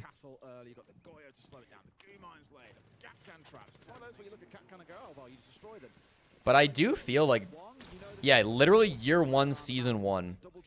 He was at the very first Pro League finals. That's right. So, like, it wouldn't surprise me if Mint just, like, kind of wanted to take a bit of time off, do something a little bit more fun, focus on content a little bit, not fully committed to the grind. Three enemy players run into a doorway on bank, and I think it killed 2 of them with a triple stack of Capcan traps. It was beautiful to see. Just goes to show that not checking them out and finding out where they all are can sting you. Mint's been on the stream grind, but you feel like he's not getting the traction he should be getting. I think it takes time. I think specifically it takes time to, like, learn how to be a content creator. Wow. Kobe's give himself away a little XD bot. knowing that that's where the Deimos is, but then he's just still kept himself on the other side of a soft wall. Doki surely can't be calling people bots after how this week has gone. I don't think G2's really in a position to be talking too much smack right now. Mince's team with Nyx isn't that fun. I don't know. I feel like the content that pops off needs to be very... To be successful in content, I feel like you've got to capture a certain audience, you know?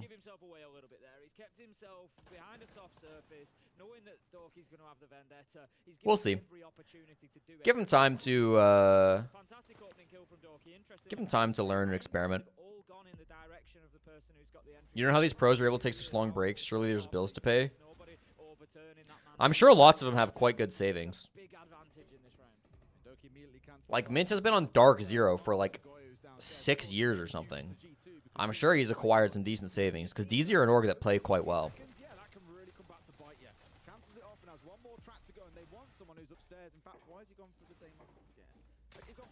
Not too sure about that one, Tim. Would have gone more for someone on the upstairs right now, but they at least know that he's on site and they can get the execute off.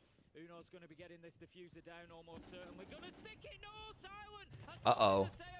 That doesn't matter. There's a fucking life game for Loira.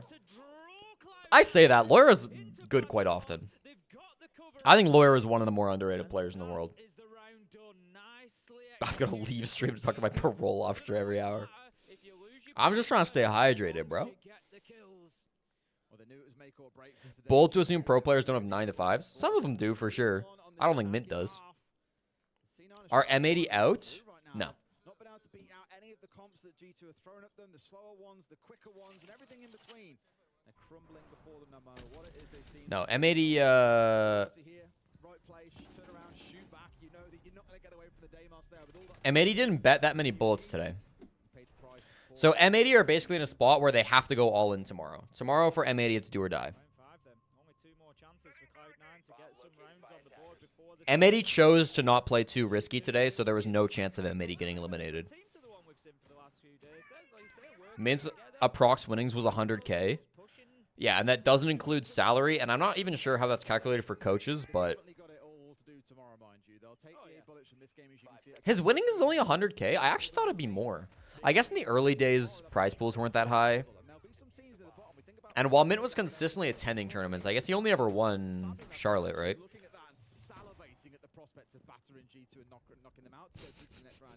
Let's not forget though, G2 are professional escape artists. They are. They love an LCQ.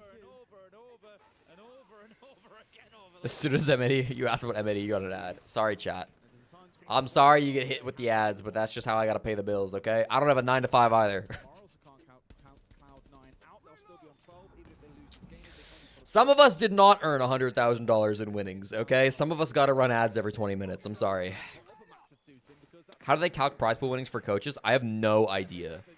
They just don't. Okay. So yeah, that's only prize winnings as a player. I'm sure he got some cut as a coach too. I don't have a 9 to 5 math major moment. Okay, bro. Okay, I get it. I get it.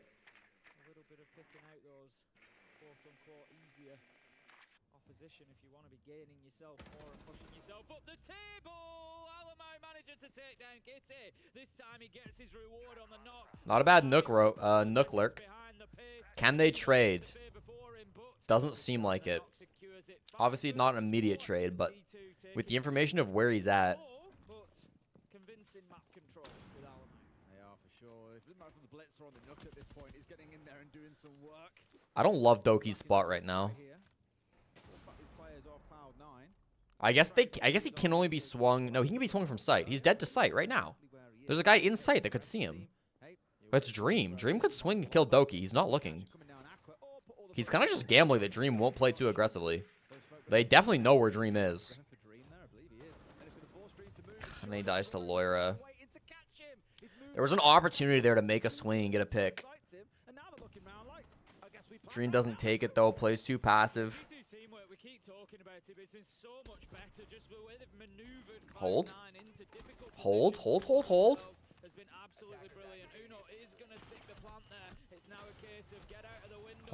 Winnable. No, never mind. Dude, Uno farming. Louder about to be at 22 bullets. Oh no. In a way, it feels like the comments that we heard from Fabian during the amazing. That's crazy. We're kind of observers in our own game here, where It is skyscraper attack though. Don't count him out yet. And although we've seen a couple of trades coming out of Cloud9 throughout the half so far, it has largely been them getting My ads reset. I wish I could just give extra ads to Hale, bro. I wish.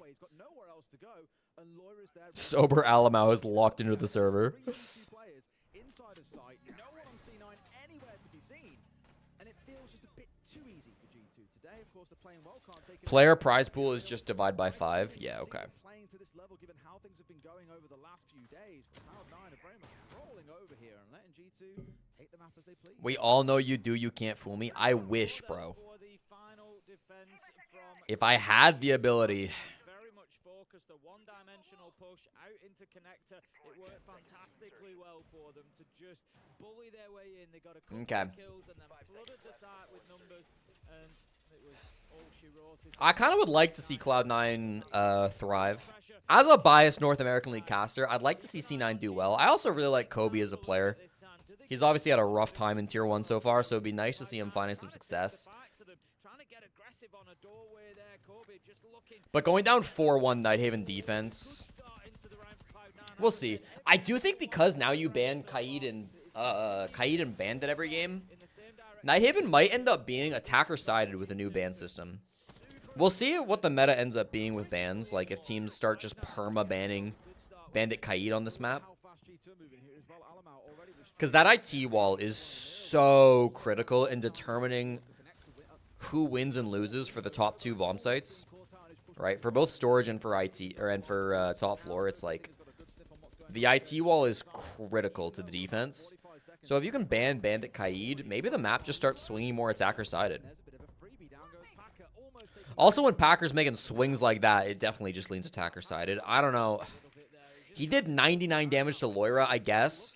But, like, you're playing the SAS shotgun. Surely your whole job here is to sit outside of electrical when the push comes in and hold like the most powerful shotty angle in the game. But now you've gone down. You could rotate Silent over because he's playing shotgun, or maybe Dream. I think it's going to end up being Dream. But that's a much worse shotgun. You know, have to play outside of electrical. Like, the SAS player is quite valuable for the late round on this bomb site. Packer dying feels really sad.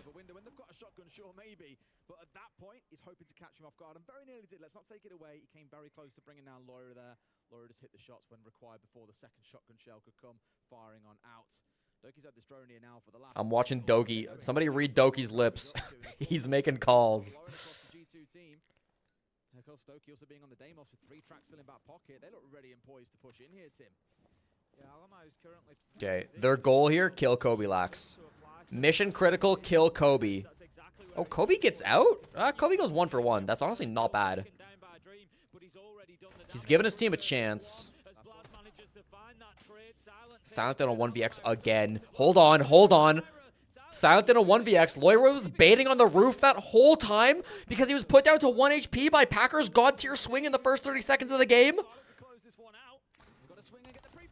Silent in a 1v3. Let's fucking go. Off of the friendship team and onto the Cloud9.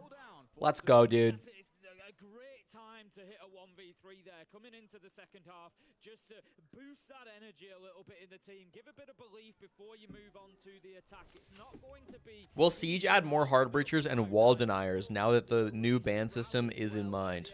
I don't know. Hard breach is one thing because we have can openers, right? There's the Kaid. Watch it be Kaid Bandit. Positions and looking much the better for it. Hard breach is one thing because there's can openers, so like no matter how many hard breachers you ban, there will always still be a way to hard breach. It would be interesting if they added like an electricity secondary gadget, you know? I'm not even saying they should, I just think it would be interesting. Maybe like as a secondary gadget you get like 1 bandit battery that can electrify like 1 wall. So, like, to keep IT wall closed, for example, you need to bring 2 operators with that secondary gadget. I don't know. It's an idea. Exactly how things are going to impact later on in the round. I prefer it when the bans can be used to like I don't like it when an operator ban phase can basically just eliminate an entire part of the game. Like that feels like too much influence for an op ban system. Like ideally you ban an operator and then your opponent just has to use a worse version of that operator. But now it's like if you ban Kaid Bandit, like I guess you have mute. But it does feel like to an extent you're just removing an entire element from the game. Loud wins 7-3. So Loud will now jump up into first place with being the first team over 20 points. And they were playing BDS, right? BDS fall a little bit. BDS will have to go all in tomorrow if they want to make playoffs. What's up, Nomis? Good to see you. Impactful ban phase good, actually. Nah, I don't like ban phases that are completely, like, change the entire game. I don't know. I do like when we can refresh things up. I think it's fun for now. My take with the... Dude, type him, let's go. The exact same window, the exact same operator. I don't know. I think in general, like I have a lot of problems with the ban system, but I think ultimately like change is good because change inspires creativity. I think the ban system as it is now has done a lot to refresh the game.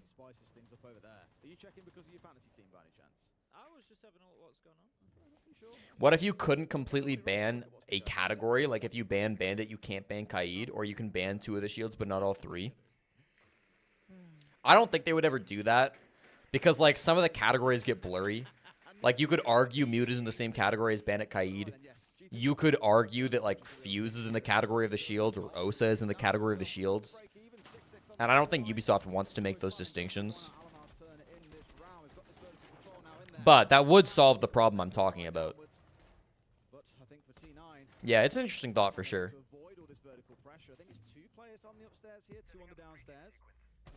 A mini Kaid secondary that has a limited battery life is kind of interesting too.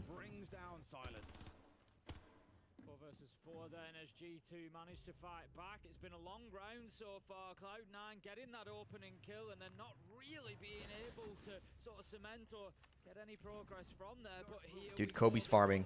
Kobe's farming down below. The rest of the team is like trading up above until Blaz walks in with the shotgun.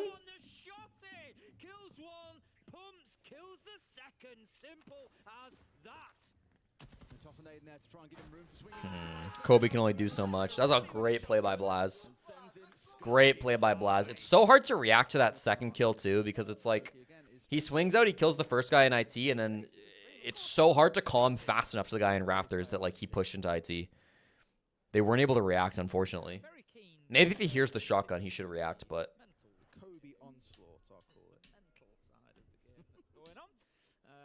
Why are G2 only betting 8 if they get eliminated anyway if they lose? 8 is the maximum G2 are allowed to bet.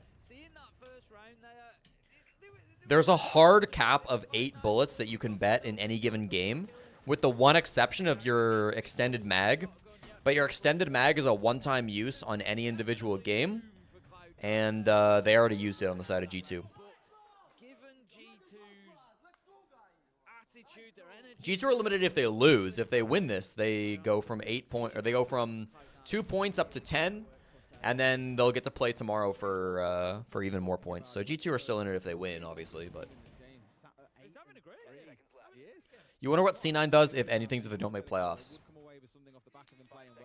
I don't think C9 will make changes. I hope they don't, because I feel like making changes after like one tournament that's like not even a real tournament really is way too, I don't know, it's way too fucking quick. And I don't think any particular player on C9 has like trolled this tournament. Like, I think all 5 guys on Cloud9 have had good moments this tournament. And it's broadly been a good tournament for C9 so far. Like, we'll see what tomorrow brings for Cloud9. We'll see what tomorrow brings, but I think broadly they've had a good tournament. They beat 2 8-pack teams. I don't think that's good. Okay, well. We'll see what tomorrow brings. This is certainly a tough day for them. I think there's 2 things, right? Like, if there's like a problem with one of the players on the team, like if somebody's like not meshing or there's like some personal issues or whatever, like then you drop somebody. And then the other consideration is there's a lot of good tier 2 talent. Like, if you can have Stompin', do you pick up Stompin'? I don't know. I don't know.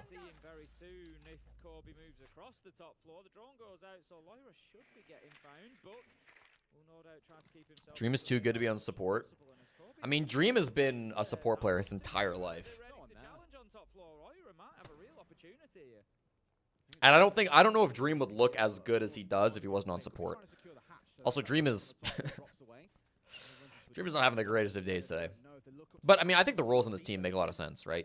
Like, Packer and Dream are the obvious support duo, and then Silent, Kobe, and Giddy are, like, the obvious aggressive trio. I think it would be very odd to swap any roles on this team.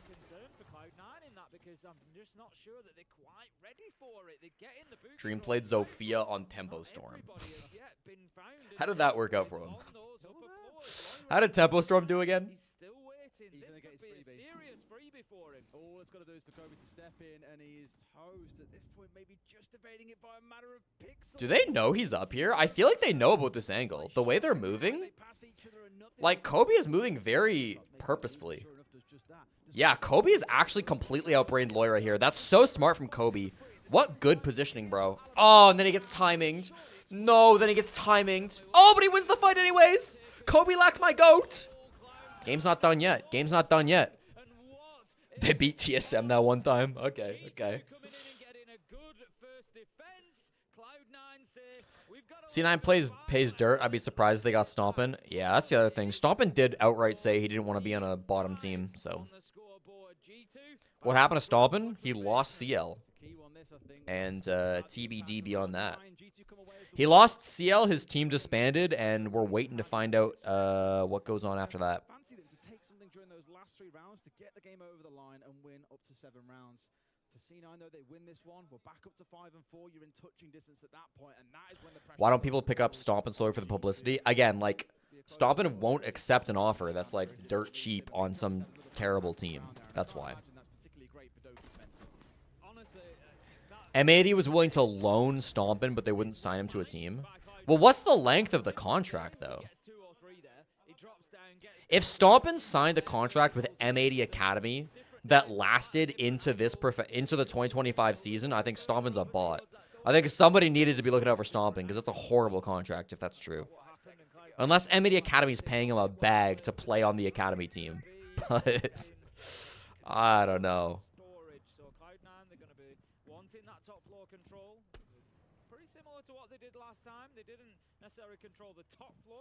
Carlos said he let them go without a buyout.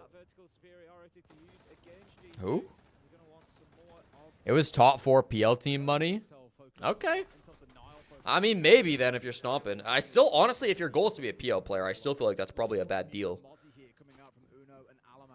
Because, like, if you have to now sit on the bench for a year, like, I'm going to be honest, there is not space for Stompin' on the M80 main team.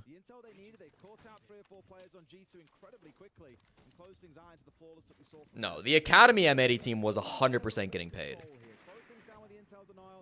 Usually Academy teams don't get paid, but M80 Academy with Stompin' is not a usual Academy team. You got to keep that in mind. Stompin' was getting paid significantly more than the rest. Yeah, I mean, obvious. That makes sense.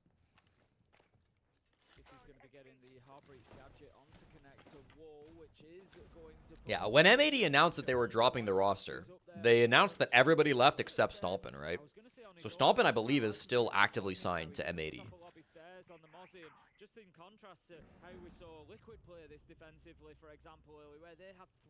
Opening death on the Blackbeard with no trade feels a little bad, although we didn't see it, and Silent is quite deep.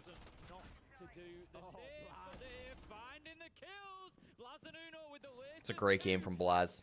This is a silence the haters game if you're Blaz. Dude, Blaz and Uno saw people typing on Twitter and they were like, I gotta put something down right now.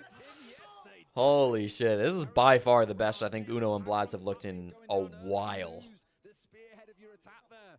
Him going down super easy without any contest on the other side was a bit of a faux pas, I think, and maybe didn't realize what he was stepping into. But think about what we spoke about, Tim. That intel denial. What do PL players make? Yeah, it varies like crazy. I mean, there were PL players in previous seasons. I don't know if this is still true, but there are PL players in previous seasons that were getting paid like literally dirt, like effectively nothing.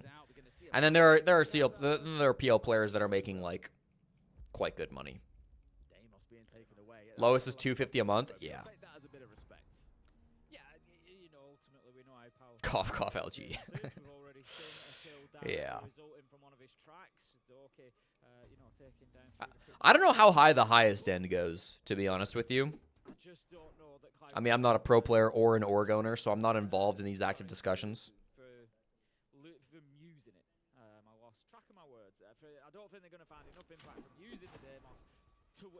The $250 a month has gone to a grand. That's nice. Oh yeah, and in APAC, I mean, there are literally teams playing for zero salary, for sure.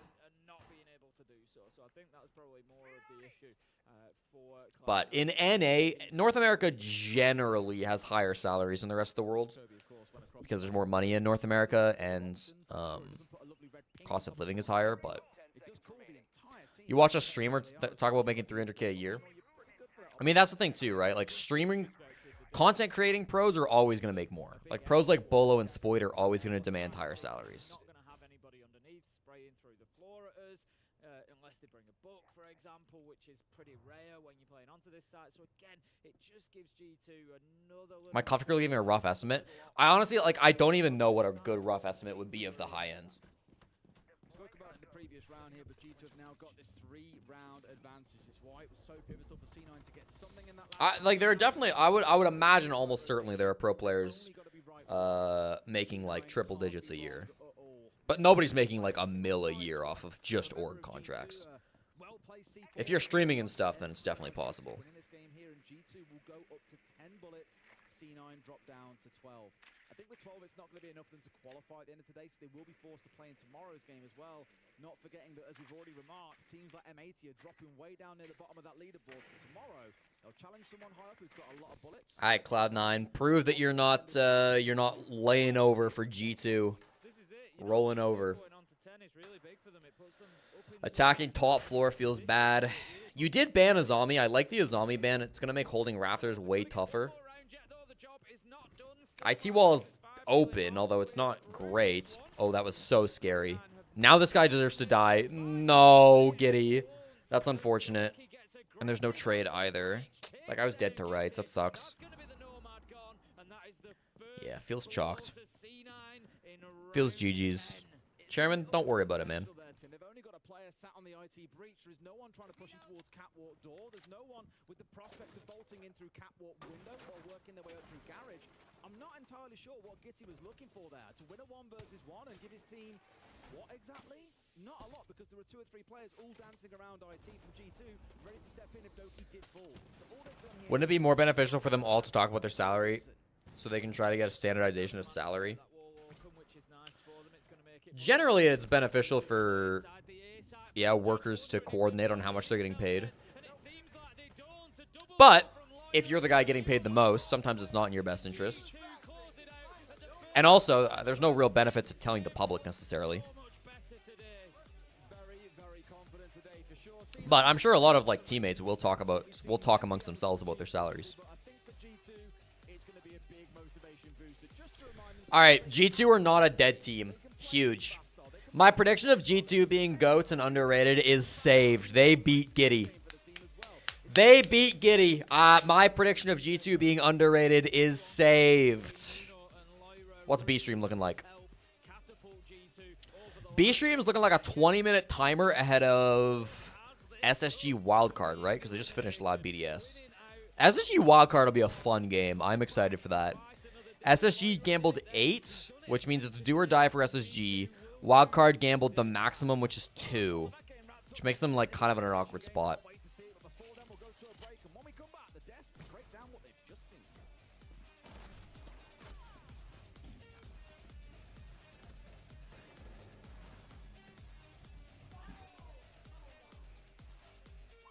This interview was on yesterday. We already watched this one, right? Unless they're talking to the same guy twice.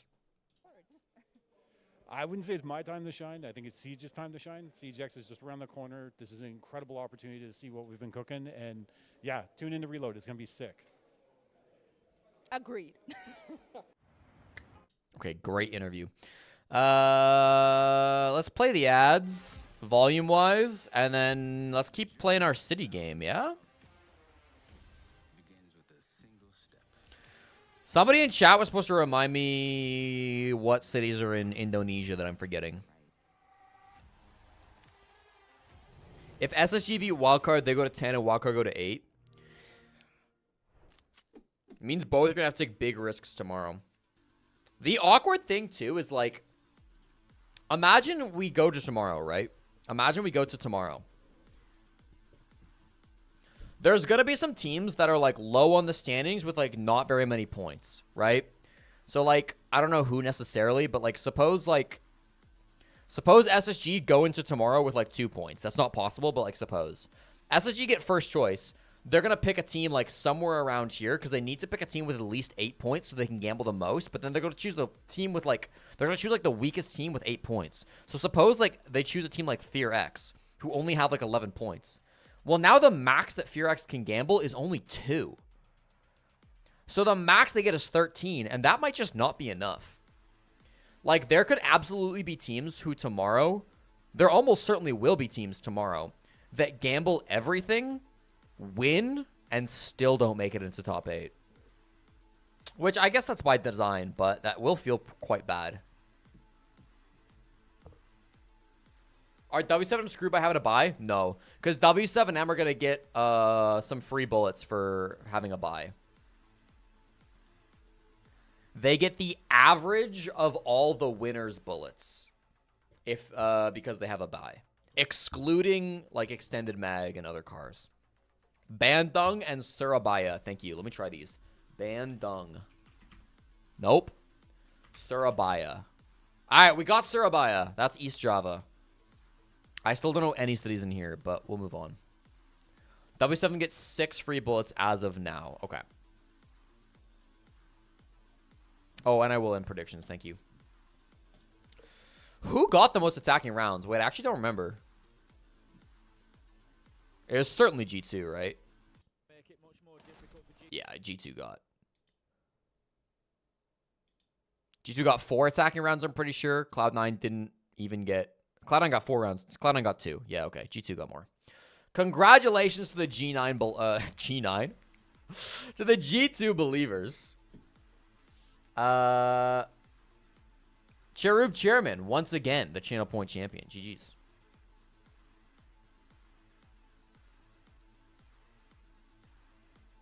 Playoffs are normal. Playoffs is just a BO1 8-team bracket.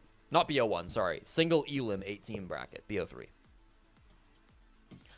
Luanda? No. Windhoek? No. Is it Lusaka? No, Lusaka's over here. What's a city in Angola or Namibia? I thought it'd be Windhoek. Or Luanda. I don't think I get this square, unfortunately. This one looks like Antananarivo. And this one, I'm guessing, is St. Denis? No. If it's not St. Denis, it must be something in Madagascar, which I don't know any cities in Madagascar other than the capital. It's pronounced Windhoek. I've never heard it ever in my life. That makes more sense, though. G9 reminds me of the BDSM days. All right, let's be careful what we're typing in chat.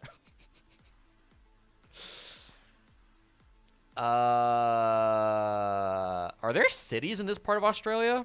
I don't think there are. I think it must be like a Timor city or something. Like, dead ass, I don't think there's a single city big enough in Australia to count on this list. Because it's min like 100K or something.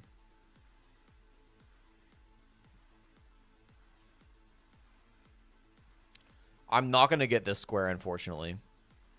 Yeah, top 4 teams at the end of the day auto make playoffs. That one's just Darwin. And that one looks like Townsville? Townsville, Australia. There you go. I don't know New Caledonia. I don't know Fiji.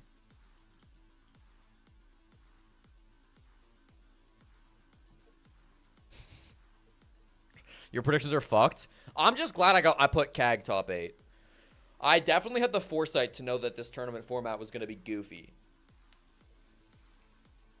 I did not have Loud top 8 though, so I will get owned on that prediction. Port Villa? Really? Wait, that sounds right to me actually. It's not though. So the only teams in playoffs right now are CAG and Loud. Is Santiago in this strip? I hope so. Yes, are barely, bro. Barely. That's Buenos Aires. And then Brazil knowledge. Starts with a C. Why am I blank? It's like Curitiba? No. Curitiba. Curitiba. There you go. We got there. Never bet on Liquid. I did not have Liquid in my top 8 either, thank God. What were my picks? Okay, just remembering. My picks, I definitely picked Furia. I definitely picked FaZe. I definitely picked Falcons. I picked W7M. I did pick G2, which might have been a troll. I picked SSG. I think I picked M80, and I picked Cyclops were my teams. Which I think were reasonable picks. This is also not updated, because Loud should be way higher. There we go. Not bad. Cloud9's a crazy pick. Oh, for Broadway.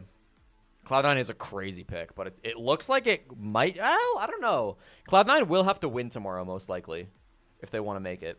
We'll see. Cloud9 are not safe by any means. I did not pick DZ because I don't know. I just ran out of slots, to be honest. I think DZ are a good team, but... I was thinking DZ have not been playing the format super well. Like, some teams like Cloud9 and like Elevate have really cheesed the format well. I don't think DarkZero have. There's a chance FaZe don't make it. FaZe are sitting at 3 points. They're going to slam Fnatic, though. Let's be real. They're going to win 14 points off slamming Fnatic. They should be okay. I guess that makes you, like, it pushes you to show more game just before maybe the arena, you know, the stage. Yep. Well, you say that, but we've literally shown nothing so far. We've been playing absolutely awful. So, if we need to show a couple of maps to make the main stage, fair enough. I don't care. So, yeah, I'm just happy we got a win today for me and the guys.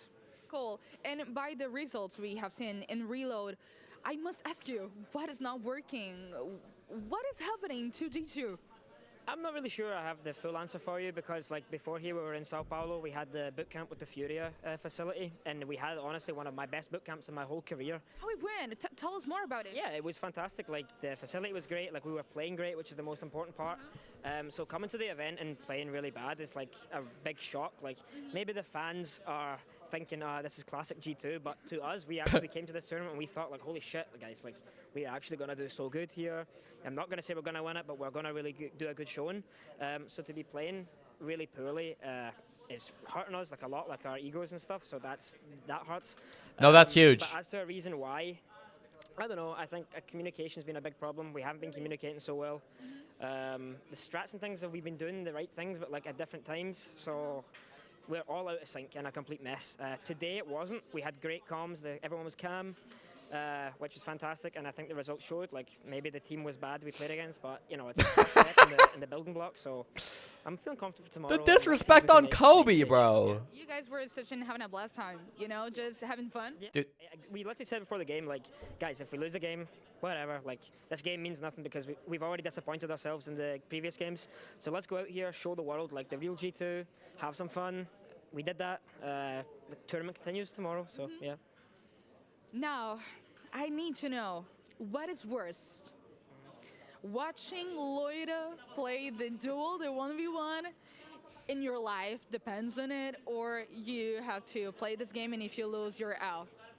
To be honest, like, this is not me being a bad teammate, or a bad person, but I'm saying, like, I literally didn't care if Loida won or lost that 1v1 yesterday. And I made that very clear to Loida before he played it. I said, Loida, if you lose this, I don't care. It's not on you. Like, we have lost the tournament for ourselves already. It shouldn't be on one guy to save us. So if he lost yesterday, I wouldn't have been angry about him. I would have said, like, guys, we lost the tournament as a team, you know? So thankfully, he saved us. He's like a demon for a reason. He wants to play in front of the Brazilian crowd. So we have him to thank for today, big time. And I think we helped him today. Like, we showed up today and we proved to him that we are still, you know, the players that he knows we are. So I'm really happy for him. Yeah. Great, thank you. And also, congrats, Doki. Tomorrow, we might see a different G2. Who knows, Milish? The biggest thing in that interview, Doki said it, they hurt our egos, okay? That might be what unlocks for G2. A G2 with no ego might be massive. Might be massive. Who's taller, me or Doki? Dead ass, not even cap, I think I'm taller than Doki. We're close, though. I think I am a little taller, though. I've hung out with Doki a decent bit at LAN. Doki's a great guy. I love Doki. Alright. Let's wrap this shit up. Cape Town. Johannesburg. Does anybody happen to know the largest city on the southern tip of Madagascar?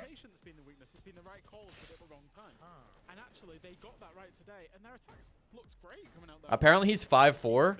I am 5'7". Without lying to you guys. With lying to you guys, I'm a solid 5'9". I don't know this one.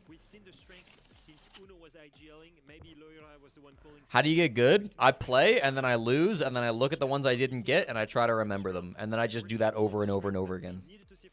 That one's Perth. That one's Adelaide. That one's Sydney. Australia is generally pretty easy. That's Auckland.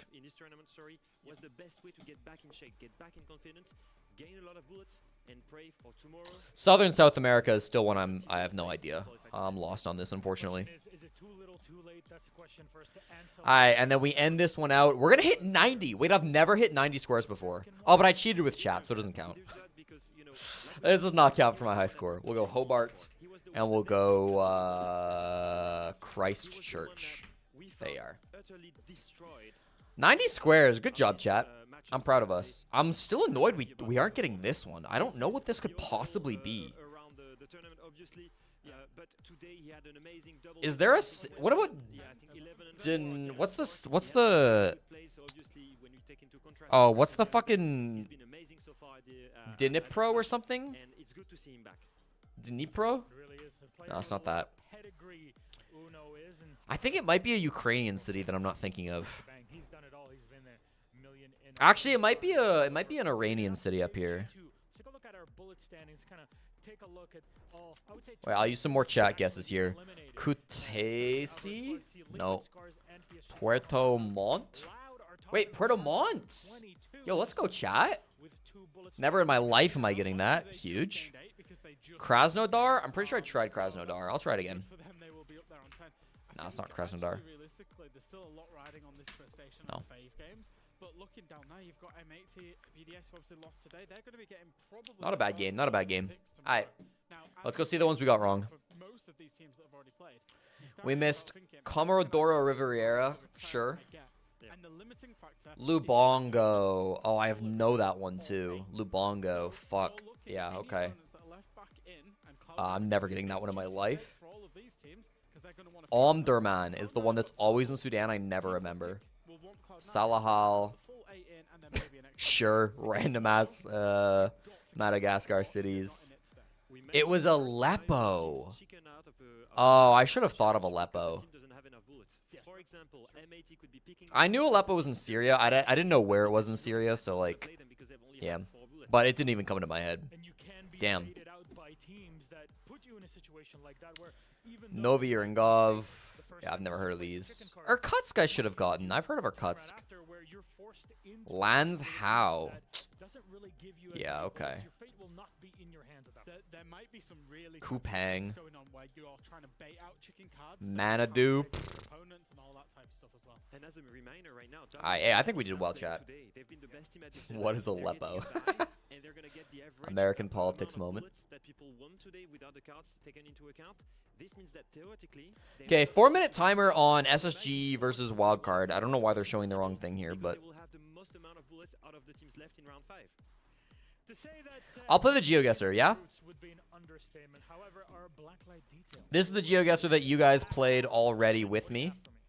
We needed to highlight Silent there because I think he had one of the most Not important YouTube rounds to music. keep Cloud9 in the race. He was with Warden. Alright, I'm gonna play ACW. You guys already played this. We'll see if I can beat you or not. I won't look at chat for this one. He's overpicking here. He doesn't need to pick there. Nobody's ready to retrade him. Silent gets This is kind of a fun round. We're on a bridge. Look at where Loira is. Initial vibes are like Europe for sure. We got a tiny old ass road. This bridge looks older than like the United States of America. I feel like it's like quite west. I feel like I'm getting vibes of like France, UK. I'm gonna go UK, I think. I'm just gonna go random middle of England, I think. It was Czechia. All right, well, not a great round. This is Australia. They only have these ballers in Australia. God only knows where in Australia. Somewhere in the outback. So this was going to be low-ass points. Let's see if we can line up the road.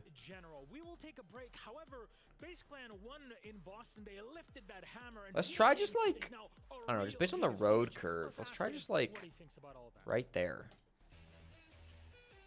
Not horrible. I mean, not good, but... okay. What's our timer at here? We don't have a timer. Okay. Where's the sun? Sun is north. This is southern hemisphere.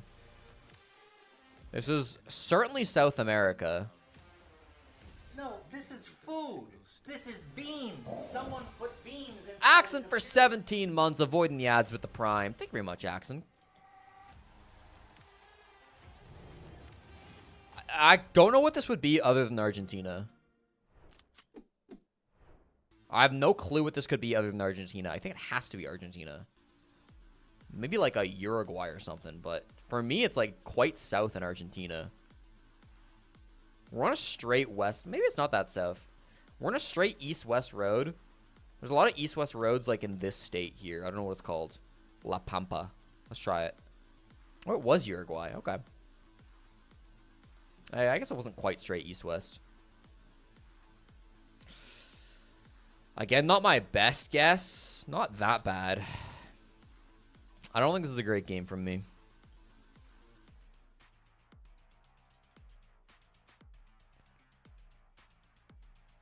We're driving left side of the road.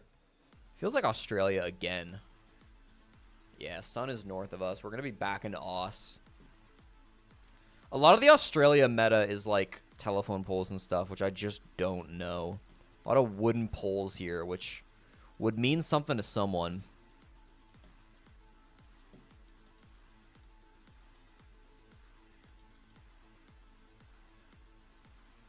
I don't know. This is a ball knower game. I don't know it. Do we dare go over by Perth? I don't think so. I don't think I can risk it. I'm gonna go like outer Adelaide maybe. I don't fucking know. I should have gone over by Perth. Ugh. Tough. Oh, I still have one more. Sistakil Road. This is Northern Europe for sure. Ireland or the UK.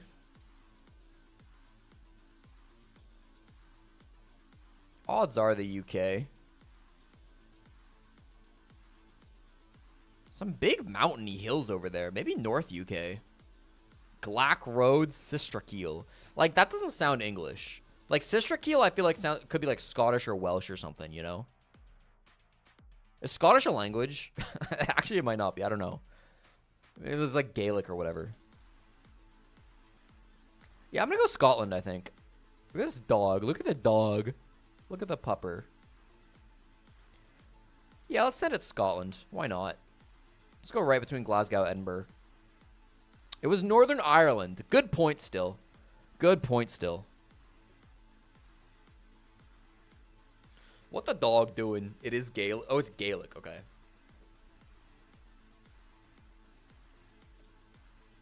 I don't think I won the game. If my chat was decent, I shouldn't have won this. I went Western Australia twice on East. 3rd place. 3rd place, not bad. I'll take it, dude. I'll take it. Okay, what the fuck? Circles, how on earth? Circles and Bra Mementos. There's probably some Czech-specific meta there that I didn't know. How did you get 5th? You were horrid.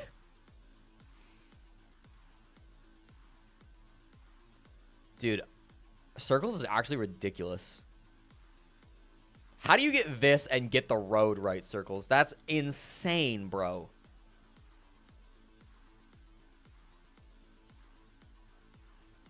Bro's not even taking the full 60 seconds.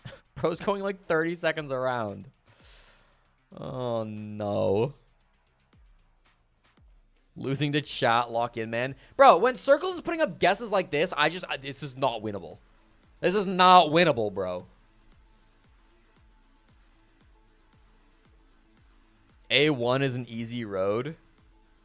Man. What was round 4? Yeah. Dude, this was a duel between Circles and Bro Mementos, and nobody else came even close. Okay, I'm glad Circles went Scotland with me. This makes me feel like I'm a good GeoGuessr player. Because I missed in the same fashion that Circles missed. So I will take that. Czech Republic was a lucky guess. Fair. All right, I'll give you a new one. I'll give you a new one. We'll play it next time there's no games going on. Let's get that pinned, please. Looks like SSG might be starting soon. I do not want to watch FaZe Fnatic. Even though in fantasy I picked like 90% FaZe players. That we're looking to keep the good times going for them and hoping that, you know, someone like Scotland doesn't put the different names on signs. Yeah, I've been really impressed okay. by Newers and his I don't think I'll remember that, but thank you for telling me. Chipping away and having impact as well in these matches. He hasn't necessarily been like the massive one clip farming or doing anything insane, but he's just been rock solid for the team and been a bit of a shining light considering how tough their event has been. Their opponents from not too far away. The All-American SSG versus Wildcard. Texas versus Utah. Let's get it going, baby. So they are 18th for attacker win rate at a lowly 30%. That's been the low light. They also only got one plant. We've had a couple of one plant teams. If SSG lose to Wildcard, they should kill Newers. If SSG lose to Wildcard, they need to beg on their hands and knees for Forrest to come back because this team is lost without him. This should be an absolutely unlosable game for SSG. You're playing up against Baby Shark on Wildcard. Come on now. Have SSG ever in their history lost to Wildcard? This is a good question. Let me look this up. Spacestation Gaming head-to-head up against Wildcard. Run the query. Okay, they lost to him in Stage 1 this year, actually. They lost 7-1 on Oregon. Jesus. Not this year, I guess last year. Okay, you know what? SSG and Wildcard usually have quite competitive games. You know, I was hating, but maybe I'm hating too much. In Stage 2 was an 8-7 win for SSG. In Stage 1, they got blown out. Then in Stage 2 the previous year, they played twice. SSG won the BO1, but Wildcard won the BO3. So, low-key, this could be a great game. They go Nighthaven. If you were to just look at the standings and ignore results, bullet counts, etc., etc., etc., it kind of paints the picture. Okay, this could be a great game, actually. Insane team, and they've made the mishmash work, whereas SSG. I'll be right back. I'll leave you with Guz and Xenox for just a second. As bad as it looks for SSG, nor is it quite as amazing as it looks for Wildcard. I think both teams are fairly positioned as mid-pack at the moment, so this is going to be a very intriguing matchup. For me, it's the stakes. Going into this match, SSG under a ton of pressure to perform. It's their last opportunity. It's a must-win match. Wildcard are kind of just trying to set a bit of a platform for tomorrow. A loss not devastating.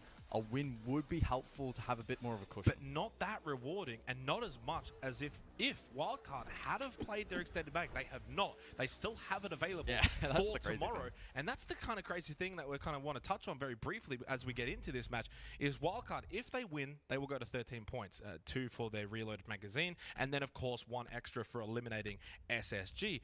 But we kind of worked out the numbers. If they had have played their extended mag, which would have given them an extra 6 bullets, that would have been, so 8 plus 10, 18 plus 1 for eliminating would have been 19. Well, you know who's already qualified on 19? It's CAG. Who's got a better round differential? It's Wildcard. There is a world in which if Wildcard had won this game, they could have actually qualified today, but by playing it safe, they cannot qualify today. I mean, it should be noted, of course, that the bullets and the cards not played in reflection to the games before. It's not like you can it's all set at the start of the day. Exactly. You go blind. You can't just like see the games that are early in the day and gain an advantage in that sense. So maybe there was an element of Wildcard being a little bit more conservative. No, absolutely. And I'm just bringing it to notion in just kind of context of everything that's been happening today, is that, yeah, Wildcard, had they done it, that's what could have been the result. And again, that just comes down to that risk versus reward, because if they had played it today, yes, they maybe could have qualified, but then you lose this game, you go into day 5, you don't have it. So at the very least for Wildcard, they're just kind of playing it safe. For SSG, they can get up to a total of 10 bullets at the conclusion of this match if they do end up winning it. And again, they do not have their extended mag. They went all in yesterday against FearX, lost that, had to win the 1v1. That's why they're on 2 bullets. And we head into Nighthaven Labs, our final match of the day for the B stream. Don't fret, though, of course, there's 2 matches still to be played out on the A stream, so lots more Siege action for today. SSG attacking into Labs, which 35% attacking win rate team, playing into Labs. I'm not expecting a whole lot from SSG in this particular half, but with Wildcard's low attacking win rate, I'm expecting this to be incredibly defender-sided both sides of the coin. This could even be an OT game. Yeah, 53 rounds of Labs thus far at the event, 43% in favor of attack. Certainly not the most defender-sided on the board. Trades early, 4v4. Chat, I'm putting up a prediction. Gamble with your heart. Who wins and does this game go overtime or not? Good luck. Okay, I'm maybe misreading the outlines there. Certainly not the case. Okay, getting a little bit ahead of myself. Well, intriguingly enough, it's Newers and Jane. I know the top performing players for SSG still up, plus Ashen, as I said, kind of in our little pre-match discussion. And if he can start to rise here, that could be a huge addition, a huge boon for these 2 players that are still up. Bay, Spiker, Dash very low. Kind of goes back to what I was also saying in the pre-match discussion. Bay and Spiker on the lower side. It's Kansan, Dash, and Baby Shark who have been performing incredibly well for Wildcard at this event. They are out of it for this round. Still lots of time to be played, because that was a rather swift entry from SSG, which has probably netted them a small win. Dash is low, you disrupt the defense, you deal with the Warden, and you got smokes and flashes as well, so now those will not be anywhere near as hindered. Jane, I know, collects the diffuser, has a little peek as well for good measure. And a little stalemate does brew here in the middle portion of round 1. This is not a great spot for SSG. Okay, Dash is down. This should be fine. Never mind. Responds though. Did Dash get downed by the shock drone? Winnable for Spiker. Super winnable. Where's the other guy? The other guy's Aqua Stairs. This is isolated. Yes, sir. Spiker finds the pick. It'll be a 1v3 if he clutches this. Still 50 seconds remaining. And Spiker's going to go for the revive on. And he gets the revive. Ashen makes his way straight through the smoke, though. Wanted to try and capitalize on that opportunity, but Ashen knows what's up. He knows what's going on right now. Over towards server is Spiker. Has the Where's the other guy? Spiker, the young captain of Wildcard. Okay. If you Wildcard, you still win the round. He may look like he's 12, as do I, but he's gunning like he's a... We hear some solid trash talk. I don't know how to finish this analogy. He's gunning well. Yeah, certainly not every day of the week you see a Twitch down in the big old 2025. It should count as a 1v3, but unfortunately it does not. Unable to get that one across the line. It won't in the statistics, at least. But in our hearts, it's a 1v3. Don't forget to gamble your channel points. Looks like most people believe this will be a wildcard win in regulation. There's, like, no votes for overtime at all. If this goes OT, there could be some fat payouts. Both teams pretty switched on to kick things off. Tertiary site immediately in play as we kick things off here. Over towards Control and Cargo.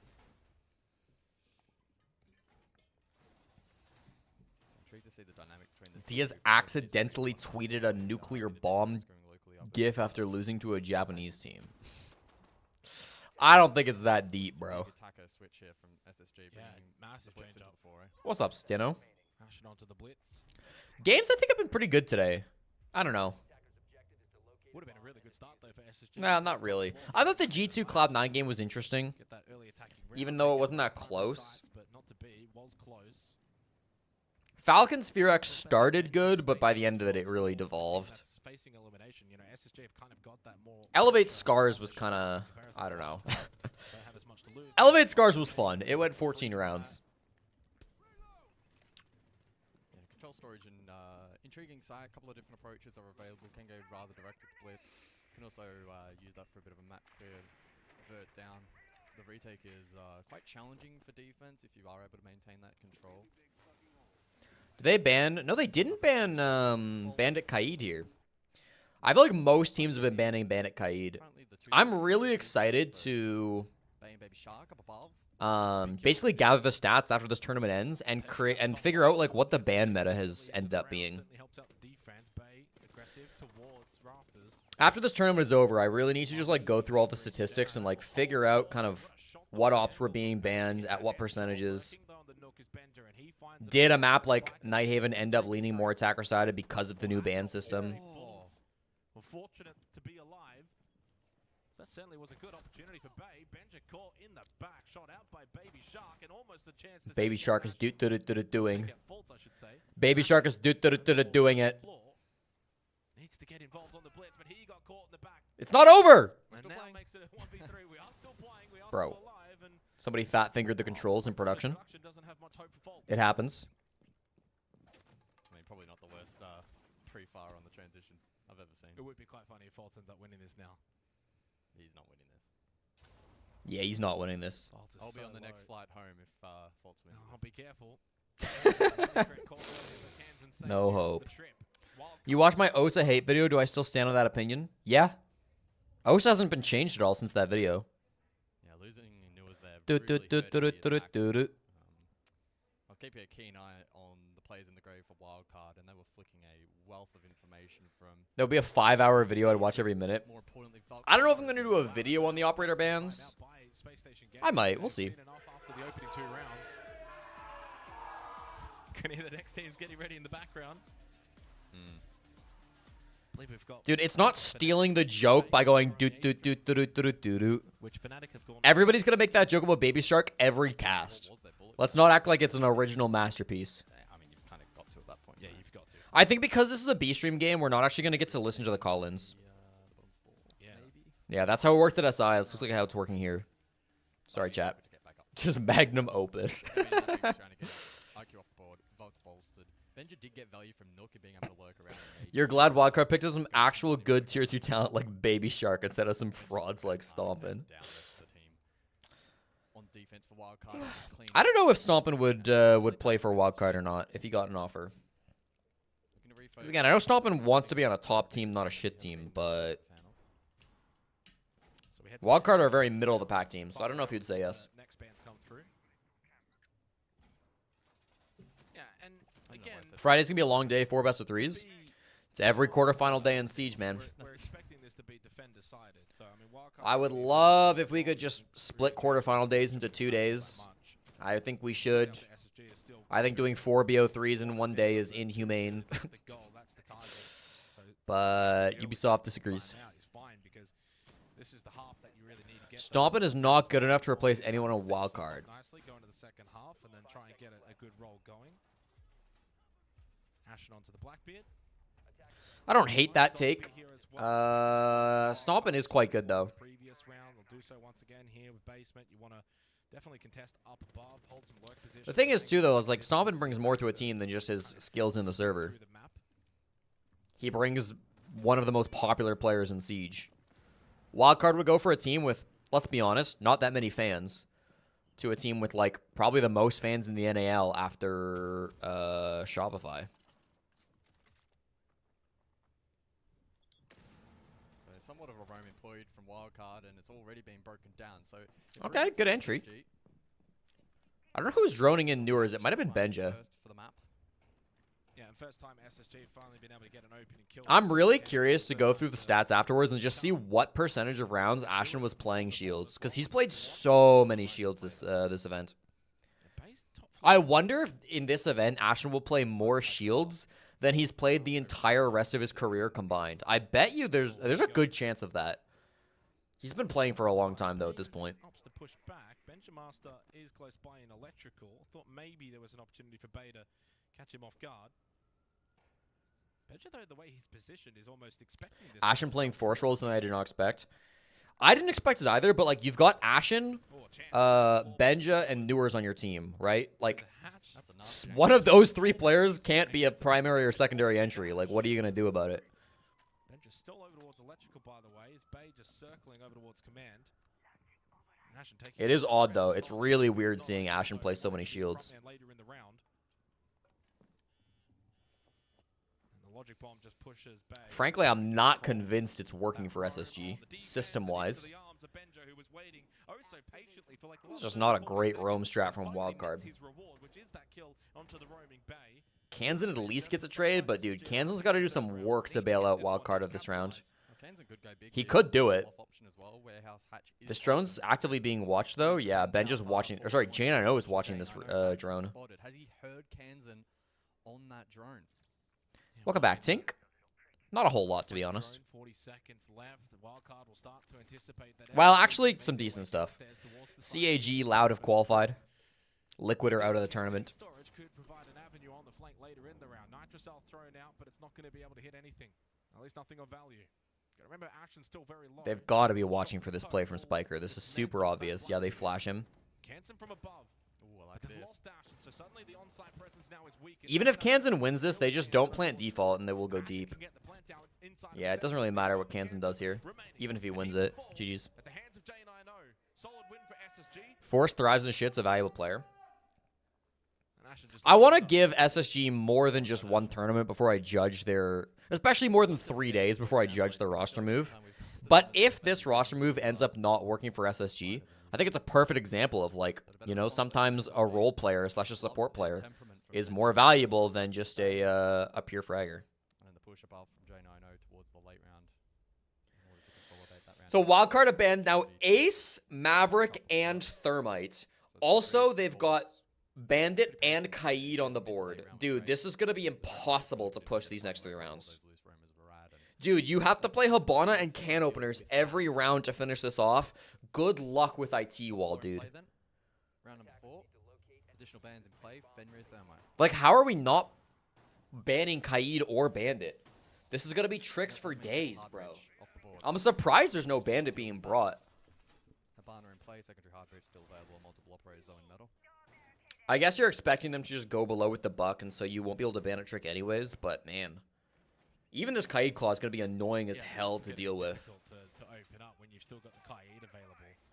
And Bandit if you really want to. You were surprised they didn't get Spirits for Forest. It seemed like a perfect swap. It definitely would have made the rolls a lot simpler, for sure. On a map that's very difficult for attacking teams. Now even more difficult for Wildcard. 3 hard breaches. Sorry, for SSG. 3 hard breaches not available. They will, of course, bring the Hibana.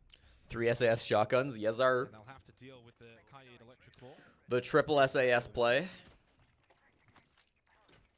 Okay, so it's going to be a claw in connector and a claw in IT. Got mute jammers as well for what it's worth. I didn't see the IT claw, but there's no universe you don't put a claw in IT. Far, a solid start to this match. Again, all on the line for SSG. You lose, you're out.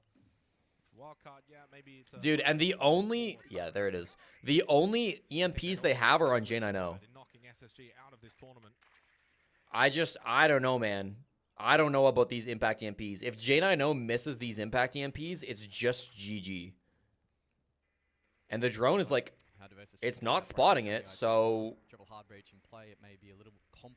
good luck. You could jump in and try to open up more of the floorboards to try to find that claw. But it's risky, right? Because if there's a guy lurking around lounge or something, there's not, but he doesn't know that. Okay, okay, J9O gets a drone deep. And they get the claw. No! They didn't get it! The second EMP missed, or he threw it too early? That's GG's. I guess Ashen could get the claw from below. perhaps he'll be the one tasked. Oh my god, J9O just trolled that dude. That's really sad. He droned it himself, too. He tossed the second one too early. That's a basic mistake for a guy like Jack to be making. So it should be pretty easy. I mean, it looks like a full pivot. I think IT Wall might just be completely off the cards now. They'll go to their backup. This bomb site is almost unwinnable without IT. Like, I don't know, man. Kind of rush this, though. I'm not a believer here. They did get the IT. They did get the claw and connector, so that's something. And so far, It's cooked. It's cooked. This is a 5-1/2. This is a 5-1/2, bro. You have no hard breachers. They still have Bandit and Kaid. You're getting triple killed by Dash. It's cooked, dude. This round is cooked, and the rest of the game might be just as cooked. Give him the ace. Come on, big boy Dash. Heir to the W7M throne. A major champion. Taken down by Newers. And should look to make this a 3-1 start against SSG. Stacked up, one above, one below, like it's fucking Valorant, bro. Are Wildcard decent or just getting lucky? I think Wildcard are decent for sure. I think Baby Shark's a good player. I think Kansan's still a tremendously good player. And I think, honestly, they've smoked SSG in the operator bans this game. Fallback was pretty safe for the most part. SSG needs to do the same thing, but like if Wildcard responds to the triple hard breach ban by just banning Kaid and Bandit, you know, it's still not good, but like it should be easier to attack. We know rounds can come at a premium, so very much an opportunity to at least claim a second and keep the match competitive. I mean, at the end of the day, they've got 2 opportunities to get 1. That's the way you got to look at it if you're SSG. SSG look nervous, like they're second guessing their plays. You don't have to worry as I mean, like, J9O fucking up the second EMP is like ridiculous, you know? Like, J9O is too good to be messing up an impact EMP like that. Like, that is egregious. Like, there's got to be something going on in their mental, you know? Dude, Fofo might have been the glue. I wonder if Forrest just hate watching these games. I wonder if Forrest is sitting at home just laughing his ass off.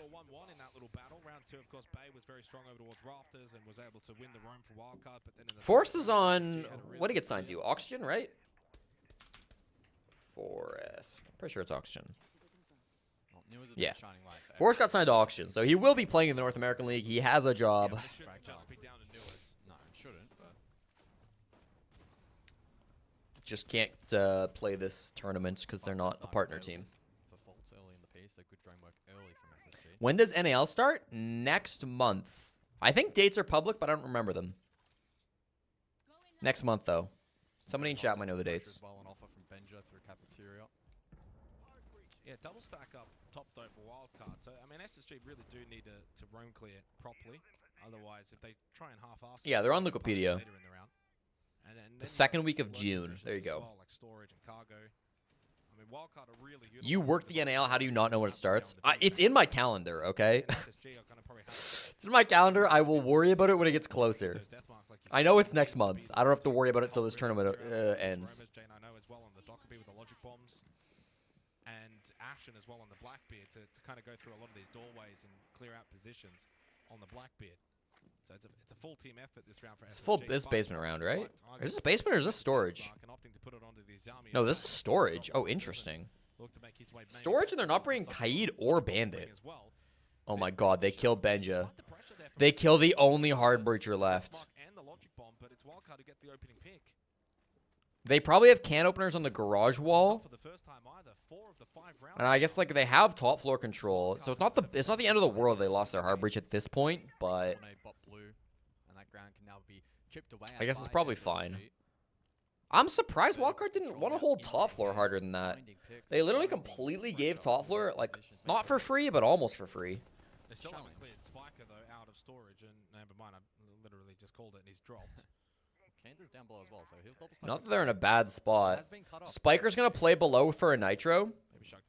Kansan is below for a nitro too. Not that Kansan has a nitro. Oh, he's just playing cargo stairs actually. I don't know. Kansan's position feels a little weird. He already used all of his toxic babes though. No, absolutely not. Can't step on that. Perfectly positioned. Major champion Dash, the heart and soul of W7M, sniped up by Wildcard. Holy shit, flawless round. Dude, I'm telling you, with these bans, like, it's so tough. They did waste a lot of time and resources getting to top floor, I guess, there. And they got no kills out of it. To be fair, well, I mean, like... Wait, that was from our stream, right? Yeah. Okay. Surprised False didn't relegate his shields.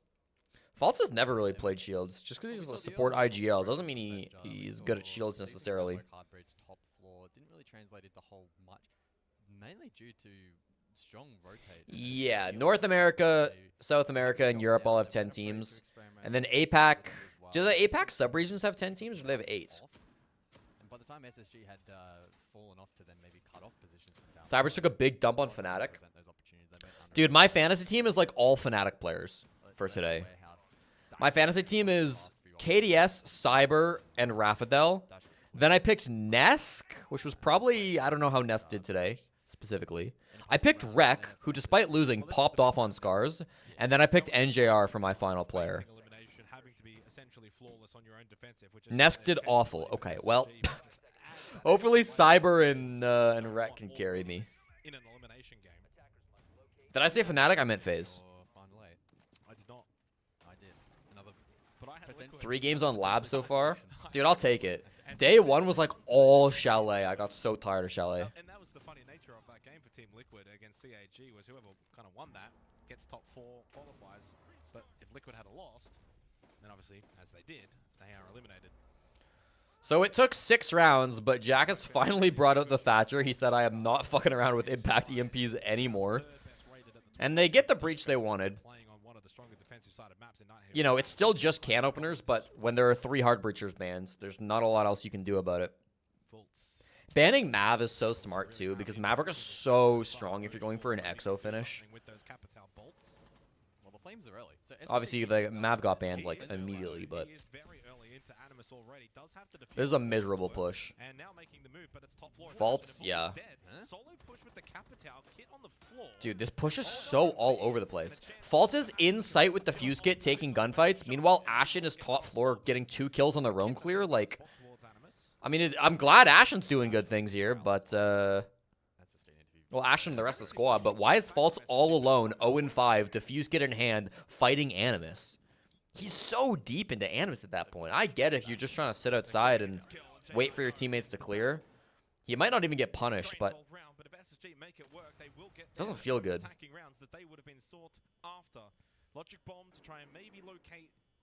That's a great logic bomb. It prevents Kansan from doing anything that he wants to do. They need to push before Kansan has the opportunity to flank them. They're flashing Kansan. They know where he's at. Or they're flashing a potential flank. They know the dangers at the moment. Trade it? No, you can't. It's not just a free pickup. It has, though, been finally picked up. Great smokes. Newers is planting default from Animus. Spiker. Dude, they put themselves in this position because the Diffuse Kit was in such an awkward spot. Everybody else had to die to distract so Newers could get the Diffuse Kit down. This all comes back to Faltz's early-ass death, bro. Uh-oh, SSG, that's a 5-1-1/2. Newers cannot make the clutch happen. Oh, they need Forest. Oh, no. Under immense pressure. That could quite literally be the round that sends Spacestation home. That's a 4K Spiker. This is Spiker's life game, man. All Spiker needed was to know that Fulfosan XD wasn't on the enemy team, and he turned the fuck on. Oh, this is tragic. Okay, so SSG are doing the same thing. They're going to ban Ace, they're going to ban Maverick. But Wildcard are banning Kaid Bandit, so it doesn't matter. I mean, it matters, but it's like, it's a lot less bad for a Wildcard. I mean, the beginning was very strange with the solo Faults push, but outside of that... I mean, Maverick Bandit.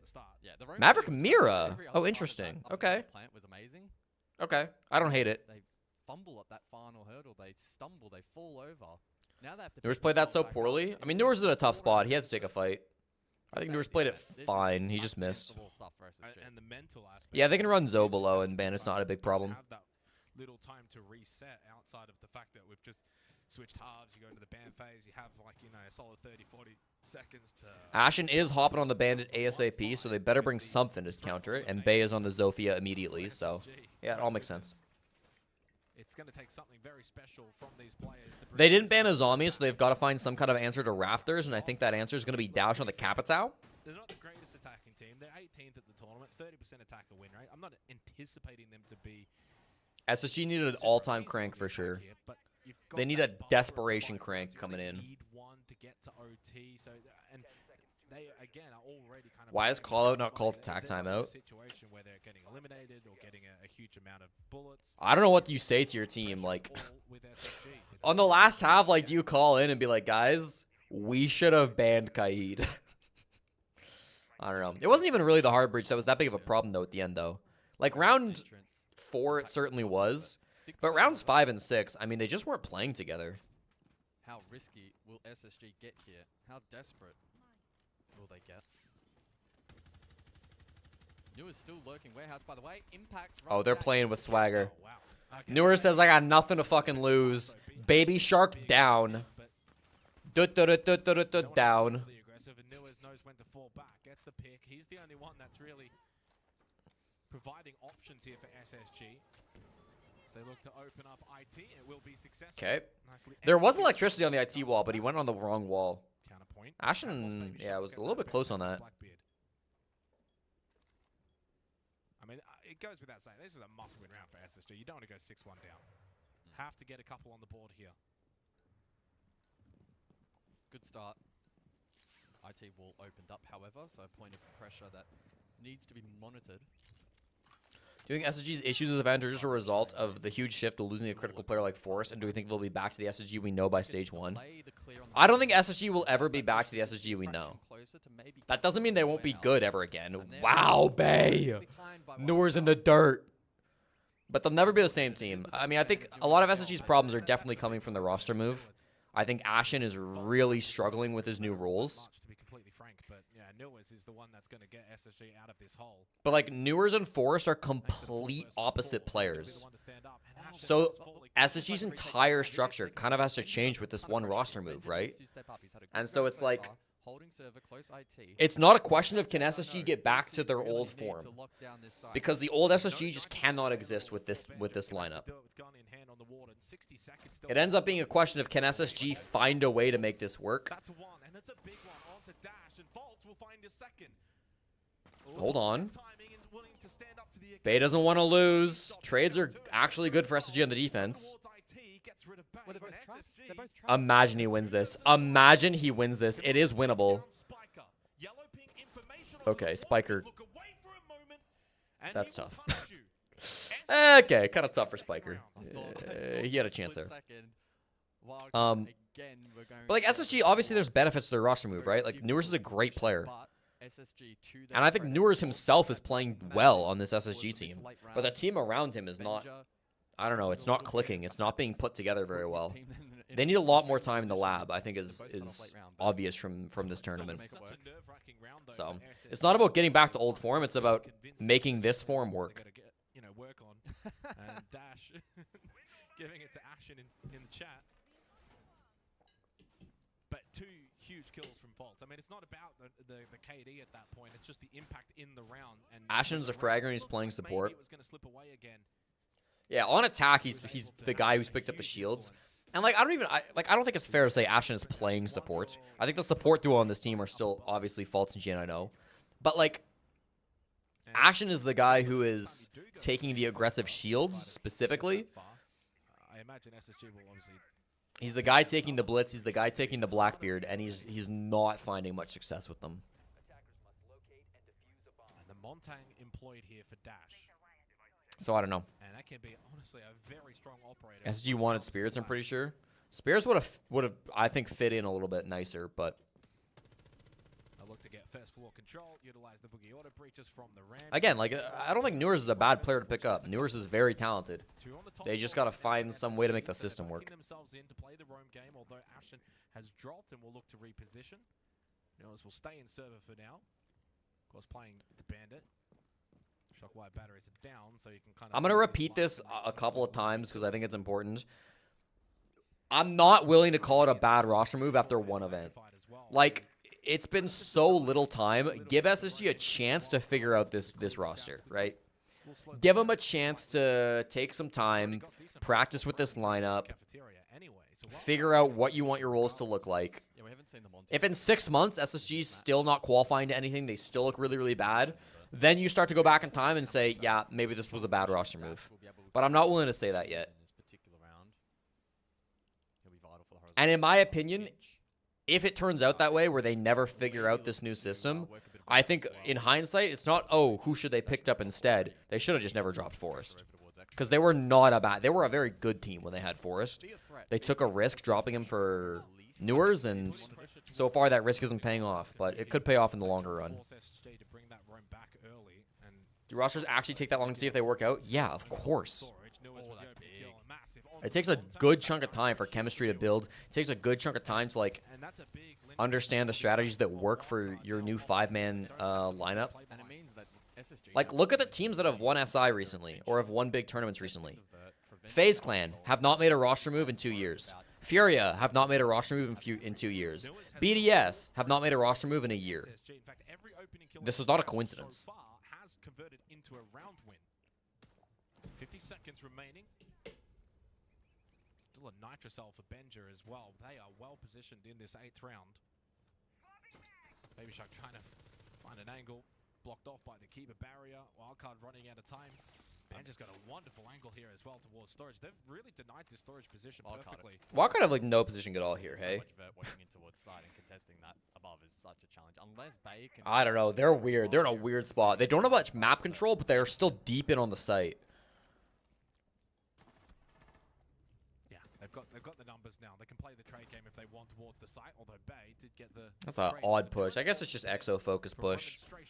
I'm not a fan of these exo focus pushes. I feel like there's so much damage that the roamers can do. There should be a 3rd round on the board for SSG. Vert angles from up above, flanking down Lounge, flanking down Aqua. I have no idea what he said. You got to get desperate at this point. You're spotting the tournaments on the line. You may as well bring out the shit talk now.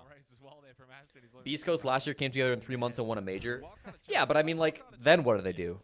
Beast Coast were not a consistently top team in the world. Similar with the W7M, honestly. It's like, these are good teams who play really well. But, like, I think they're on a different level, a lower level, compared to a team like FaZe Clan or Furia, who are consistently hitting the highest of heights possible in Siege.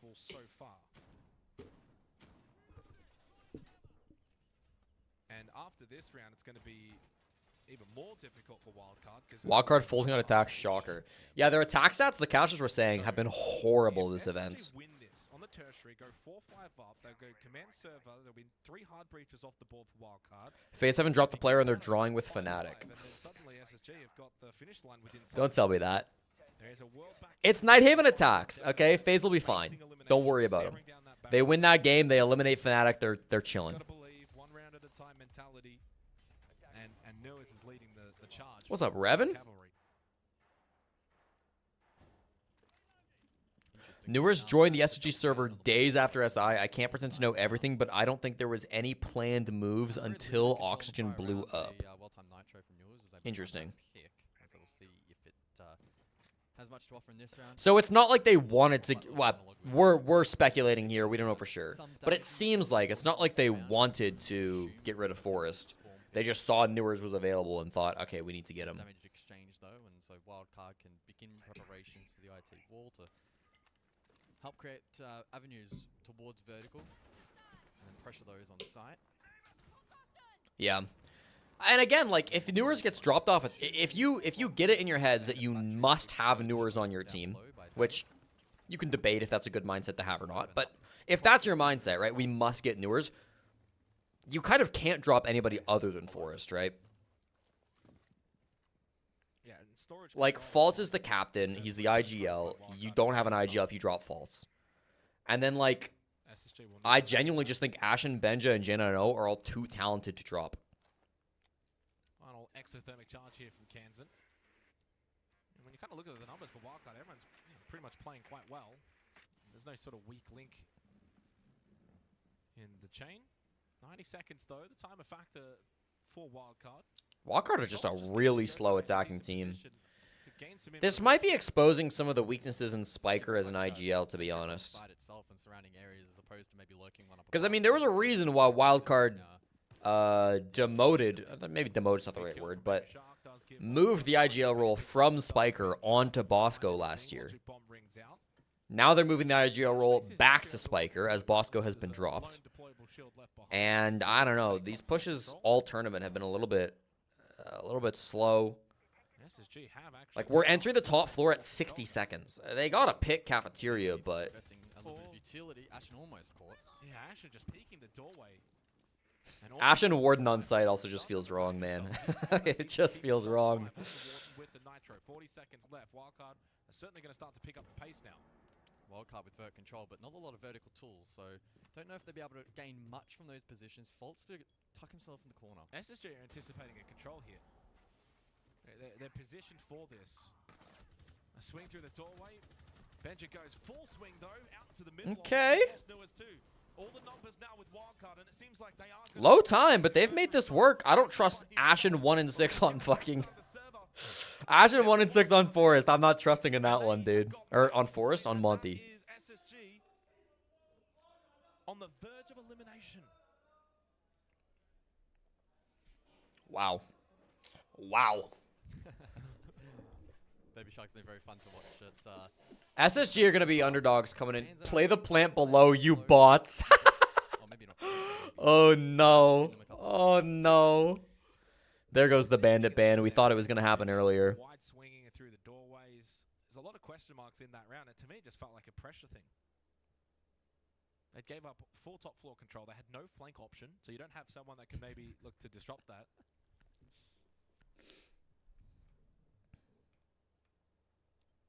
Three match points. Forrest is a very good shield player. There's not many of those. Absolutely. Certainly going to aid them on command server. The bandit though in response, so no bandit, no. I mean, I joked about it like earlier. Maybe it's not even a joke, but like Ashen's not doing well on the shields. Drop him for Forest. You know, like I don't think they'll do that, but generally speaking, at least in comparison to yeah, I mean they got to figure it out.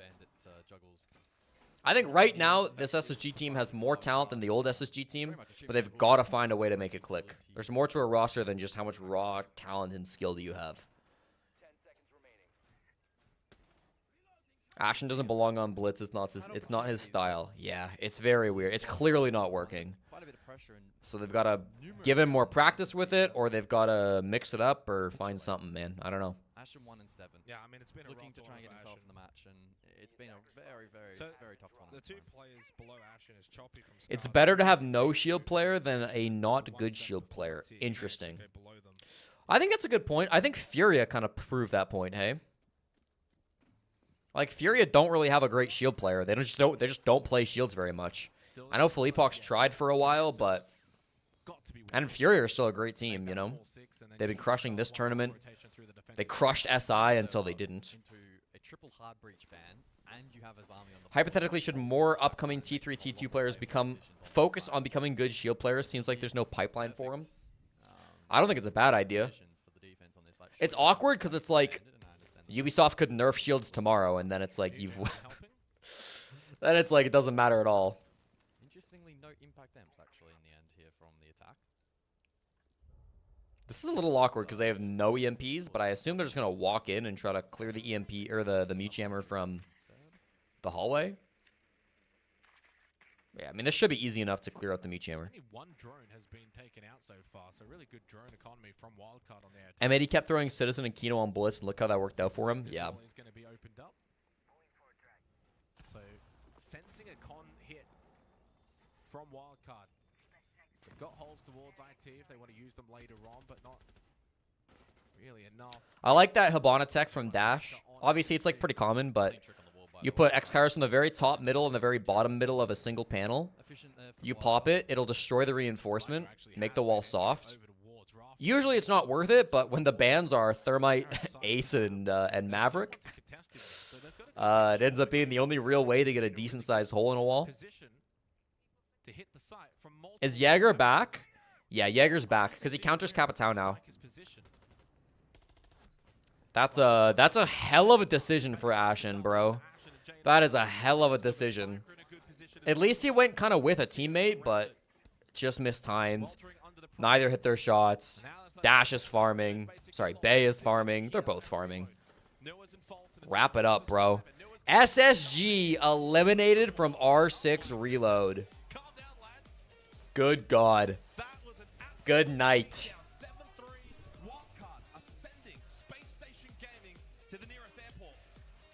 Blackbeard's charge only goes 5 feet. His melee gets overridden. And there's tons of hitbox inconsistency. Yeah.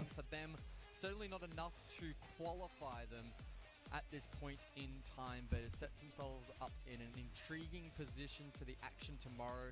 Playing some good Siege this afternoon. How much of that is a read on SSG? How much will translate to tomorrow? It remains to be Half seen. foot? What did I say, 5? Nonetheless, a good day at the office for these boys. I mean, super impressive team performance from Wildcard. Again, not a lot. Shields are in a rough spot. Nobody said shields are in a rough spot. Something that maybe later on the A stream when they kind of do the drafting. I said players are in a rough spot if Ubisoft. I said shield players are in a rough spot if Ubisoft nerfs shields.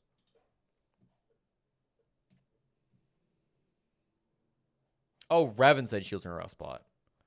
I think shields are still strong, even if they do have consistency problems. Oh, Fresh is casting.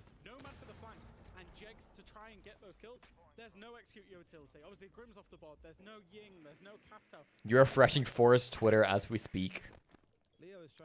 I don't know if Forrest is the type of guy, and I don't know if he had the type of exit to be relishing in this, or if he's going to feel bad for them, or what. Okay. Another one bites the dust. And just very quickly on that for the viewers at home, that does mean that we will be putting 5 teams through today based on the reload standings. Which could be interesting. We were looking at a potential. Wait, what? Fnatic win, putting them up to 50. Wait, Fresh just said that 5 teams are making playoffs today. Really? Things to happen there. I'm not saying Fnatic, you know, go through, but even if Oh, is that? Wait, is that because 5 teams are guaranteed being eliminated? Loses this is eliminated, so they get bullets they reloaded, the bullets they have, and the additional from the passive. So it does, it puts them right up there, even if it's not, you know, ending up. Ah, because you can't allow an uneven amount of teams for tomorrow. Okay, thank you, Spra. So tomorrow there will guaranteed be 6. No. How many teams are going to be left tomorrow? I don't know. Tomorrow there's guaranteed to be 3 teams that make it, though.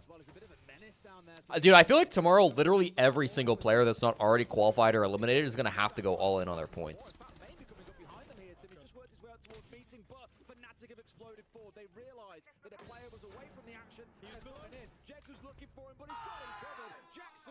Dude, there's no way Fnatic win this, right? They might just do 1 stream tomorrow. I doubt it. I didn't think they had the flank on lock. Luckily they did. And again, Fnatic getting those couple of kills in the mid round. 10 teams, 5 matches. They'll probably still do 2 streams, to be honest. Usually production, because the thing is, like, this shit gets planned out ahead of time. So production, Ubisoft has already paid enough people to show up and run an A stream and a B stream. So they'll probably run an A stream, B stream anyways. Obviously, Mira usually has a C4. Actually, it was Mira with the beat boop alarms. So I thought they were just not holding the flank, assuming the Mira was going to stay. Cyber goes where he pleases, Fresh. Luckily, they had it. That's all I'm saying, because I was seeing Cyber just cleaning up. Could SSG and Liquid have bet 1 bullet, or would they have still been removed from the tournament? No, SSG and Liquid both gambled more than they had to, for sure.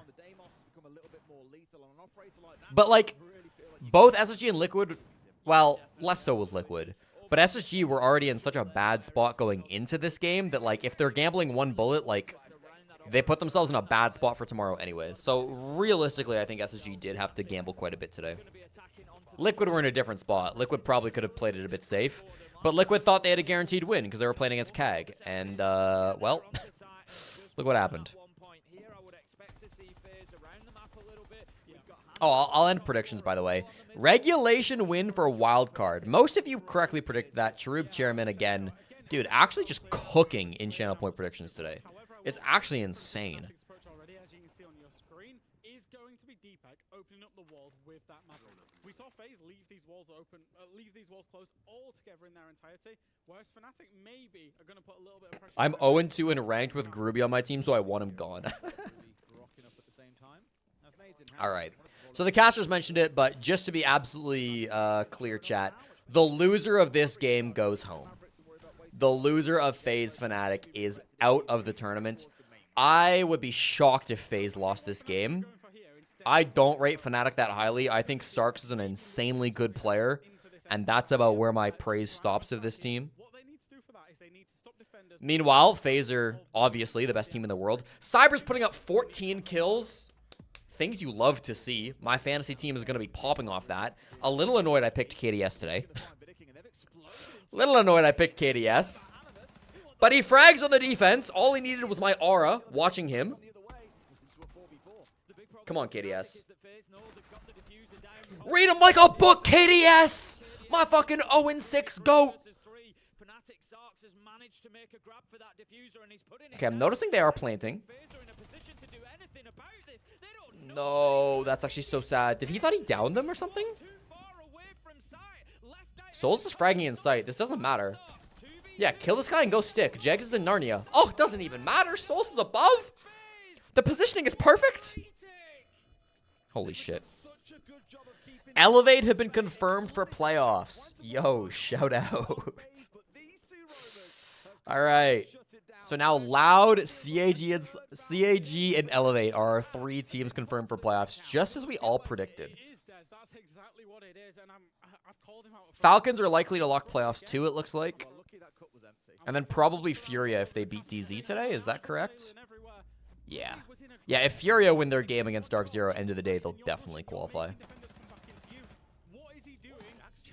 Okay. Mickey ass Turney. No. No. No. Surely the best teams are making playoffs. Surely. Unfortunately, has lost Fnatic the round. Of course, FaZe did a great job of retaking it as well. But yeah, no, it's small decisions and it's aggressive. Why would you pick KDS? Want to go pick Ivan? Wait, who's Ivan? Unless you mean the MX player. He's not playing. In all that chat we had at the start about, can you imagine a world where Fnatic beat FaZe would be like, I can't believe they're a round away from doing it. For the most part, they've been better than FaZe. How can FaZe be the best team in the world with only 1 trophy? What? If...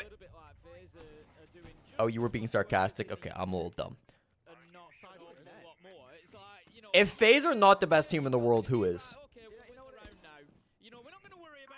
Elevate has a bad record, don't they? Elevate have a 2-win, 2-loss record and a -3 round diff.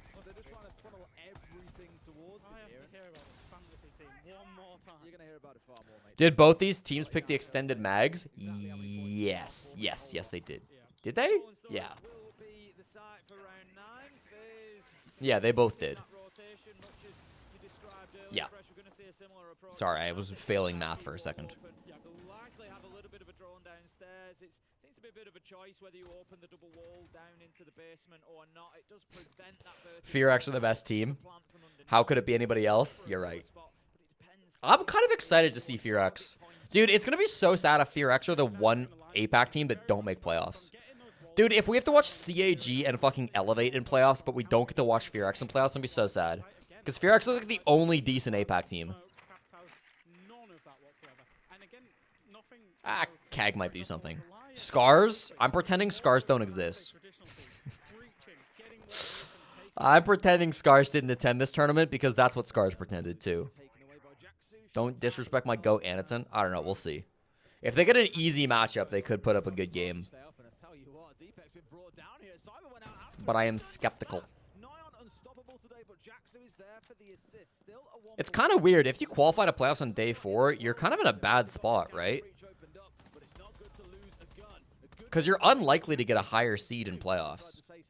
Hold on, this is a close game. This is a close round.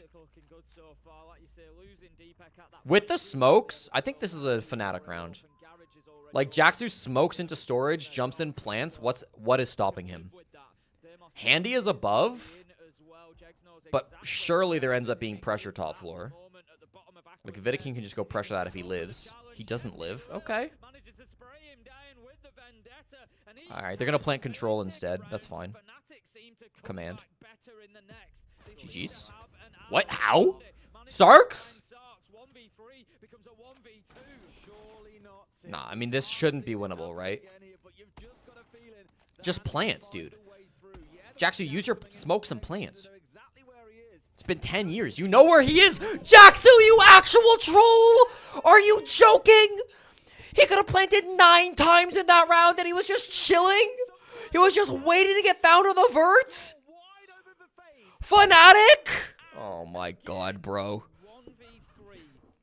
Andy had a Deimos track. The death mark was the only death mark.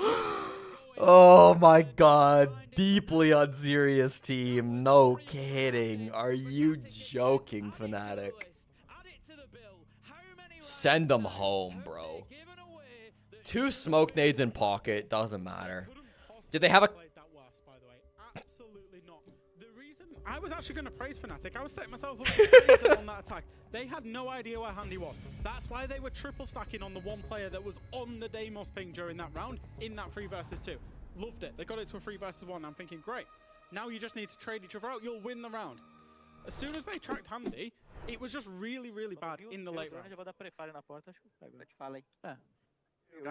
can't hear me. Okay. Alright, boys, listen, you've dominated the game, yeah? Let's not fucking get bitchy at each other now, yeah? We need to fucking have our spirits high here, boys. We've dominated the game. We've thrown a few rounds. Alright, whatever. Speak about the fucking bans that have come out now, boys. Think about what they want to stop you doing, yeah? The information game for us has been really fucking good, guys. If Jake's can't play the Deimos, let's take an extra operator for that, okay? Let's figure out what they're doing because they're running around like fucking crazy, guys. We're finding gaps everywhere, yeah? Finding gaps everywhere. They're making desperate plays. Mute jumping out a fucking sight window. We refrag onto him. The garage guy, we refrag onto him. We just have to calm it down and Michael when we get into those situations, okay? When the round is won, we calm it down, guys. Serious calmness, yeah? But keep fucking playing with good energy, guys. Come on, let's win this shit. Come on, fucking got this, guys. Let's get a stash. Do you any words there except expletives? I was going to try and quote him. I don't think... I was excited to hear Fresh cook that round from Fnatic because I honestly thought they played it so bad in the 2v1, but whatever. I don't know if CGG is accurate on that Dean of Deans. I would expect yes. CGG is usually decently accurate. CGG, like, pretty regularly will miss, like, 1 or 2 kills. But, or they'll miss a tribute, 1 or 2 kills, but... Yeah, I mean, like, watching Ashen play this event, that sounds about right. He has not played well today, or this week. 1v3, Fnatic stinks. Yeah. I mean, the 1v2 is where they played it specifically horrible, but yes. This is not the best form phase that we've seen either. They look a bit asleep at the wheel here. It's really weird to be able to say that about FaZe again, world champions, but we spoke about this at the start of the game. Aye, Fnatic. I don't know what you just did. Let's stop throwing these rounds. Cyber up for 16. I mean, life doesn't get better than this as a fantasy player, let me tell you.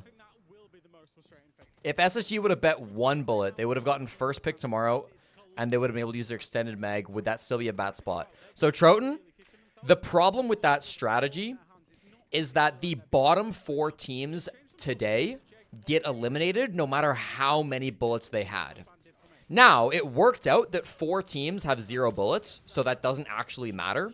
In fact, 5 teams do. But SSG wouldn't have known that when they chose how many bullets they wanted to gamble.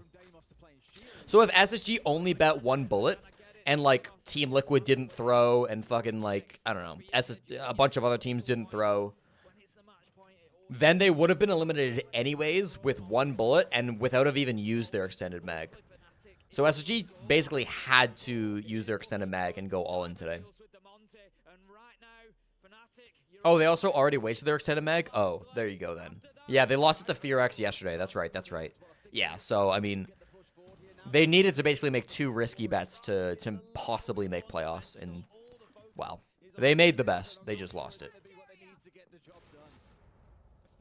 Everyone that got sent home today did have 0, but SSG wouldn't have known that when they chose how many bullets, because they had to pick how many bullets they're betting last night.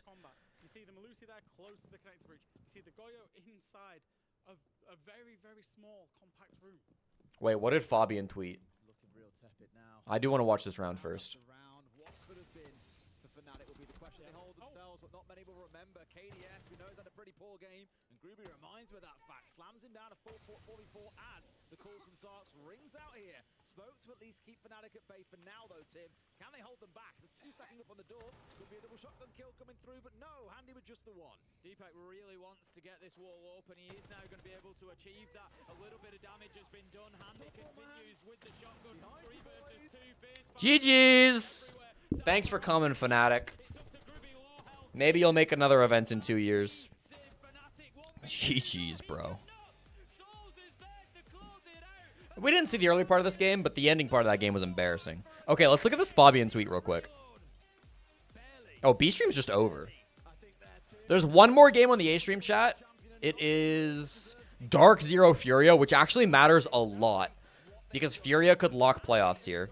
DarkZero, the game actually is not that important for DarkZero, but whatever.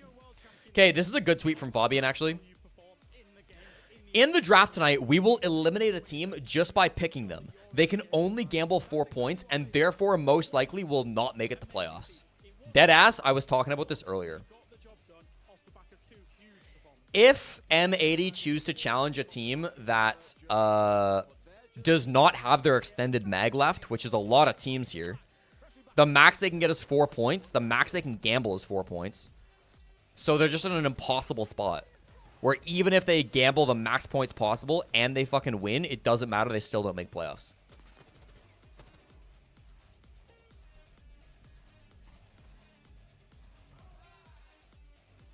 I mentioned this a little while ago that like there was a good chance that teams would end up being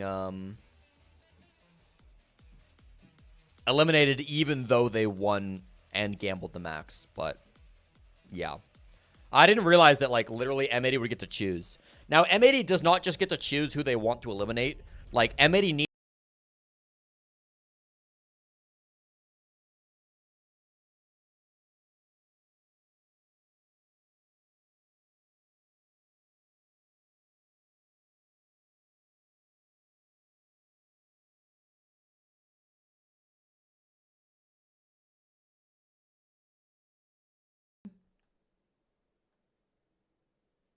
So Liquipedia has said that Elevator now no longer guaranteed qualified.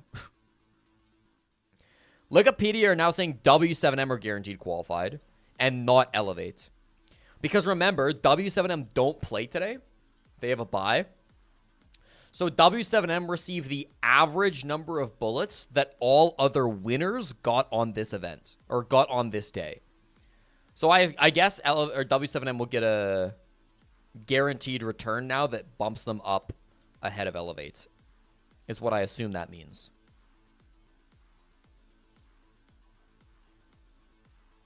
I'm not going to do the math. I trust Liquipedia editors. Fun format. Fun format. All right, I might play the GeoGuessr then, chat, while we wait. 6 minutes to the next game. 6 minutes to the next game. Is the Newers project over? No. Even though this was a horrendous tournament for SSG, I thought Newers actually played pretty well. And, like, you've got to give a team more than, like, a couple months to gel. W7M is confirmed top 5. You can still use the chicken card. So if M80 challenges you and you have your chicken card, you have to play it. Because you cannot physically get enough points playing against M80 to make playoffs. In most situations. I mean, it'll differ depending on how many points you have and how many points anybody else can get and all that shit. So, but you're in a really bad spot if you're playing M80 because you can only gain up to 4 points. Reload the page. What do you mean? Oh, Elevate are now locked in. Okay. What I said is still true though, right? Yeah, Elevate is still top 5. 4 points plus 2, so you can get up to 7 points with an extended mag. So it's not mathematically impossible, but you're in a significantly, like, realistically, it's almost impossible. Newers' personal performance isn't the issue. He just didn't do what Forrest does. Yeah, I mean, we talked about this a bunch.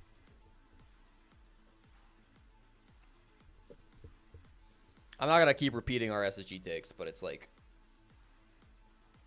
They need to spend some time figuring out this system, figuring out what the roles have got to be on this team. Send Newer straight to jail. I agree.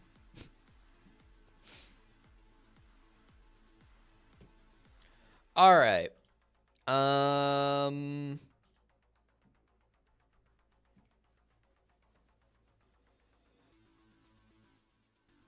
Wait. Dean of Dean says, Call It has led SSG since March 2023. I know he's a popular figure, but at one point are there questions about his formula for success? Again, I feel like this is a classic take of people are like pulling the fire alarm way sooner than is necessary. SSG for all of last year were like one of the best teams in the world. Just full stop. Top 8 at an early exit in Manchester, but played some of the best teams in the world. Top 8 at Esports World Cup. Top 8 at Montreal. Top 6 at the Six Invitational. They've made one roster move, and they haven't figured out how to make that roster move work yet, but they're still an extremely talented group of 5 players. I wouldn't hate it if they just said, fuck it, we're dropping Newers for Forest again, just because I didn't love the roster move to begin with. That's not even fair. I was very skeptical. I can say I didn't love it. I was not convinced by it immediately to begin with, but at the same time, I don't feel like that sends a great message. Like, shit doesn't work, we immediately drop a player. I don't think that's a recipe for success.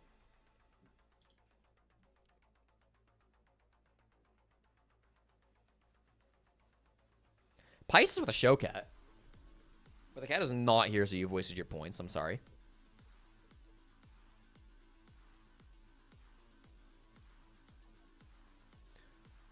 We're still talking about SSG have more time. Yes, we're talking about SSG need more time. They've had 5 days. Not even. They've had 4 days since we've seen them. Yes, they need more time. I'm not going to call for a roster move after 4 days. I'm going to let them play stage 1 and see how it goes. If they still look horrible after stage 1 and they can't qualify for Esports World Cup, that's when we start talking about roster moves.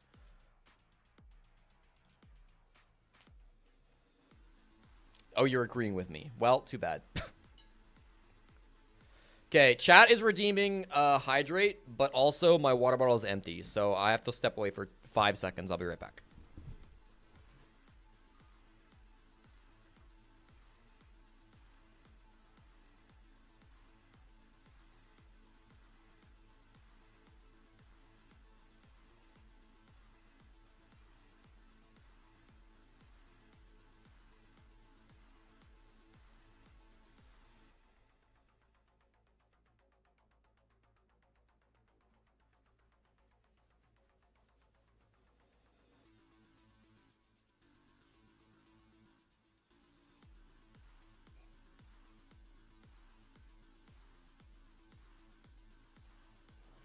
What's up, Justin?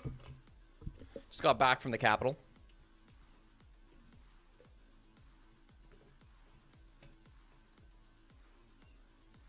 SG has a whole 3 maps they're good at, and then they wonder why they lose. Coach gotta go. I think that is a poor analysis of SSG's problems.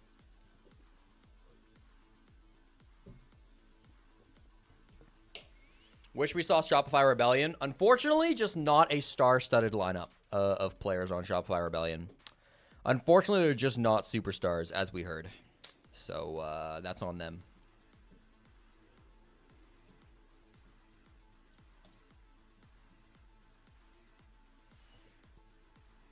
Unfortunately, Dream and Giddy did get eliminated, yes.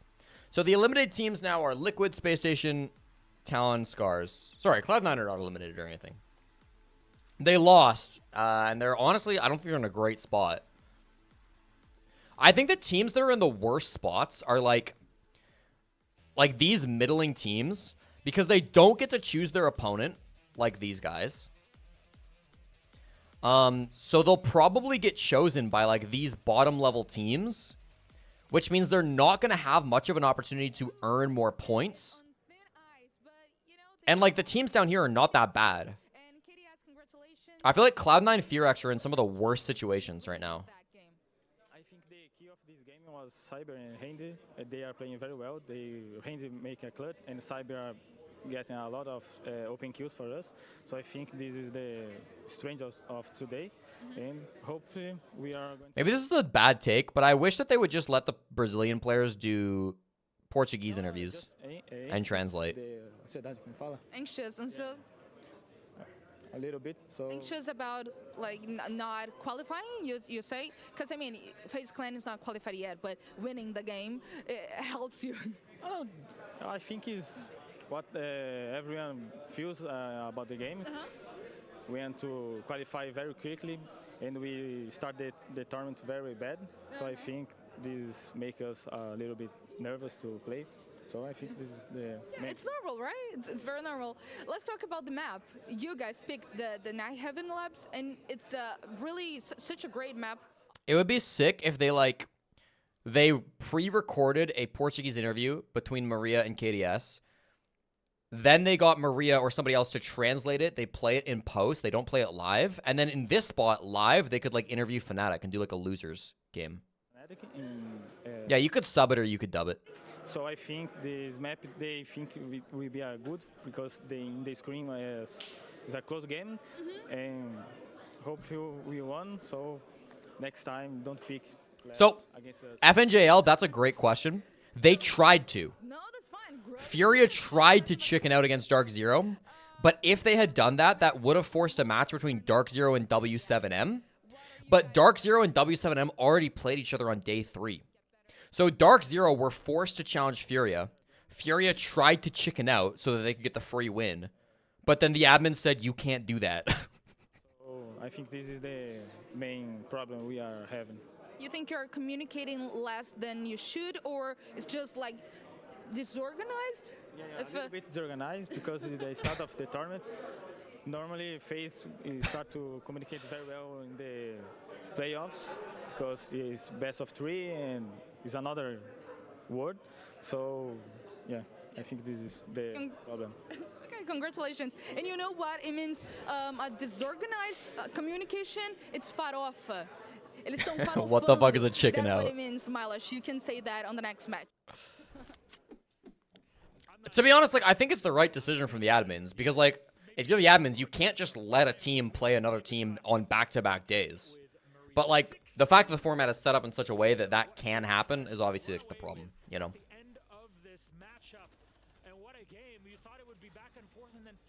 I think the admins should have forced DarkZero, Furia, and W7M to play a 3-way match of Siege. Spawn in all 3 teams. One team can spawn in the building. One team can spawn in the attacker spawn. And the other team can spawn in the building, but in a different bomb site. They all spawn at the same time. Last man standing wins. That's how they should have solved it.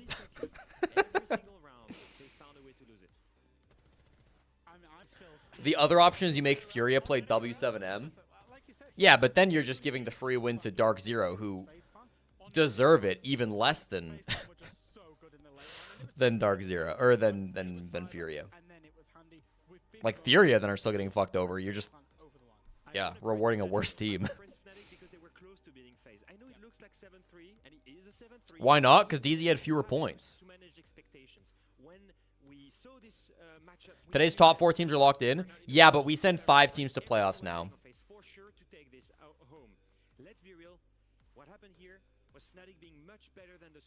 So you think it's better if Furia get to choose who goes between W7 and SSG? We kind of are coming in with like no expectations of what Fnatic can show, and yes, they might be eliminated in round 4. I feel like it's better just to give it to the team that has more points, even if the points are fucking poorly distributed.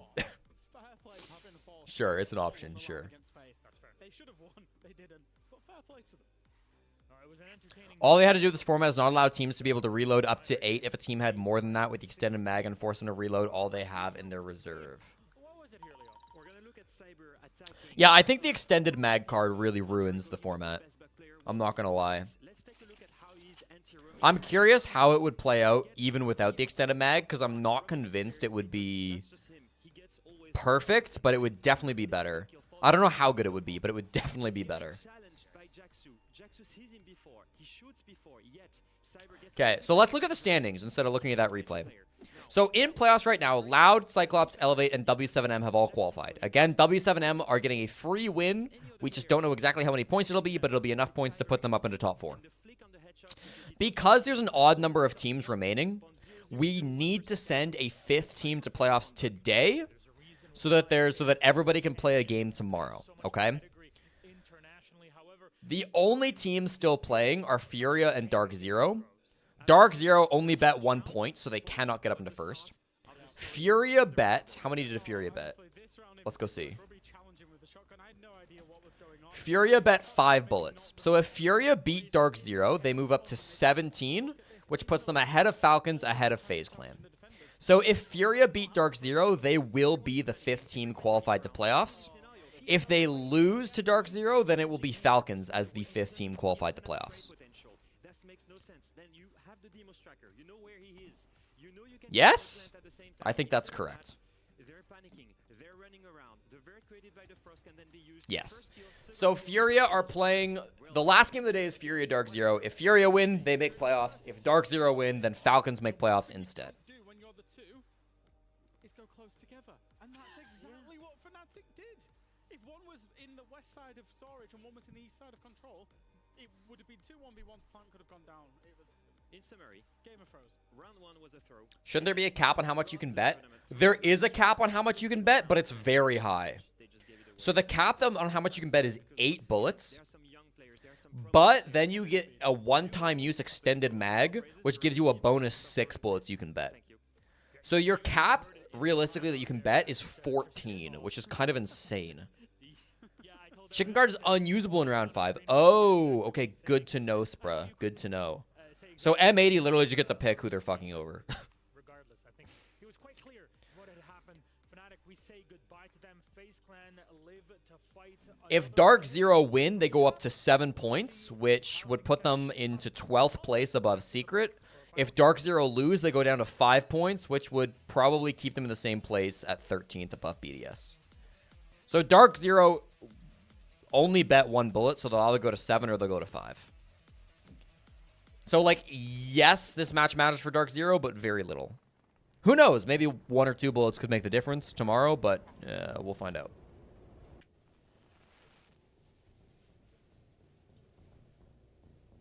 Fabian will 100% choose G2. Maybe. I mean, Fabian still needs to pick the team he thinks he has the greatest chance of beating, right? Like, Fabian, if he chooses a team... Yeah, he probably will choose G2.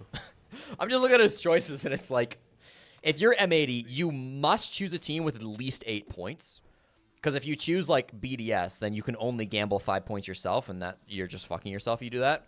So you can't choose any of these teams. So if you're M80, then... Who have M80 already played? M80 already played... M80, yeah, all the good teams. Yeah, okay. So, like, M80 basically get their choice on who they want to play out of these teams. They cannot choose Falcons. And they couldn't choose Secret, but they shouldn't choose Secret anyways.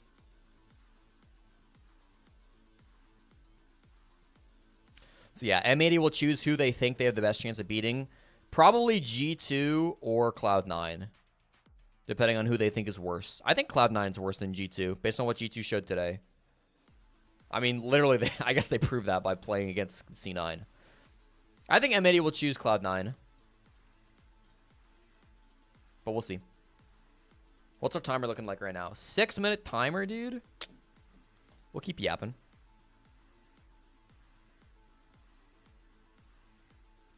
Falcons is the only team to use the Survivor card. Wait, what is the Survivor card?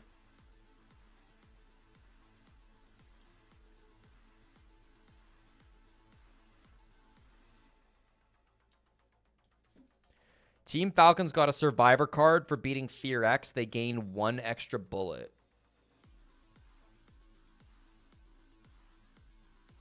Is that because they were in an elimination match and they won? Is that what that means? So they get 1 extra bullet?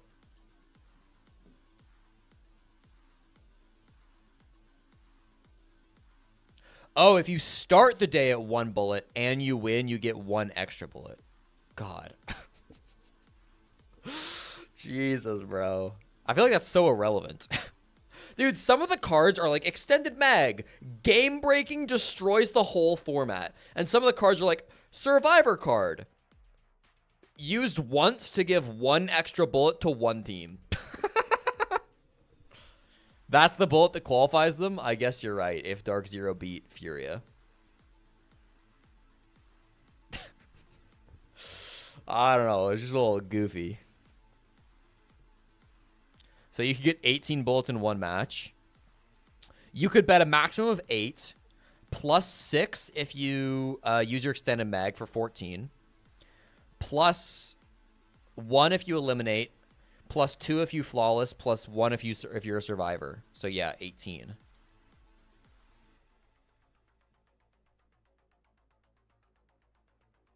I don't know. What's up, Thunders? I got too many Thunders in my chat. What's up, Thunders from Brazil? Yeah, Liquid got cooked today. I can't lie. We're all watching to see tiebreaker go to a coin toss. Dude, it would be fitting for this tournament, to be honest.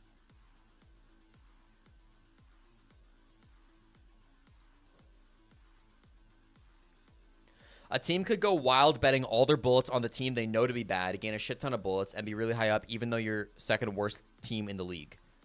Gray Silver, this literally happened. Gray Silver, what you were describing is exactly how Elevate qualified the playoffs. Yes, you've hit the nail on the head. So Elevate got dog walked the first 2 days of the tournament. They lost 7-3 to Furia. They lost 7-4 to CAG. They were playing horrible. That put them in like dead last in the standings. But Elevate then got to choose their opponent because they were dead last, or maybe they were second last or something. But they got first or second choice of their opponent. They chose PSG Talon. Elevate reloaded 3 bullets, and they used their extended magazine. So Elevate bet 9 bullets. They jumped from last all the way up to like second, and then they beat Scarz. Yeah. So then after day 3, Elevate were high in the standings, so they didn't get to choose their opponent, but they're still thought of as a weak team. So the worst team of the tournament, Scarz, chose Elevate. Elevate again gambled like a decent amount of bullets. They won, and now they made playoffs by beating arguably the 2 worst teams in the tournament, PSG Talon and Scarz.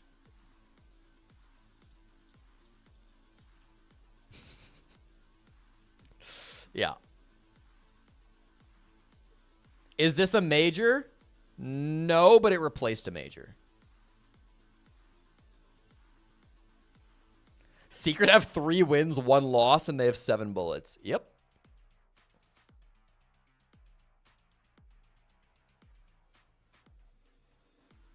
That's major league dog shit.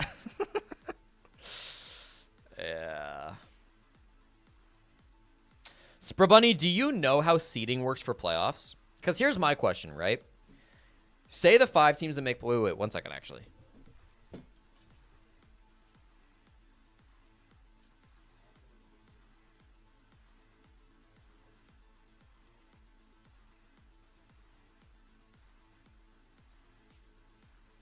Sorry, Jess was going to work.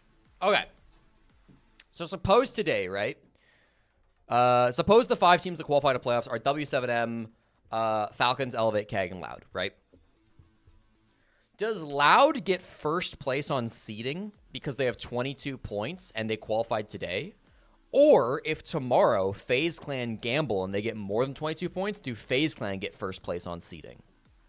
Because I feel like if you're a team that like W7M that qualifies today but qualifies in like somewhat of a low position, you're kind of in a shit spot. Like you kind of just get owned with bad seeding for no reason because a bunch of other teams are likely to jump ahead of you.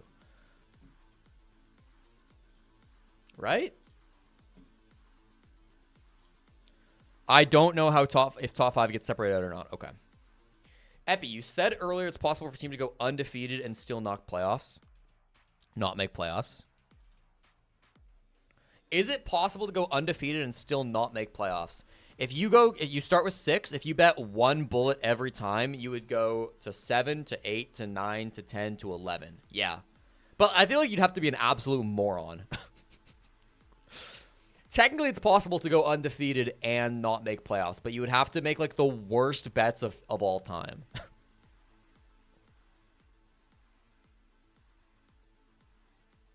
Okay, so the teams that qualify today are automatically higher seeds than the team that qualified tomorrow. Okay, that's a good ruling. I think that's smart. That's going to be annoying as hell to put to display on Liquipedia. I wish you the best of luck. You didn't say it was reasonable, you said it was possible? Fair. Fair. You swear that's what BDS are doing? And we're going back with our series, Pick Your Best National Team for Rainbow Six Siege. As a reminder, you cannot pick 2 players from an existing team. I'm here, I found Milosh. Milosh, here, come with us. Come with us. I need you to pick... This is the most scripted shit ever. You don't need to work. We're all good. We're all good. Okay. You need to pick your national team. You're Lebanese. So, you need to pick your national team from Lebanon. I was going to say, there's a lot of amateur players from Lebanon, but... I don't know a single player from Lebanon. The only player who's actually had like pro experience. We've seen him competing even like last SI, but like otherwise there's not much. I mean, it would need to come down to like me IGLing. It's not good. I've seen that before. You don't want that in any competition? I can't shoot, much like you. But I can IGL if need be. You're the Mira player here, my friend. I remember I casted your games. I found guy. Milosh. It's the same story for me. No shooting and only IGLing.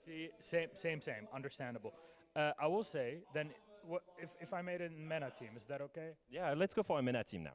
I really want Hashum Obvious. from Twisted Minds to be on the squad. Valentino also to join him. Valentino plays currently for... Chat, I think you should be able to take Solotov if you're making a meta team. Eagle X99, who is on Onyx Ravens, who you remember... He's from the Middle Eastern part of Turkey anyways. Experience internationally in 2024 and... I think he's from Izmir. Until the end of last year. Valentino is a troll pick for sure. We'd also have, I think, Falcon. That's on the GK roster. That's 4. And who else can I put with him now that's not on any one of those squads? You can still pick any of those squads, just not 2 from the same one. Well, I already picked one out of that's really good from the the better teams on the. I don't know if Milosh gets the rule. Okay, what about staff? Can we take staff from one of them? Do they count as players? Yeah, that's all good. They can play. They can shoot back. Well, good because Matt Skills can also play. Who's also played competitively. Is now currently coaching the Twisted Minds team and managing the team. He's also technically set as substitute for the team. It was explained badly? Yeah, maybe. That would be. I had to pick 2 players from Twisted Minds, but I think to have a really good shot at like the creme de la creme of the MENA region, that's what I... He's allowed to pick 2 players from Twisted Minds. Any chances to beat the top teams like Brazil, US, France, and maybe France as well? Nobody's beating Brazil. Do you think the US or the UK can beat Brazil? UK, they're all talk. France, they just forever second, so maybe they can do something. And even then, we're kind of... Maybe I'm misunderstanding. ...that are monolingual or just from one nation. That's a sad story. That was our take from Milosh. Sorry, you can go back to work now. And we've now got our can I draft Alan Durf? National team. Pre-recorded. Matt Skills for T9. No, you picked a manager. You've got so much talent in Saudi Arabia, and you chose a manager. Joker. They're split. Jalad. Hey, Joker 619. J-Lad. Either of the twins. Dove. Yeah. Dove is amazing. That's true. I was trying to look at different. Yeah, he absolutely trolled that. Okay. Eagle X is a great shout. Alright, I don't know. We'll keep watching, I guess. I don't want to play GeoGuessr right now. I'm sorry, Valentino. I have to throw you under the bus. There are better players than Valentino. But oh boy, the kickoff tourney for Siege is going to have representatives from the best region, APAC. I'm on copium and chronically ill. One of the best MENA players. Played a major 2 years ago. Yeah. He was amazing. He maybe dropped off a little bit. But still I don't know. I said this before. I'll just keep repeating myself. I think it's fine to have a tournament that's kind of fun and an interesting format.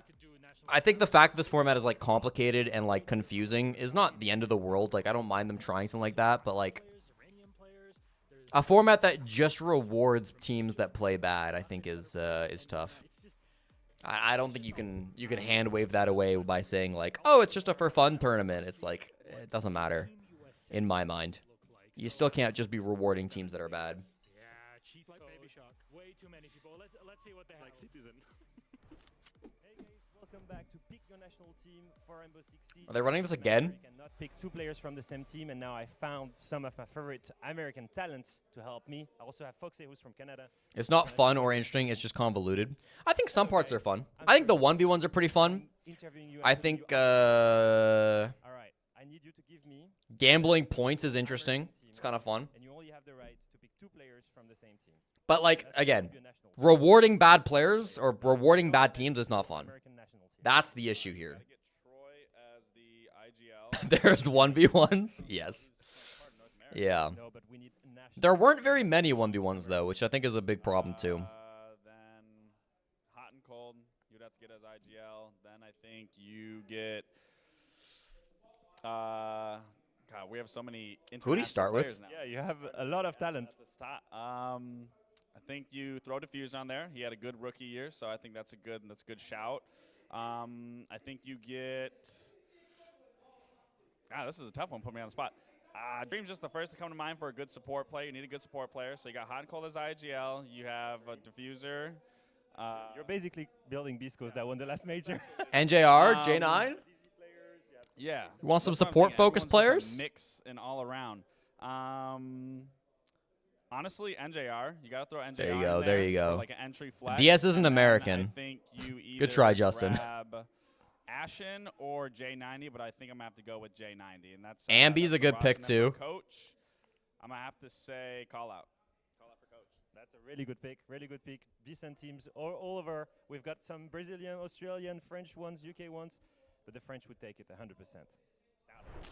Definitely not biased. I've got a hot take about this. Yeah. You could build a better team that plays in North America than Laxing just built, full of imports. That's for sure. Happening. Citizen, Baby Shark, Dash, and I need one more import. Spoit. Obviously Spoit. I don't think that team beats the US team. Spoit. Yeah. Jack, put Spoit on the team. I think he did a good job putting me on the spot. He had to think of like 5 amazing players in different teams. Yeah. I think he did a decent job. Spoit. Thank you, Jack. Thank you, Jack. Content creator. Anyways, let's move on from. Can we talk about DZ Furia, please? It does feel like there's a really long time between games, especially because there should have been a second booth that was like open for them to set up on. I don't know. Can you pick EU coaches of NA teams? No. Why is Pamba so tall? Wait, actually, why is Pamba so high up, dude? He's under the DarkZero nameplate. Pamba's like deadass the shortest guy on the team. Yeah, these guys, they've had an amazing path to here so far. Yes, they've lost to W7M, but that was super close. He requested it. He said, I'm tired of being the little guy. Make me the tallest guy on the graphic, or else I'm not talking about your I'm not saying nice things about your tournament. The import of spirits to bring firepower. He took my box, bro. And not also disrupt the amazing synergy between Nave Pamba and NJR. They've basically went with the same synergy as before, and now they have amazing firepower with it. The way that Kangaroo Kenny has rebuilt this roster after SI is amazing. I like DZ. I think they're a good team. I think this is going to be a tough game. I think DZ, honestly, are going to be one of those teams that, like, played pretty well overall through the tournament. Like, they smoked Fnatic. They smoked SSG. They had a really close loss against W7M. And now they have to play Furia. Depending on what happens... I just realized they're holding hands. Depending on who their opponent ends up tomorrow, DZ could very well...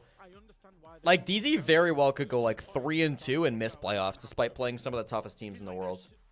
I think DZ might be getting boned by this format. That was Spirits holding Pamba's hand. I love that.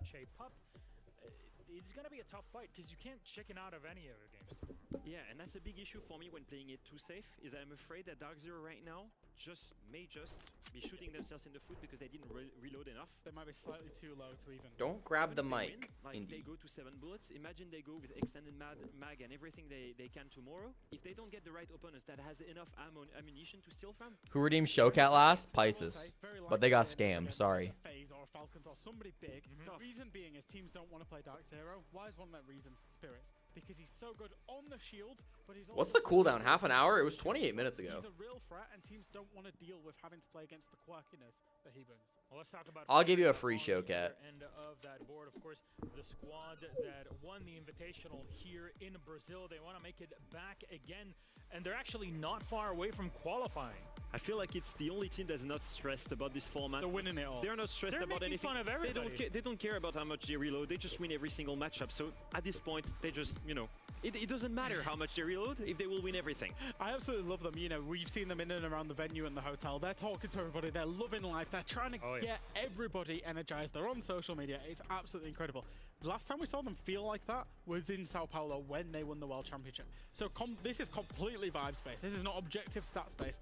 Furia are feeling good about themselves, and it's a different Don't Furia eat my from what we've mic. seen at the last few events where they've been uptight, they've been rigid. It's not they've your really microphone, been Indy. It's my invested in microphone. themselves. They're enjoying themselves. I was literally going to ask you guys, do you feel like Furia is back? Because right now, the way they're playing, I feel like they're back at the level that were Furia been back, bro. Every single SCR event for the year in 2024. And that's just the thing is the depth of strategy they have. The Furia were back at SI. Y'all just sleep because they lost to the two best teams in the tournament. Everything for perfect siege, and then they're adding in the mentality on top. It's great. Do they have enough bullets is the question. They're going to load up 5 to potentially make it 17 should they win the game. Yeah, they were a little off in Montreal. They were a little off in stage 2, to be honest. They missed the major. And FaZe Clan that are sitting on 16 bullets. They were a little off when they were trying to force shields. They go up to 17 and they qualify. Yes. The team that is already set is W7M. Yeah. So whatever happens here in this game, W7M would Getting third is not being Furia, back. should Okay, they win, dude. they also qualify, and that means that they knock down Bad Falcons take. and FaZe to fight Ow, another don't bite day me. tomorrow. Yeah, it's pretty much as simple as this. It's in Falcons' hands. They win the game. They're through to playoffs. If DZ Dude, I tried to take the mic away from her and she bit me. Basically, right now, Falcons are praying for DZ to win. You're European, and you're hoping the European brethren get it done. And is it the same story for The FaZe? ban system was made for Furia. Bro, it was made for Elevate, if anybody. FaZe are out regardless. FaZe out regardless. Okay. With 16 bullets that they have in They missed the major because the major champions like get real. average at the end of the day. That's why we talked about this yesterday. No, they lost to BDS in the LCQ. Today is that, well, Furia, they have the bye, nobody picked them, which means they get the average. Astra's not banned, he's just picking not potatoes. for any elimination cards or also those extended maxes at W7M. Excuse me there. But yeah, that's how things They lost W7 on the main stage. Okay. As simple as Okay. the question is, They still got gate kept by BDS. Or by, not by BDS, by BD. with the promise of DarkZero and how Furia are just so happy that we know they have the skill. Evan Jail, they lost a tournament grand finals to Nuxka and Guto. They were off. We can say it. They were off. They got owned by Nuxka. Okay, it doesn't matter. It doesn't matter. That was off. That was off. That's okay though. They bounced back. They figure out the meta a little bit. They'll be okay. Right now, yesterday, DZ taking W7M. Careful, you'll get sued. Amazing game. I'm not talking shit on Volps. Okay, Volps a great player. I got nothing bad to say about Volps. Are we gonna see the same kind of overtime, really tense matchup? It's also two different styles of siege. I feel like Furia is much more about the energy and the vibes, much more about the fragging power. DZ is all about No Nux November. strategy and the utility. Two styles of siege. Technically it was October, but I'll give it to you. Level facing each other. I'm already curious. I know we'll get on to maps, but I'm curious as to how these teams approach the operators. Because Spirits is a real asset for this team in terms of DarkZero. You got your packs? Let's Furia go. don't necessarily have a dedicated shield player. whereas Gooner DarkZero do. Gwanuary. So from a Furia point of view, do you allow Spirits to Oh, rotate jeez, shields? dude. Because at the end of the day, he's going to play one anyway. You can only ban away 2. You can maybe ban away 3. If you What's the ban map away here? DarkZero have a Club? clear strategy, Thank you, Spirits. ban away the, That's crazy. and he'll play Ying against you. So pick your poison with Spirits. He's such a good player. Whereas for DarkZero, They're talking about bans. I feel like you ban Blackbeard Blitz against Spirits. Because I don't think he's that good of a multiplayer, to be honest. Yeah, we'll do a fun prediction. This game potentially can be. I'm curious. What should we do for prediction? Do we want to predict 2 top frags? And actually, luckily enough, Maria was standing by to take a look at it. Furia versus DZ. That is going to be a great match to watch it. Let's see what they are banning. Oh, they're doing live bans.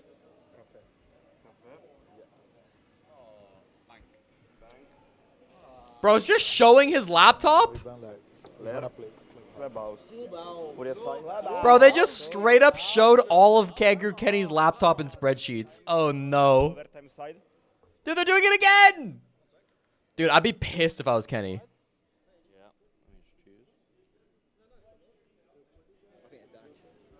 I actually think attack. You want to start attack? I think so, yeah. We're not gonna, Bro, that's like a close-up!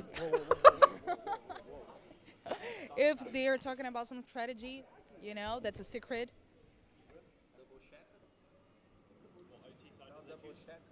Dude. You choose overtime. Yeah, overtime attack for you, yeah. What did they choose in? Defense. Yeah, start defense. Okay. All right, thank you guys. Okay. Now, handshaking between JV and the guys from DZ. No, not you. Vamos Brasil, vamos Sai fora, sai fora. Eu, hein? Bro, that's a secret. They're zooming in on the secret.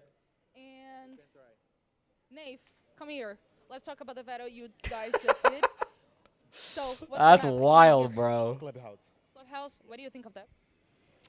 JV was not happy, so if he's not happy, then I'm happy. I got it. Why is JV not happy with club? JV is an actor, so He's acting. yes, of course. Bad actor. Bad actor. Who is winning this club? I don't know. I don't even know if it matters, to be honest. Listen, if we lose today, it might be a big W for tomorrow. Yeah, it really doesn't matter for If DarkZero. we win, we are in the playoffs, I think. So, I don't know. This championship is crazy. It's very crazy, but this match is going to be more than that. It's going to be crazier. You have to watch it. All right, bro. All right, bro. All right. Well, chat, you wanted map veto with the players content. You got it, and you'll be getting Blast will be getting a bill from Kangaroo Kenny for trade secrets pretty quick here. So we are in the playoffs, I think. Okay. There was one big moment that I love is the moment where Nath is turning to Kangaroo Kenny. It's like, I think we start attack. Yeah. And you can see the trust in each other, the trust in his DHGL school. It's a feeling, isn't it? It's a feeling. He knows it. If DZ win 8-7, who drafts first? Most defender-sided, but at least still very much defense-sided. I don't know. That's a Spraw question. In overtime as well. So these guys, they're gonna start attack the whole time, even if they go to overtime. The same story. I believe it'll be secret. No. I think it's DarkZero. I think DarkZero will be lower in the standings because their ratio will be worse. So DarkZero. Yeah, DarkZero. DarkZero dropped first because Secret are ahead in the standings. Themselves up for a better day 5.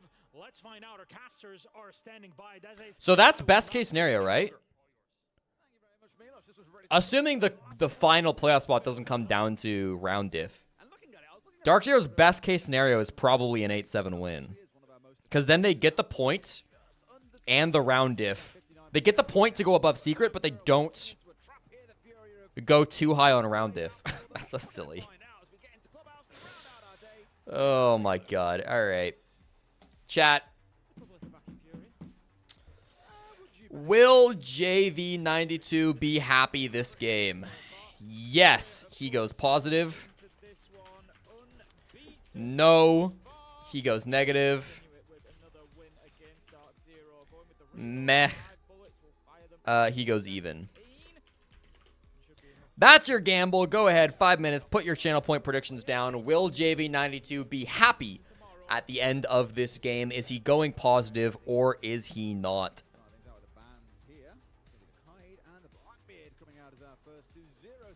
That is so confusing. Somehow that's like not even top 10 most confusing things about this tournament, but thank you.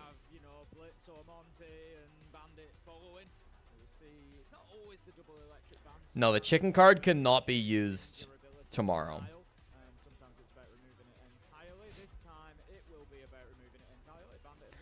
They ban, dude. I told you to ban.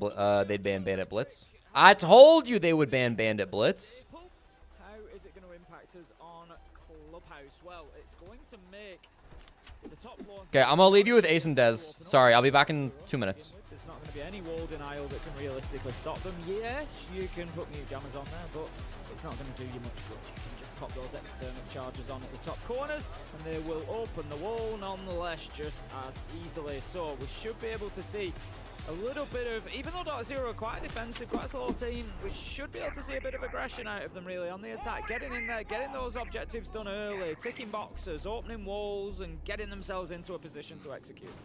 And to touch on DarkZero starting on attack, it does feel very, very like balls to the wall, really wanting to go for it here. I think like I'll come back to what some teams said probably about 5-6 years ago when I was first coming into Siege, and they would pick to go on attack on this map, and it's not really specific to Clubhouse, it's more the mentality of it. And saying that if you're starting on the attack and you can pick up 2-3 rounds, you start putting pressure on the other side there, especially if you're coming out in that 3-3 split. They're just like, ah, damn. So if you back yourself coming into a game more, you know, you feel your energy is higher and you can perform better on the attack at the start rather than the second half, then why not go for a bit of attack to kick things off? And that's exactly where DarkZero find themselves. Ying and the Dokkaebi and the Deimos, the three main operators that my eyes fall on here. Tim, great for their own clear, but also very, very good for the execute. Well, the site setup still going on. JB92 just opening those rotations through into blue, going to give the defenders those options to just have multiple routes back. The reason that you open those rotations in sight, if you're a little bit newer to the game, wondering why are they blowing holes in the wall, is to give yourself multiple options, because otherwise, in that situation, we've just seen one either side of the door. If a plant goes down, the attackers know you have to come through that single door. Now they don't. Citizen is going to pick up KZ. Is there going to be a little bit more action for Spirits here? He knows somebody's around that corner. He just can't get to them there. Tim, they didn't put barbed wire down in here to make this extra hard to do. This is ridiculous. He's dug right in. What? Exactly where he is. What? Why is Philippe Hawks in strip? Okay. Sorry. Came back, didn't really understand that, but okay. Great start from them. That's a Ying shotgun doing The smoke strip roam. Oh, I see. Oh, I see. Of course, the classic. The thing is, we don't really see, unless, you know, you've got your sledge or something like that, we don't see necessarily that kind of dynamic. I can just blow a hole in the wall with a shotgun. It tends to be more... Ying shotgun spirits, bro. He loves Ying shotty. They reinforce and go with the strip club wall. Interesting. Bringing it out of somebody else just mixes it up a little bit. They've just seen everything there. He knows the guys. Huh. He knows he's put down a gadget as well, and look at that. It rips through. Let's go, Spirits! Oh my god, good start for DZ. It wasn't that bad. Spirits just cooked him. Fair. I think there's some style points being awarded for his Ying play here as well. Only two left on site. It's the mute. Winnable for Herds. Winnable for Herds. Don't forget he's him. Nah, he loses this now. Won't get away with the third. Does get finished off. Clutchable for JV still. I don't love it with the TCSG, to be honest. Protects Moto Hatch, for sure. I mean, if you're full clearing the map, like, it's going to waste some time, and if you're not, it sets you up for an insane flank. Absolutely electric, particularly at the beginning of things over those first couple of days. And he's certainly a player who could turn around. Why is the S in front taller than the others? It's been like that all tournament. They've had, like, miss... Wow. Dude, fucking crazy Spirits round. The newbie. Yeah, it's a wacky font for the wacky format. From DarkZero for Spirits especially, as you say, a 4K in the first round with Ying shotgun. Not a line that I thought I'd be saying coming into this game, but that's the one that had to say. Cash and CC coming up. We'll just do me and Parker again tomorrow. Parker comes back tomorrow from his gallbladder extraction.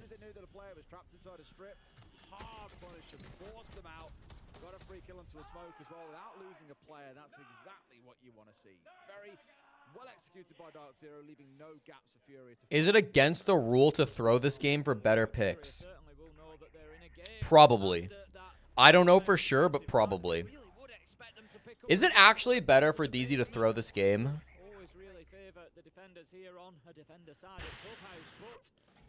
If they lose this game, they're guaranteed third pick. If they win this game, assuming it's not 8-7, they're guaranteed fourth pick. But it's a 2-point differential. What are the picks likely to be? Probably Cloud9, FearX, G2 Wildcard. Would probably be the pick order. DZ haven't played any of those teams yet.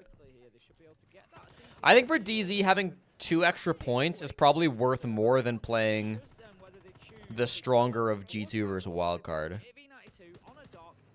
To be honest.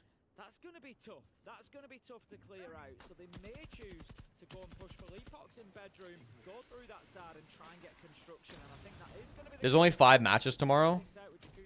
However, oh no, they've got the Hibana. That's fine. I was going to say if NJR goes and opens, they just need to be cautious about breaching. But he's got open CCTV, which I think is essential. Definitely get that done. Yeah. And then they can always just use Nave from inside a bedroom with that range breach onto construction wall. So far so good. Yep, construction. That's maybe going to force Leapox back to site when that wall gets opened as well. Gives them the options is the main part. You could also afford a late round lurk if you wanted to into towards Jacuzzi side of the Wait, map. what? To slowly crawl your way through as Pamba is currently starting to do. Hunting down these Valkyrie cameras on the IQ. Of course, doing their due diligence here to making sure any gadgets that might get in their way are being taken out. I don't know. Actually, maybe 4th pick would be really bad because you might have to play FaZe or Falcons.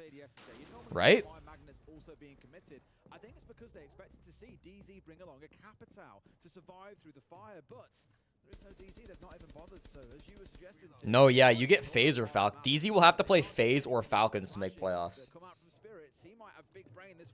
I'm not gonna lie, Chad. DZ have gotten absolutely boned by this format. Like, we've all been highlighting how Elevate and like CAG have like kind of abused the format to get top 8. But like, it's coming at the expense of teams like DarkZero. Like right now, I don't think DarkZero will make playoffs. If I'm being honest.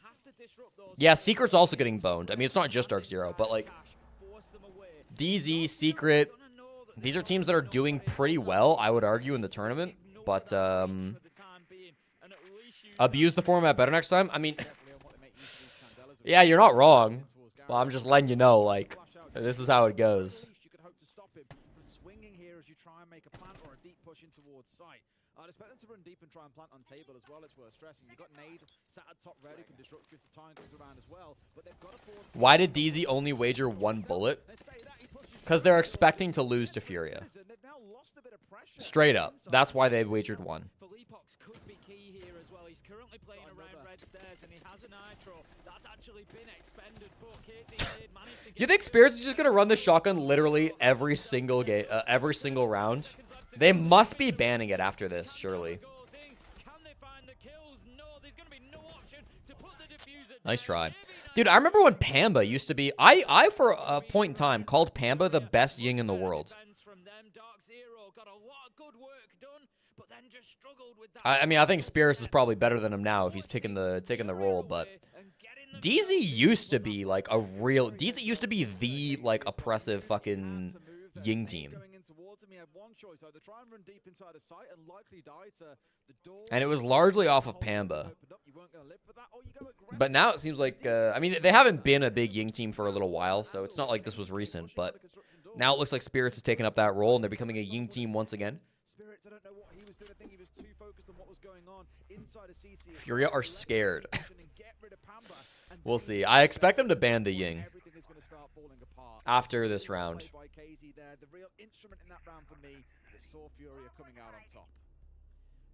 I'm interested to see how, as well, this ban format ends up affecting bomb site rotations. Like, if you're a defensive team and you're losing, is it better to stick with the site as much as possible? Like, imagine if you're Furia, you play basement, you lose, you play basement, you lose, you play basement, you win. Now, all of a sudden, like, DarkZero are probably banning an operator based on your basement defenses, but rounds 4 and 5 are not going to be played on basement guaranteed. I don't know.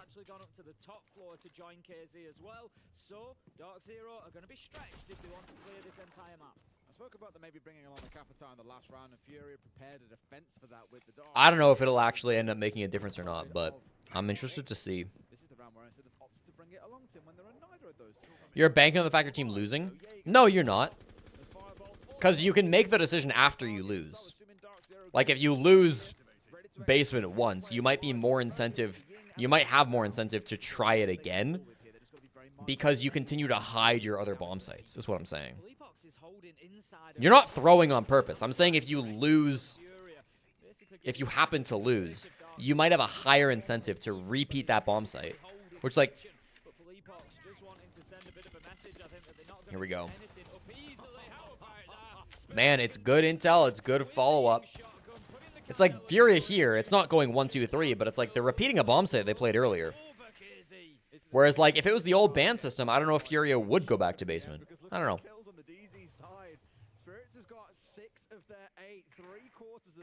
Is it throwing or a tactical loss? Yeah.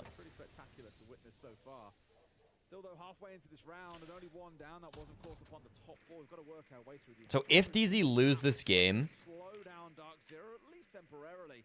As I remarked on earlier, it's about getting the Capitao and the Ying to the they probably get G2 as an opponent, maybe Wildcard, instead of like Falcons or FaZe or something. Wow, what a shot from Herds.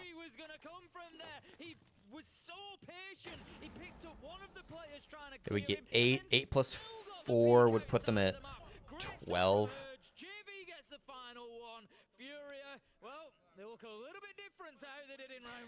I'm trying to calculate if I think it's actually advantageous for DarkZero to lose this game.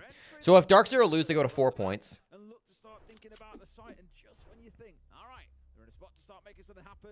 Then the max points, assuming they don't 7-0 anybody, would be 4 plus 8 plus 1 is 13. I don't think 13 is going to be enough to qualify to playoffs. Even if they win today, their max points is 15. 15 might. So we've had those 2 simultaneous bans at the beginning, meaning that the teams ban them at the same time. Speeds things up a little bit. And DarkZero as attackers were... DZ could also pick Secret if they think that they're worse. You're right. We're able to ban 2 attackers, and then here, just before round 4, they get to take an additional... I don't know. I think if you're DarkZero, you'd rather win this game. So that leaves us now with a total of 6 bans. And the newest Because I think like 13, like a 13 points versus a 15 points is a big difference. Like I think that's going to be about where the cutoff is.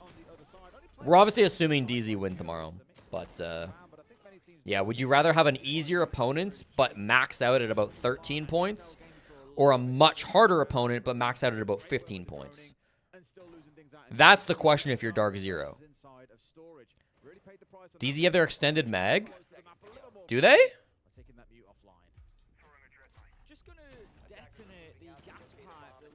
Oh shit, I forgot about that. Yeah, they do. Okay, then it's definitely better for DZ to lose this.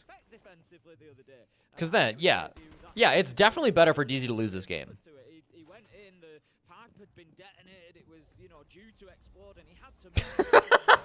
Bro, it is 100% better for DarkZero to lose this game than to win.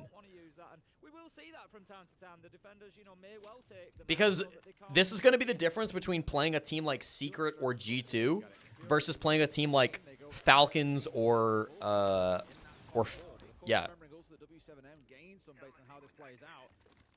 Since obviously DZ can't play Furia twice, if DZ win this game, they're almost guaranteed to play FaZe Clan tomorrow. Because DZ will be, will have the second last pick.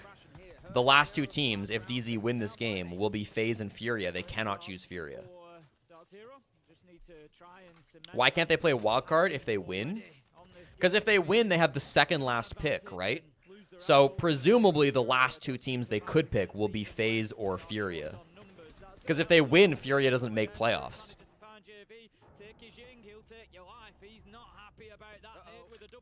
And this is what I'm saying about Furia. They always seem, you always feel like they've got the ability to fight back. And Philippox carries on, takes down NJR. Now, technically, it would still be better for DZ to win at an 8-7 scoreline.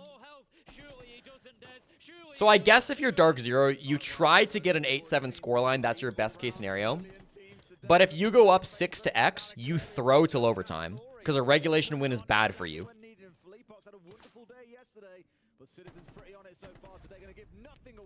And similarly, if you're up 8-6, you throw to make it, or if you're up 7-6, you throw to make it 7-7. Yeah, 8-6 is bad for you, so you cannot win 8-6. You cannot win in regulation.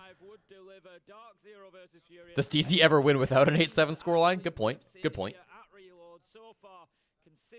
But yeah, if I'm DarkZero and I am not morally against throwing, which maybe they are, I don't know. If I'm Kenny, I'm telling my team, try your hardest until you get to 6 rounds. Throw to get to overtime. Try your hardest to get to 7 rounds in overtime. Throw to get to 7-7, and then try your hardest to win round 15. They can't talk about this because admins are everywhere. That's not true. Teams have quite a bit of space at these events to huddle and talk. Assuming they could do the math fast enough, teams could absolutely find a way to talk about this without the admins hearing, for sure. They couldn't talk about it during the match, of course.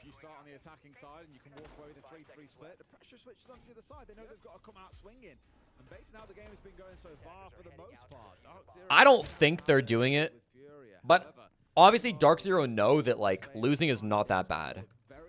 Little do they know it's probably better than winning, at least in regulation.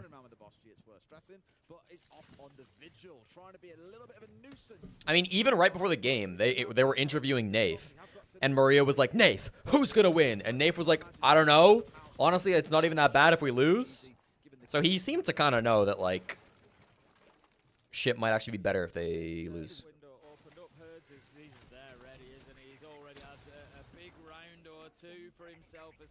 If DZ win, Falcons make playoffs, and DZ can't play Furia. Yeah, but they can still play FaZe. So they just play FaZe. DZ won't pick FaZe. They'll have to, JL.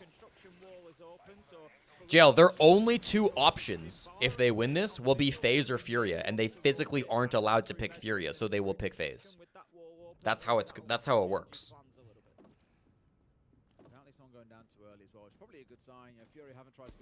There is a 3rd team? How?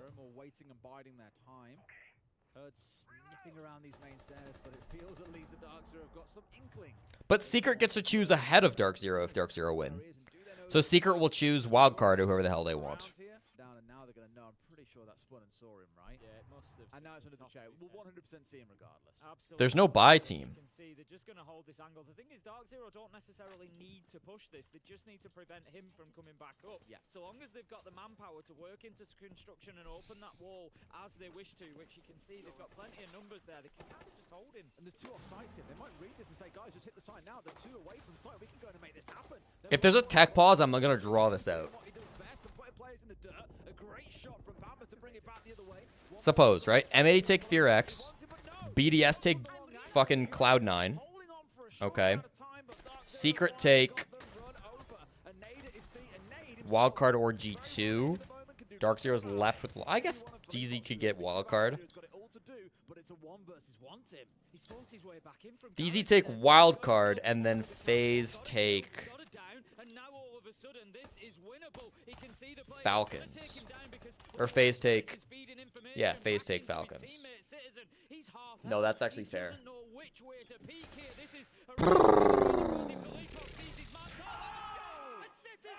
This game makes no fucking sense. That's our boy Ben. UK boy going big on required most. He's had a good round in the previous one as well. 2 rounds in a row now. His contributions have seen DarkZero. Yeah, FaZe take Furia, yeah. 3-2 split. The only real downside for them. All right, so it's probably not better to throw. It's probably better to win. Yeah, these are at 6 points, and they only gambled 1, which is why it doesn't really matter that much if they win or not. But for Furia, this could be calamitous if it all goes wrong. Ben is a citizen, by the way. Yeah, Desno's top player. It's not a big deal. They have to win tomorrow anyways, but if they lose, it's basically like if DarkZero lose this game, they get their choice between G2 or Wildcard or Secret. And if G2 win today, Secret get to choose who they want between DarkZero, G2, and Wildcard. Still was able to get that opening kill onto KZ, but it was just a really big performance from Furia back down towards site to get it locked down. And DarkZero, I think... But also M80 could choose BDS. God damn it, this is a lot of calculations. If they lose, they get a better matchup. I don't know.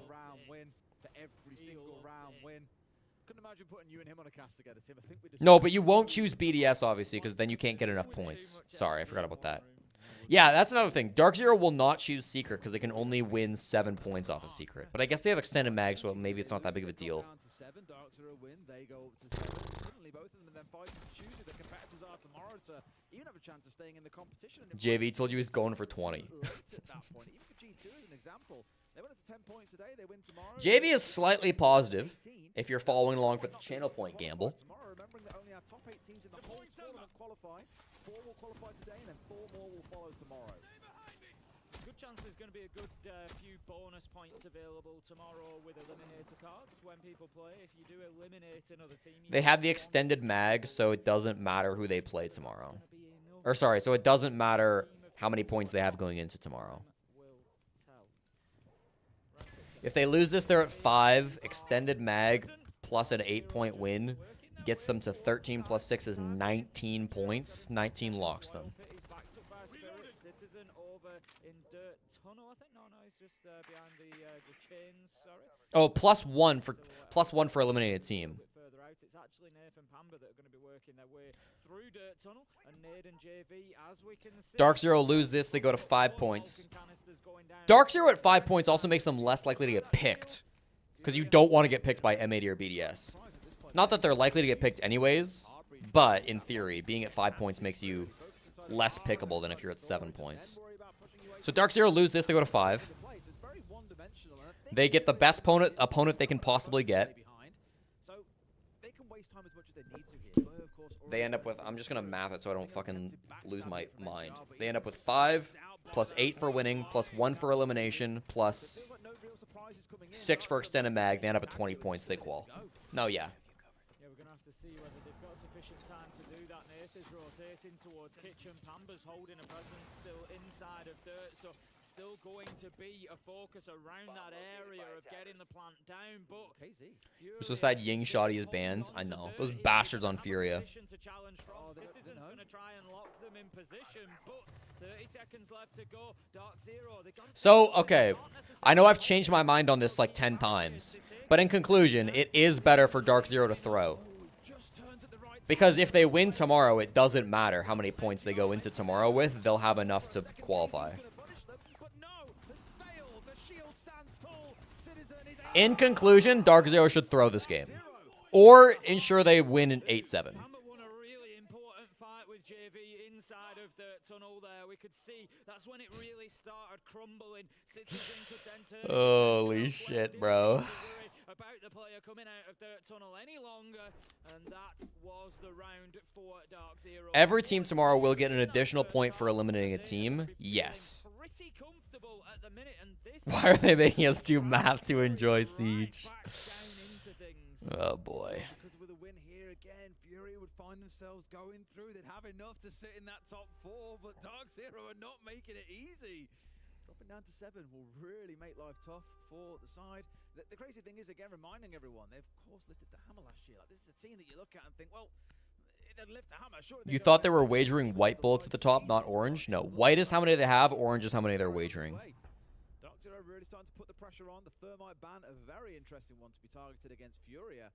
We spoke about the efficacy of hard breach bans on a number of maps. They've kind of split it in half here, gone for the Blackbeard and gone for the Thermite. It just goes to show how competitive international Siege can be. Like you say, one team on any given day. This is ridiculous, dude. It makes it a little bit more of a shootout for these two teams, but right now DarkZero. This might be the format that encourages the most amount of throwing out of any format I've ever seen. They've been an excellent team on here for a long, long time, but DarkZero certainly seem to have them well researched, well prepared for. I do not know if DarkZero have done this math. I mean, it took me and 200 Twitch chatters like half an hour to work this math out. I don't know if DarkZero have done that math. And even if they've done the math, DarkZero might just be morally against throwing. But regardless, that's where we're at. I'm not going to claim that DarkZero are throwing because they might choose not to, and they might not realize that it's beneficial. But that doesn't change the fact that it is beneficial to throw.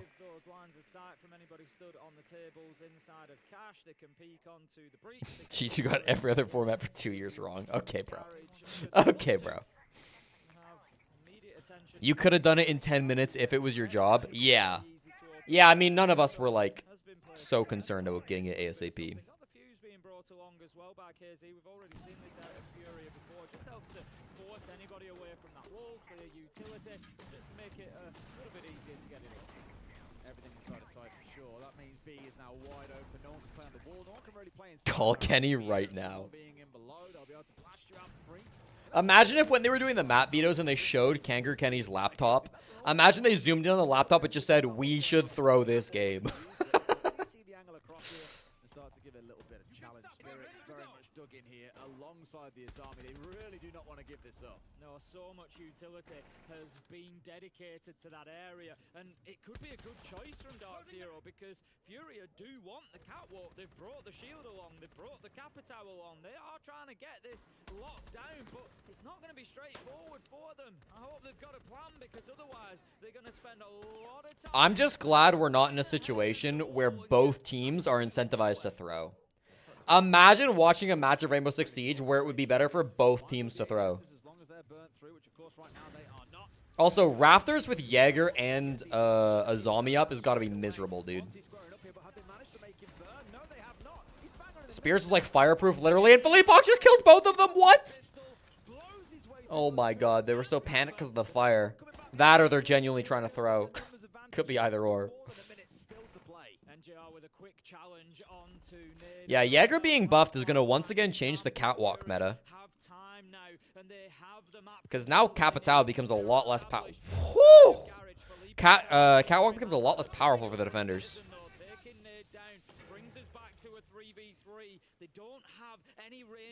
You watched a video about an Overwatch game where both teams had to throw? Jesus.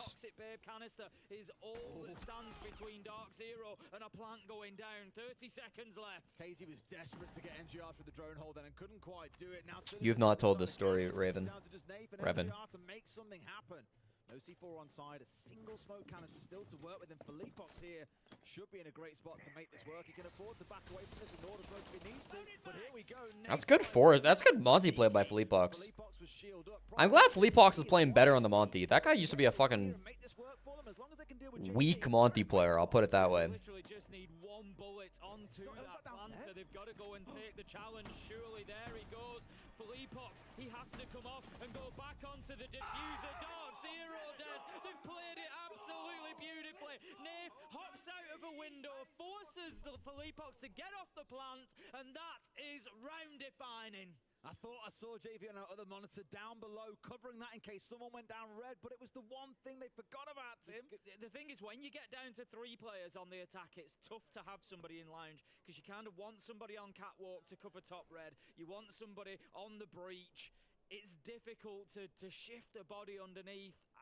In hindsight, yeah, of course, it'd have been it'd have been absolutely perfect setup, and you could say, well, risk your red stairs, risk your, your cash push, risk that to the person on the breach, but it's tough, they can come from anywhere. But shot from Citizens. Naif going out of the window there and forcing Philippox off the plant, that was a huge play. Philippox had no choice here but to try and stick with the diffuser, and of course, only one thing happened. Will I play the last Geo? Only if there's a crazy tech pause. And even then, probably not.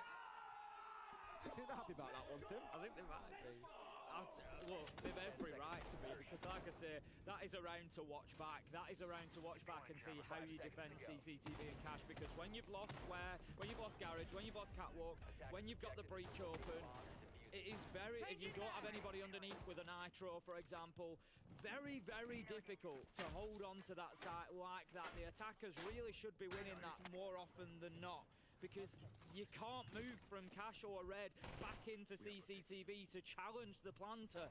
Naif, a big brain play to get out of the window. It's the only way you can challenge onto that spot. Are we confident that 20 points for DZ, if they lose today and then win with extended mag tomorrow, will be enough to qualify?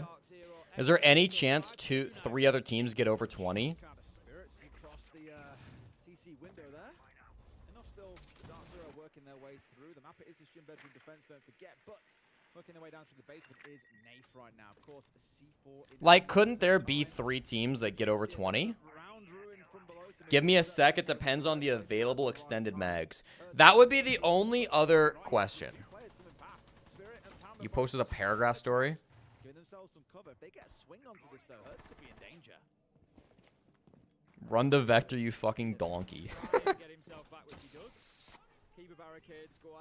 Furia will lose 5 bullets if they lose. That's correct. I don't know the answer to this question I asked. I'm not asking it, supposing an answer here. I leave it to Sprabunny to calc the math here. Because so far we've just been assuming that DZ will qualify if they end up at 20 points. Because it means that DarkZero can continue challenging onto those south-sided windows, and they definitely do know he's But they might not. chase him down with the Monty. And Hertz has got him pinned in a little bit here. Pamper's got a swing for her to try and get him. And wow. enough, he does. Almost escaped. JV is there with the trade. Spirits back onto JV, killing his teammates Assailant. And now it looks, at least I was going to say, like DarkZero have got some control here, but Spirits has been dealt with. They've got the I've not been paying close attention to this game, I won't lie to you, chat, because I've been trying to math out if DarkZero should be throwing or not. Obviously, I mean, they're not throwing so far.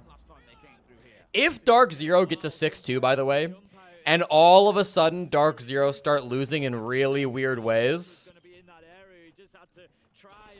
Because again, the best case scenario for DarkZero, regardless of all the math, is an 8-7 win. But the second best case scenario for DarkZero would be any loss. If DarkZero bet everything, they'll be above G2, Cloud9, BDS, and M80 if they win, so they'll need to pick someone else, and then it's guaranteed unless all of those play in different matches, I think. Okay. That's not super confidence-inspiring, bro, buddy. They win, we see a Cav. If I see a Cav this round, and for the next, like, 4 rounds, bro, they've done the math. They've done the math.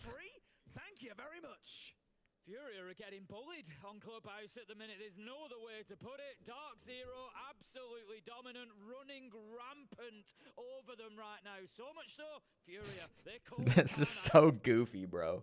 Do not blame them. 4 rounds to fight back. Oh, Furia attack timeout. This is good. When DarkZero start to throw now, they can blame it on the attack timeout. And I want to pre-place an Element at the top of the rafter stairs, so when the Nada pra eles estão só peitando, fazendo coisa, tipo, tava difícil a gente prever, tá ligado? Então vamos tentar jogar mais cansando. Mano, só joga sem medo nenhum, guys. Se a gente perder isso aqui, a gente joga amanhã, tá ligado? Só vamos jogar mais acelerado mesmo.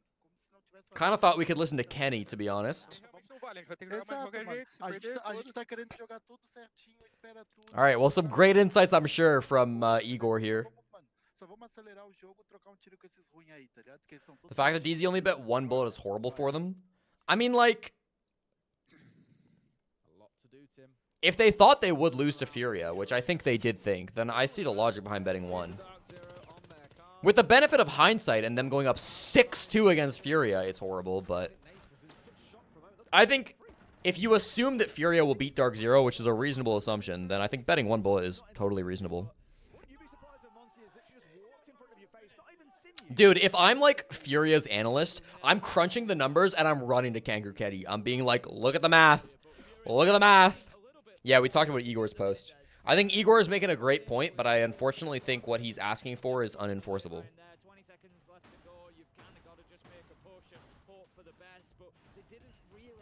That's actually collusion and ban-worthy. It's only ban-worthy if you get caught.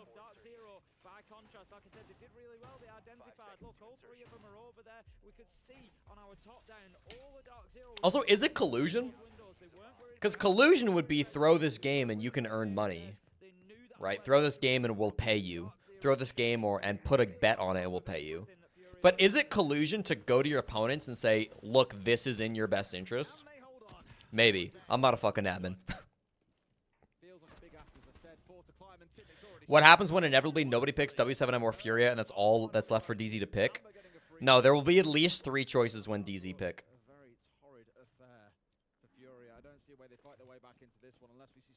Special come out, but players like Citizen Spirits have just been so hard to deal with today, Tim, almost unplayable. Absolutely is. Because DZ will either get the 3rd or the 4th pick. If they get the 3rd pick, then 4 teams will have been chosen out of 10.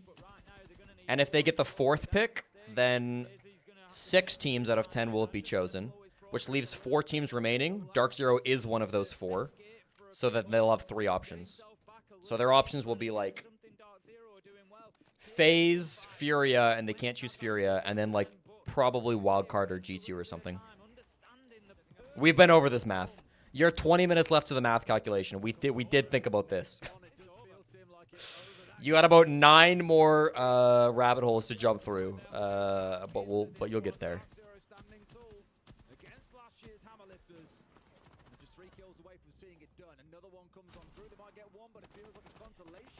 I get it now. DZ is fucked. Are they? I'm still confused. Sprabunny, will you hop on a voice call and tell me? DZ are picking 5th? Oh, DZ are picking 5th. Oh, DZ are picking 5th. Wait, no, the chatter was right. I apologize to Yeah Boy Chips Ahoy. That's a great name, by the way. I think you're right and I'm wrong.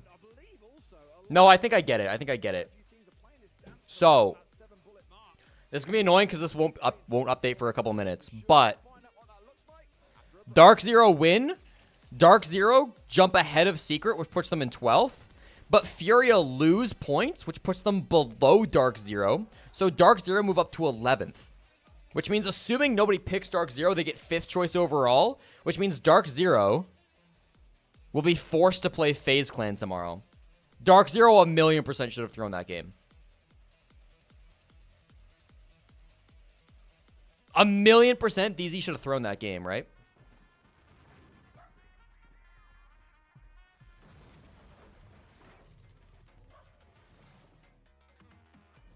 This is crazy.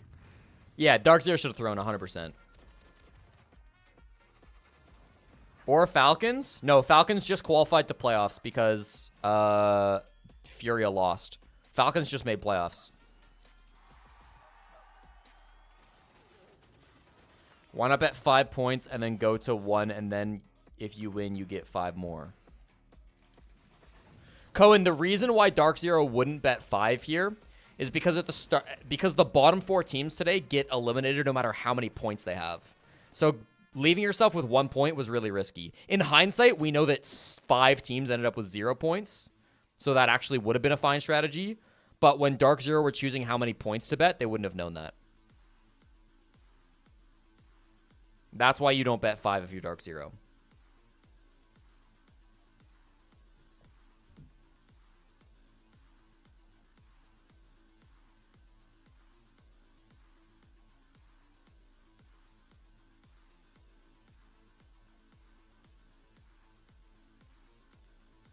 No fucking clue what you just said, but I trust you shit format. Okay.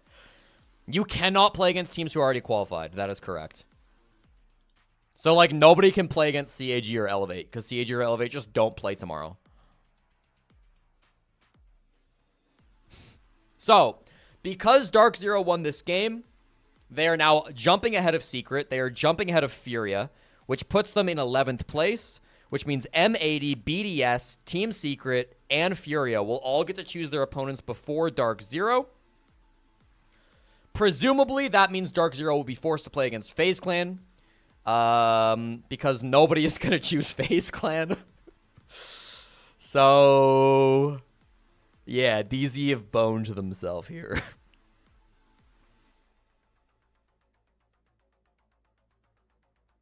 If DZ had lost that game, they would stay below Secret, they would stay below Furia, and they would get 3rd pick overall. So they could have gone against, like, what are the first 2 picks? Probably Cloud9, FearX. So they could have gone against, like, G2 or Secret or Wildcard if DZ had lost that. Yeah, and there's no chicken cards on day 5 to mucky up the math. There will be, there's not 11 teams, Cohen, because Falcons qualify. Falcons are qualified, it's just not updated. So 1, 2, 3, 4, 5, 6, 7, 8, 9, 10 teams left. Sprabunny made the tweet. Okay, let's go take a look at Sprabunny's tweet.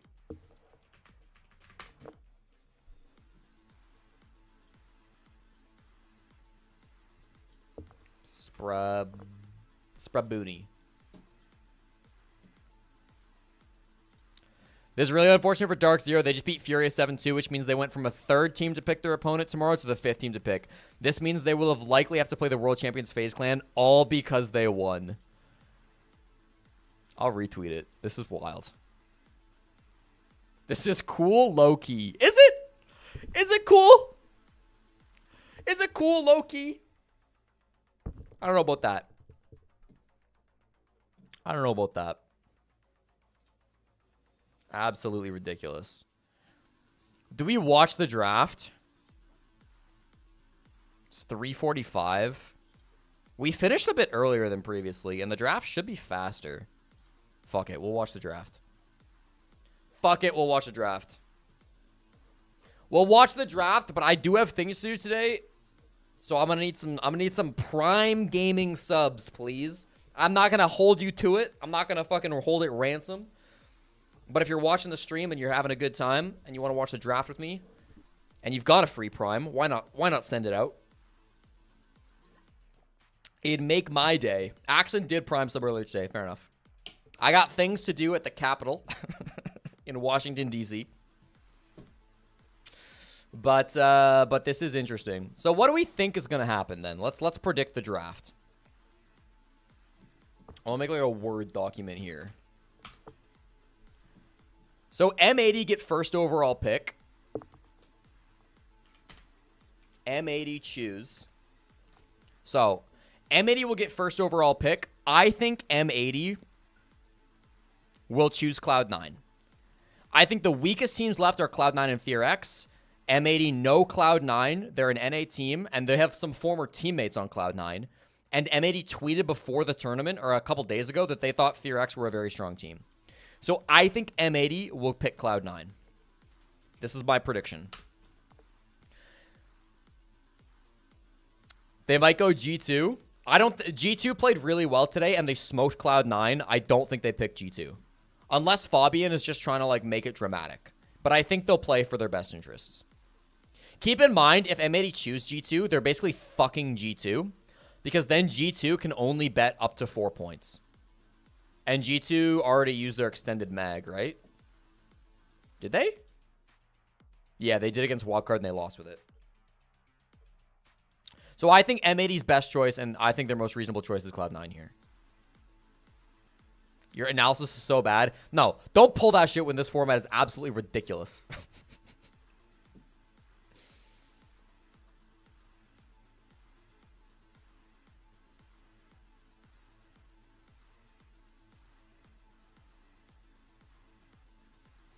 G2 might actually throw if they have nothing to play for. Nah, I think M80 choose Cloud9. Then BDS get to choose. BDS have already played teams that don't matter. Okay. BDS, they could either play G2 or FearX. I don't know who G2 pick here. Or they could pick Wildcard or Secret of DZ. They probably don't pick Secret of DZ because they don't have enough points.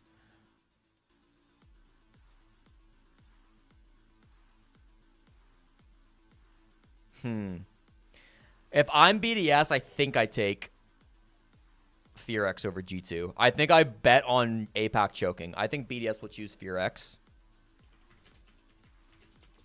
Which is really bad for FearX, because then they can only gamble a maximum of 5, and they've also already used their points. So that would pretty much, if this happens, that pretty much dooms both FearX and Cloud9 to not make playoffs. Just an FYI. Then DarkZero get to choose. No, sorry. This is not updated yet. Let's refresh. Yeah, this is not updated yet. Okay, then Secret get to choose as the 3rd pick. Can Secret take G2? Yeah, I think Secret just take G2. They could take Wildcard instead. I think they're more confident playing against G2, though. I think they would take G2. Have Wildcard actually played well this tournament? Wildcard did smoke G2 and SSG. Yeah, I think if you're Secret, you take G2. Furia then would get 4th pick. Furia probably choose Wildcard. And then DarkZero choose FaZe. I think that's my prediction for the draft. The one on the right seems to be updated. Here with the Spirits, and you just beat a 3-time champion. Yeah, the one on the right is updated. You're right. It was pretty easy. easy, but there were some cats today. There were some gatos. Okay, and you know, you We'll just listen. asked me how to say cats in Portuguese, and I've told you that it's gatos, and I didn't know that you were going to do that joke about a Furia, but yeah, you're right. I wanna know what made the difference today for you to win such an easy match. BS might not choose FearX. Well, they banned the double shields, and yesterday, I don't want to say I was not that successful with the shields, but today I was playing Ying shotguns, and 4K first round, and I kept pushing and kept killing them. So third round they banned the Ying. I'll end the prediction. And I think that's when I'm double that's checking where if we you went won positive though. The game when they banned the Ying. And having a full confidence. Yeah, it was pretty easy. And right after the game, they were not very happy about the Ying shot. So just so you know, Hertz and JV was walking past us, and they were like, I'm not going to do that, but, you know, just insulting you in a kind of way. You guys have such a... No, Furia did not throw. Because Furia, if they won, they would have made playoffs guaranteed. And now since they lost, they have to play tomorrow. There's no way Furia threw. To play against and to be around, they're funny. Furia just suck, bro. That's it. They're really funny guys. Also about the club, the map, you guys chose to leave it open. So Furia pick, and you lost club yesterday. So what was the reason to just, you know, play it again? Good. Yeah. What did you say? Club go. We got the Are you genius. the club goat? Yeah, Nave is a genius club IGL, so we think club has the best map. And yesterday it wasn't us. It was another team. Yeah, it was just not us. We were not there on attack at least. But yeah. And what is the true DarkZero? What is DarkZero then? I mean, you saw it today. And it's just a beginning, so. Okay, it's just the beginning. Okay, let's see, it's just the beginning for DarkZero, Milosh. Thank you so much. It's the other side of the moon here, DarkZero. They are victorious. I did also message the talent chat and be like, I think it's better if DarkZero lose. And other talent were like, yeah, we agree.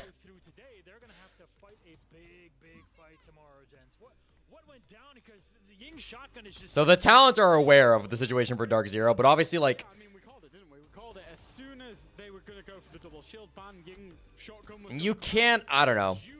To be honest, if I'm casting, I would ask if I can talk about the standings. If I was on the desk especially.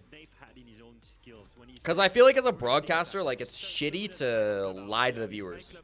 And if it's better for DarkZero to lose this game, like, I don't know. I would want to say that on broadcast. But I would probably ask permission from Ubisoft before I said it on broadcast. Not gonna lie. Close predictions. I'm waiting for the Ubisoft website to update with stats. So I don't trust chat saying he was positive. This would work too. JV92, 6 and 7, negative KD. Is that right? Clubhouse is the map that sees which team has the best fundamentals, the best teamwork, the best team. That's wrong, right? The website on Ubisoft.com is showing that he went 6 and 5. No, yeah, but okay, but if he lost 2 rounds. No, I don't think that's wrong. That says he's negative. You mean negative, okay. Congrats to Chairman, absolutely dominating the fucking channel points. Does anyone pick Wildcard? I don't think Wildcard gets picked until fourth round. He was like, when we heard Spirits was available, we didn't even contact him. We thought other top teams would already have had him locked up as soon as we knew. Yeah, Citizen went 11 and 3. Or 11 and something, I don't know. The website shows 11 and 3, but the website's not up to date. You can come close to, but at this point, he's an old man. It's not the same kind of thing. You got fresh blood in there. Was the graphic wrong? Bro, blame Ubisoft. I don't know what to tell you. Sorry. If you scammed your channel points, sorry. I see. Things change. Anyways, what is our blacklight detail? The graphic showed him as negative. The graphic might have been wrong, in which case, I'm sorry. All right, that was quick. I was very quick here, right there. All right. Our detail is going to be about synergy. It's going to be about DarkZero playing chess and outsmarting all of Furia who's amazing gunners, by the way, but they're always making I mean, Revan, unless you have access to the Siege X build, you can't download replays anyways. The replays won't help you. extended into strip. That's something we don't see very often. That's very risky, and you'll see that's not going to work. They're basically We were talking about this in the talent chat. You see Spirits, Citizen, they're ready to take on the Yeah, but that's not up to date, Spro Bunny. Spirits with Unless it is now. and flash him completely. Yeah, that's still... Look at the score. That says 6-2. Or, yeah, 6-2. Oh, now it's a 7-2. Wait, what? Third thing, Citizen is actually running in, so he has a third angle on him at the same time. So whatever Okay, the website was just broken for me then. If something goes worse. Now the flashes push FeLipox away, they cannot get the kill, but what do you see here? Citizen is holding the same line, which prevents any other roamer to go help FeLipox. So when KZ approaches, he's facing Citizen who gets a free kill. Now, Troughton, I hate to tell you this, but the cookie crumbles the way the crumble cookies. You've been scammed. I'm so sorry. I didn't mean to scam. I just saw the broadcast. I trusted Blast R6 would be faithful. Once again, perfect 2v1 setup and free kill for I physically cannot return the points. I would if I could. I don't have the option to though. Sorry, chat. With one player rotating down the blue stairs. Now, at the same time, only one roamer remains, and this guy. I wasn't trusting chat because chat often lies to me about these things. But the broadcast showed it one way, so I was like, oh, I'll trust the broadcast. From now, I will only watch Interro. No! You need chatter's insurance? Listen, maybe in a unionized chats like Interro's, but not in mine, sorry. I'm not saying every chatter is lied, Tink. You would never lie, I know this. But I just can't trust the mob, you know me. It is time then to recap our day. Our standings, put them up on the Yeah, Spirits is French-Canadian. On to the stage. They look, well, exactly like Also, your title's alive, there's no Interro. My title literally says with or without Interro. Friday, Loud, CAG Osaka, W7M, Elevate, and Team Falcons move through. Not every chatter is a liar, but all liars are chatters. Yeah, Facts. So saying the reason for that is Falcons and FaZe Clan are on the same amount of bullets, but Team Falcons have the greater round difference as shown on that leaderboard. Yes, it is a tie break basically between those two teams, but it's not done for FaZe. They basically now catapult to #1 going into day 5 tomorrow, but there's a lot more to it than just being #1. Everybody's going all in. Now this is tricky. You know, some teams like Wildcard. Like You can read it as with Interro and without Interro. Not with and without Interro. Justin, just read better. I don't know how to tell you. How was I supposed to predict? Chat, if you gambled that JV92 would go positive, what you failed to account for in your predictions was that Ubisoft production would mess up the graphic. You should have factored that into your prediction. That is on you. I'm sorry. That's a you problem, not a me problem. I don't fucking know. I think Spacestation had a really tough, way throughout the tournament. It's also playing these BO1s. They will come back stronger. Yes, they should have won this, but in the end, they only lost 2 BO1s to get out. Like, they should be okay with this. Let's zero in. Ubisoft production itself is a gamble. Big impact. FearX played Team Falcons, and of course, that was the game that qualified. How are we supposed to break the leaderboard? Oh, good luck. Top 8 that we'll have them see there. What happened in the matchup? Yeah, I mean, this one's going to be CAG against Liquid. Obviously, it came all the way down to the very final moments of. Once again, these are my predictions for the draft. We'll see what happens. I feel pretty good about this, unless Fabian wants to be spicy. I feel decent about this. I also think every single team will bet the max bullets. Actually, probably not. Not FaZe. FaZe probably will not bet max bullets. Everybody else probably will. Because even like Wildcard, I don't feel like they're safe at 13. Wildcard versus Furia. They're against Furia. Maybe they do not. Maybe they just bet 1. I don't know. We'll see. Cloud9 needs to bet everything. But Cloud9 can only bet 4 points, so it doesn't even matter. 16 might be enough, though. God, I don't know. This is awkward. Yeah, I mean, note the map here. The best bank team in the world managed to. If I scammed hard, I could be the R6 manager for 6K. in, but I'm FearX if I'd go in. Not sure why they got themselves onto bank. Falcons getting it done. They get themselves through based off the fact they get a huge win on their favorite map. I feel like Dark is the king of hot takes, you know. He's the one that chickened out on round 2. He's the one that's taking Falcons. Yeah, he keeps surprising us. He's the one that took Falcons to bank. I'm not a racist, chat.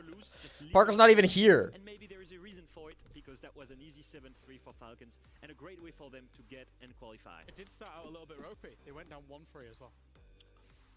We were thinking, oh boy, here we go again. And then they brought it completely back. I think they're so good on bank because You're right, you hate F1. I was literally gassing up F1. so much money over the past 30 I was gassing up. Oh, wait, I see what you're saying. No, you're right. Exactly. Thank you. Thank you, Spur Bunny. Finally, somebody in this chat acknowledges my non-bias. Because it is time for our draft. We'll get to know what matches we'll have tomorrow for a final round of the group stage. Please don't give me a timer. Please, Blast Ubisoft R6, don't give me a timer. Please just go straight to the studio. I hate it here. I like covering the draft. I don't like covering the 30 minutes it takes to get into the draft.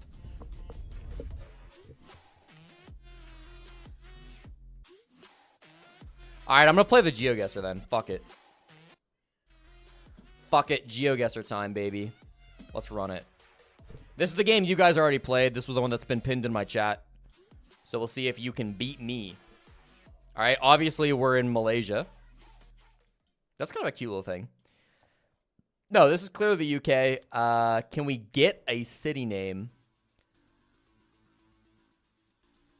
Morn Coastal Route. That sounds like we're near the coast then. Look at the coast might be like northeast of us. We're definitely UK. McQueen Boyle? Yeah, I don't fucking know. That sounds like a law firm or something. I wonder if we're like up here.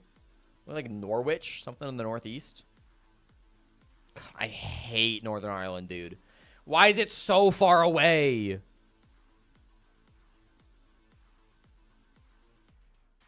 You live here, Justin? Way to dox yourself, idiot.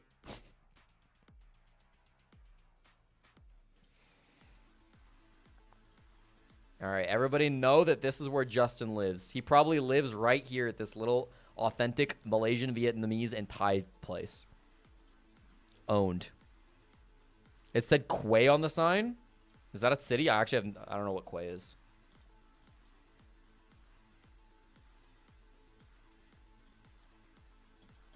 Is this like Australia? I feel like this is like no. New Zealand, maybe?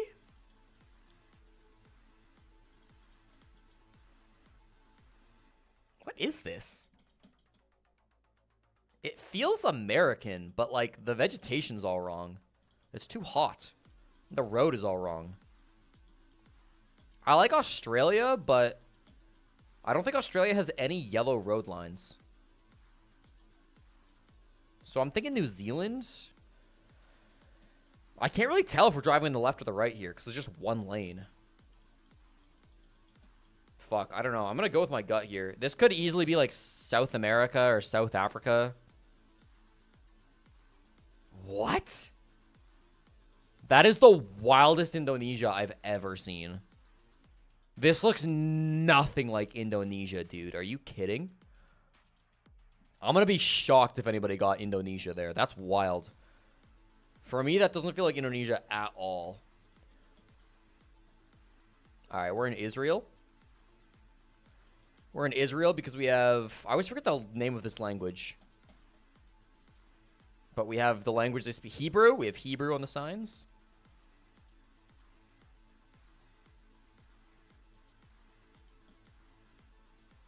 Beer Shav. Let's go see if we can find the Beer Shav. Is that what that said? Beer Shav.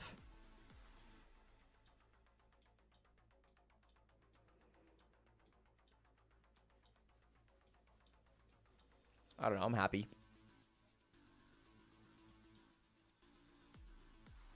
Away she goes. Free Palestine. Shout out. Free Palestine. Did I actually see it?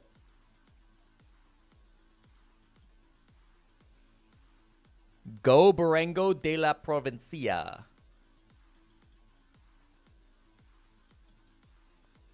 Latin America, obviously. What plate is that?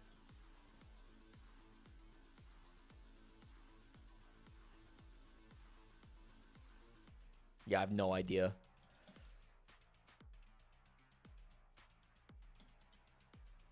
I'm feeling like Ecuador is kind of my vibe today here. Could be Peru, could be a lot of things. It's really annoying we can't see the sun. Oh, we kind of can. It looks north. Let's go Ecuador. It might be Peru. It might be Bolivia. I don't know. Oh! How does he do it? How does he do it? Good guess. Regma. For me, it feels kind of Canadian. I don't know, though. Regma. That doesn't sound English. Oh, that's a European sign. Never mind. We don't have signs like this in Canada. Regma. Could be like southern Finland or something then. Or like even like Estonia or some shit. Those places tend to look a lot like Canada. Like Estonia, Finland, even like Western Russia. But language isn't right for Russia. Let's go like Latvia. Estonia. I told you, bro. On the island, too. Nice try. I think that was a pretty good game. If I didn't bone the Australian game. But again, that one was so hard. Did anybody get Indonesia there? If you are, you're cheating. Nomus went Malaysia. Okay. Second place. I'll take it, bro. I'll take it. That was a really hard round, too. I think all of these guesses are reasonable. Not so much India. But the rest of them all very reasonable. That was a hard fucking guess. Everybody got UK, almost. I can't believe Nomus won and he went Ireland on UK. Nomus, you're supposed to be good. The plates are different, by the way. Most people got Israel. I was the only guy that got Ecuador. That was a tough one. I think Peru is a fine guess. Colombia is a fine guess. Paraguay is a little bit less of a fine guess. And then, yeah. I think this is a fine guess if you didn't see the sign. Otherwise, pretty good game from everybody. You got the right islands? There's literally license plate discrepancies. It's fine. How does Indonesia have trees like that? Literally, dude. Literally. All right, I'm happy with that. Beer Sheva.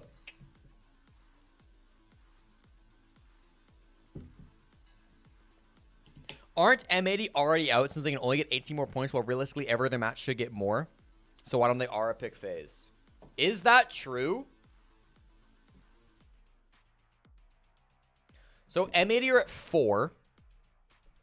M80's max they could win is they could get 8 from winning, plus 1 from eliminating, plus 2 from 7-0ing.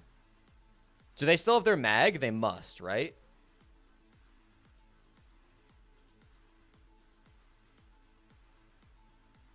Yeah, plus 6 for extended mag. They could go up to 17. You saw double yellow instantly click somewhere there. So M80 can go up to 17 points. I don't know.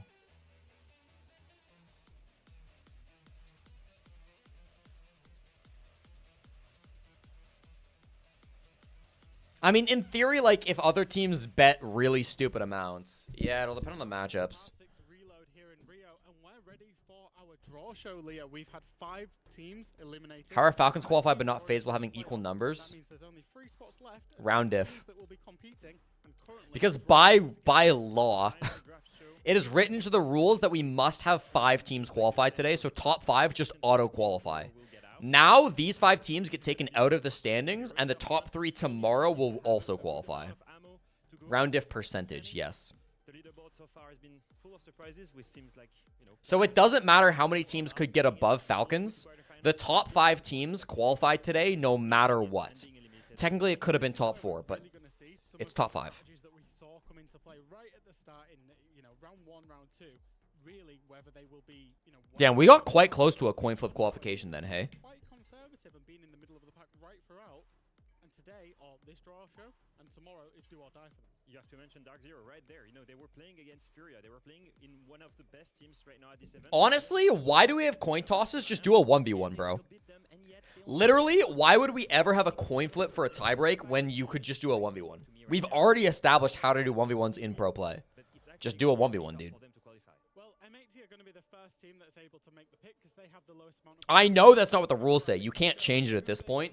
But, you know, if you're making the rule set... As you can see there, bottom 5 teams are already eliminated. They're there in the grey. Top 5 teams are already through. They're there in the red. M80 can actually pick Leo. Anybody else, but it is worth saying... Yeah, I can increase stream. Either their opponent's bullet count or a maximum of... We'll keep it at that. So let's be real about I'll keep it down a little bit. Maybe it was the Fabian idea to lose today to be able to have the minimum amount of bullet and the first pick in the most important draft moment. Now, I think if I'm them right now, you should look at Cloud9. I know I keep saying this is the weakest team, but it's true. These guys, they've struggled to beat PSG Talent. They've struggled to beat Scarz, 2 of the worst teams in the tournament that are already eliminated. They're sitting on 12 bullets. They're your favorite target right now. M80 currently have 4 bullets. They want to be able to get the maximum of 8, so they have to pick up upwards, G2 upwards basically. They also currently have their extended mag. So in theory, they can get... So Fabian already knows who he's picking. Fabian has said he's picking the weakest opponent in his eyes. Now, if they pick Cloud9, they play the extended mag, they will Even though it fucks over whoever he picks up. Best seed and qualify in quarterfinals right now. So it's worth saying that the teams are going to be picking off-site just with the final draw going on. So we will be revealing which team M80 has to pick. And you think that it might be Cloud9. We won't confirm it yet. I think Cloud9 makes the most Wait, sense. they're picking off-site? Teams that were there on that leaderboard. If you look at all the teams, So we're not even doing the fun draft thing? But there are still amazing teams still right now running. DarkZero right now who beat Furia. Furia who just lost. These teams you don't want to be facing. If you need to pick a weaker opponent that's sitting on a ton of... He'll pick Cloud9. I agree with everything Leo has said here. FearX has shown some amazing plays. They've beat Falcons. So for me, Cloud9 right now... He'll pick Cloud9. To be the perfect victim. One important thing to I agree 100% with Leo. There are no chicken cards.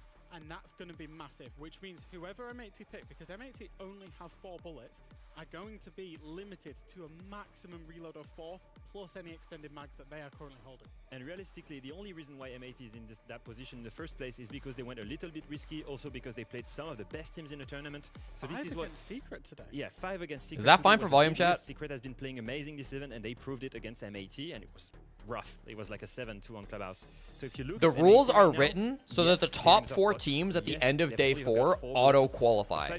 But because there would have been an odd number of teams, it's 5 teams that auto-qualify instead. Has a lot of bullets, and it should be on paper way weaker than them. If you Cloud9, what are you thinking? I mean, I'm trying to preserve as much as I can. The realistic thing is to say, okay, we know we're probably one of the teams that are the weakest here, so maybe we try and be conservative. Maybe we only reload 1 bullet. We try to keep the maximum amount of bullets. That's why 5 teams are already locked in. Because 4 teams must be locked in per the rules. But because 4 teams being locked in would have left an odd number of teams, it's going to be 5 instead of 4. Challenges onto FaZes and Furias of the worlds, for example, because let's not forget, if M80, go hard, whoever they beat will also lose and probably not go through. I think that's so they can keep an opponent out as well. They can gatekeep Leo. One of the most important thing there, if you get picked by M80, you can only reload as much ammo as many bullets as M80 have, right? So wait, is that not a good point by Fresh? By M80, you can only reload 4. Don't M80 have better odds of making playoffs if they pick you're out. But another team that could, in theory, overpass them? Because Cloud9 are not making playoffs almost guaranteed. No offense to Cloud9. But if M80 pick like a team like FaZe, and FaZe don't make playoffs because they lost to M80. We've actually shown some great content. Maria's got mics into ban phases. We've seen it in the draft show as well. There's lots of... That's actually a good call by Fresh. M80 might not pick Cloud9 because of that. Just gatekeeping all over. Yeah. The reason that we're a little bit delayed is obviously we've got to check every permutation, because once you get to this stage in the draw, teams can't play teams that they've already played. Yep. So one pick might cascade down and have a lot of different effects. So effectively, when M80 take their decision, that then... Any team will be overtaken by M80 if they lose them? Yes. Yeah, so that's why also we have to run all the implications for this one. Now, going back if you assume Cloud9 are not going to overtake M80 anyways, then overtaking Cloud9 is not that big of a deal, right? Yeah. No. Whereas overtaking FaZe is a huge deal. His mission. Not saying they'll pick FaZe, but they might pick a team like DarkZero instead. If it's my mission, I'm picking Cloud9 any day of the week. And that's it. That's You're it. literally You not thinking about anybody else in the world. FearX maybe, because they've looked amazing so far. They have 11 bullets, but they may DarkZero have the best round count, and they are almost certainly, I shouldn't say that, they are unlikely to make it to playoffs. Yeah. Right now, we're looking at M80. Depends on who C9 play, I don't think it matters. They do have their not their wildcard, their extended mag. That's the fifth card that you can see there. So we need to know who are they picking, and also we will need to know right now. And here is their pick.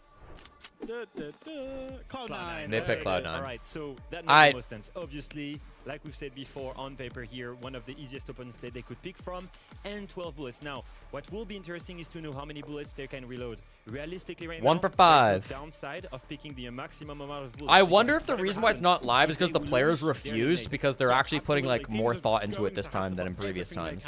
Obviously, Cloud9, they can only put 4 on because they've already used their extended mag, and M80 only have 4, but we're going to throw it to down in the studio to get their reactions. Yeah, we're going to get the reactions of the teams that have already qualified. Dezachu, you cannot pick a player. Dez, you can't pick a team. Get out of there. Go around here now. M80 have picked Cloud9 to play against tomorrow. What does Elevate think about that? Why are we asking Elevate, bro? Is it the smart one from 80? I think it's okay. It's a safe pick. No, it's a good match. Yeah. If you were why are we interviewing these guys? You only have like 4 or 5 rounds. Who do you go up against now to really? Bro, if we're not gonna get to hear from the players themselves, is why they picked. I would rather just the analysts go through them faster rather than slower. How to survive tomorrow? But we can pick G2 and play a show match. Fair enough. Banned Cohen. Do you agree with the M80 decision? I mean, Fabian usually says he never does anything wrong. So do you agree with the decision that he's made to play against Cloud9? Yeah, I think he can't pick the teams who need bullets. Yeah. Just to competition. How can I say? Just play the ones that have the highest bullets to get them out of them. Yeah. You can't type it. To pick, I think M80 G2 is the best match from. That's fair. They can't ask everyone, surely. Today, I'm sure. W7M just chilling, relaxing. Let's ask our resident casters here. Dez first. What do you think of that decision? I want to be twice here with the headset and that. Yeah, actually, that's true. Double Dez, that's what we need to hear, right? Dez, please. No, I think it's good. For M80, obviously, as the guys have said, it's about getting as many bullets as possible. And I think going up against other NA players is probably the most comfortable this team can be. Makes total sense to me. Are you going to agree with him for once, Tim? Yeah, I think I am on this one. Looking at Cloud9 are a good opportunity. They've got plenty of bullets to go out. I don't know what the point is of asking every single player if they think it's a good pick. They all have the same take. Every single person knows Cloud9's the worst team remaining. It's not a deep choice. Right, I won't be asking every single person about Thank this. God, We Milos. have opinions. We can go back and kind of take a pick of Oh my goodness. as we go on. So there you go. Our first matchup has already been decided. M80 will play C9 tomorrow. Back to you on the desk. All right, so we've locked that in. The next team that is going to get the pick, obviously, is based on reload. Get right to it. Is going to be Team BDS. Now, obviously, Leo, we've seen Team BDS be on a very aggressive strategy. Yep. And the aggressive strategy they went for is they played FaZe and You really want to know what the Falcons coach wanted to say? You really want to know what the coach of Falcons had to say? That wasn't even their coach. I don't know who that. I think that was their analyst, right? Now, both FaZe and Furia are currently still in this draft as well. I think that was. Even though they've played these guys, they haven't lost that many bullets playing against them. And then I don't know who that was. Was that Frenchie? And this is why Loud is already qualified because they beat BDS today.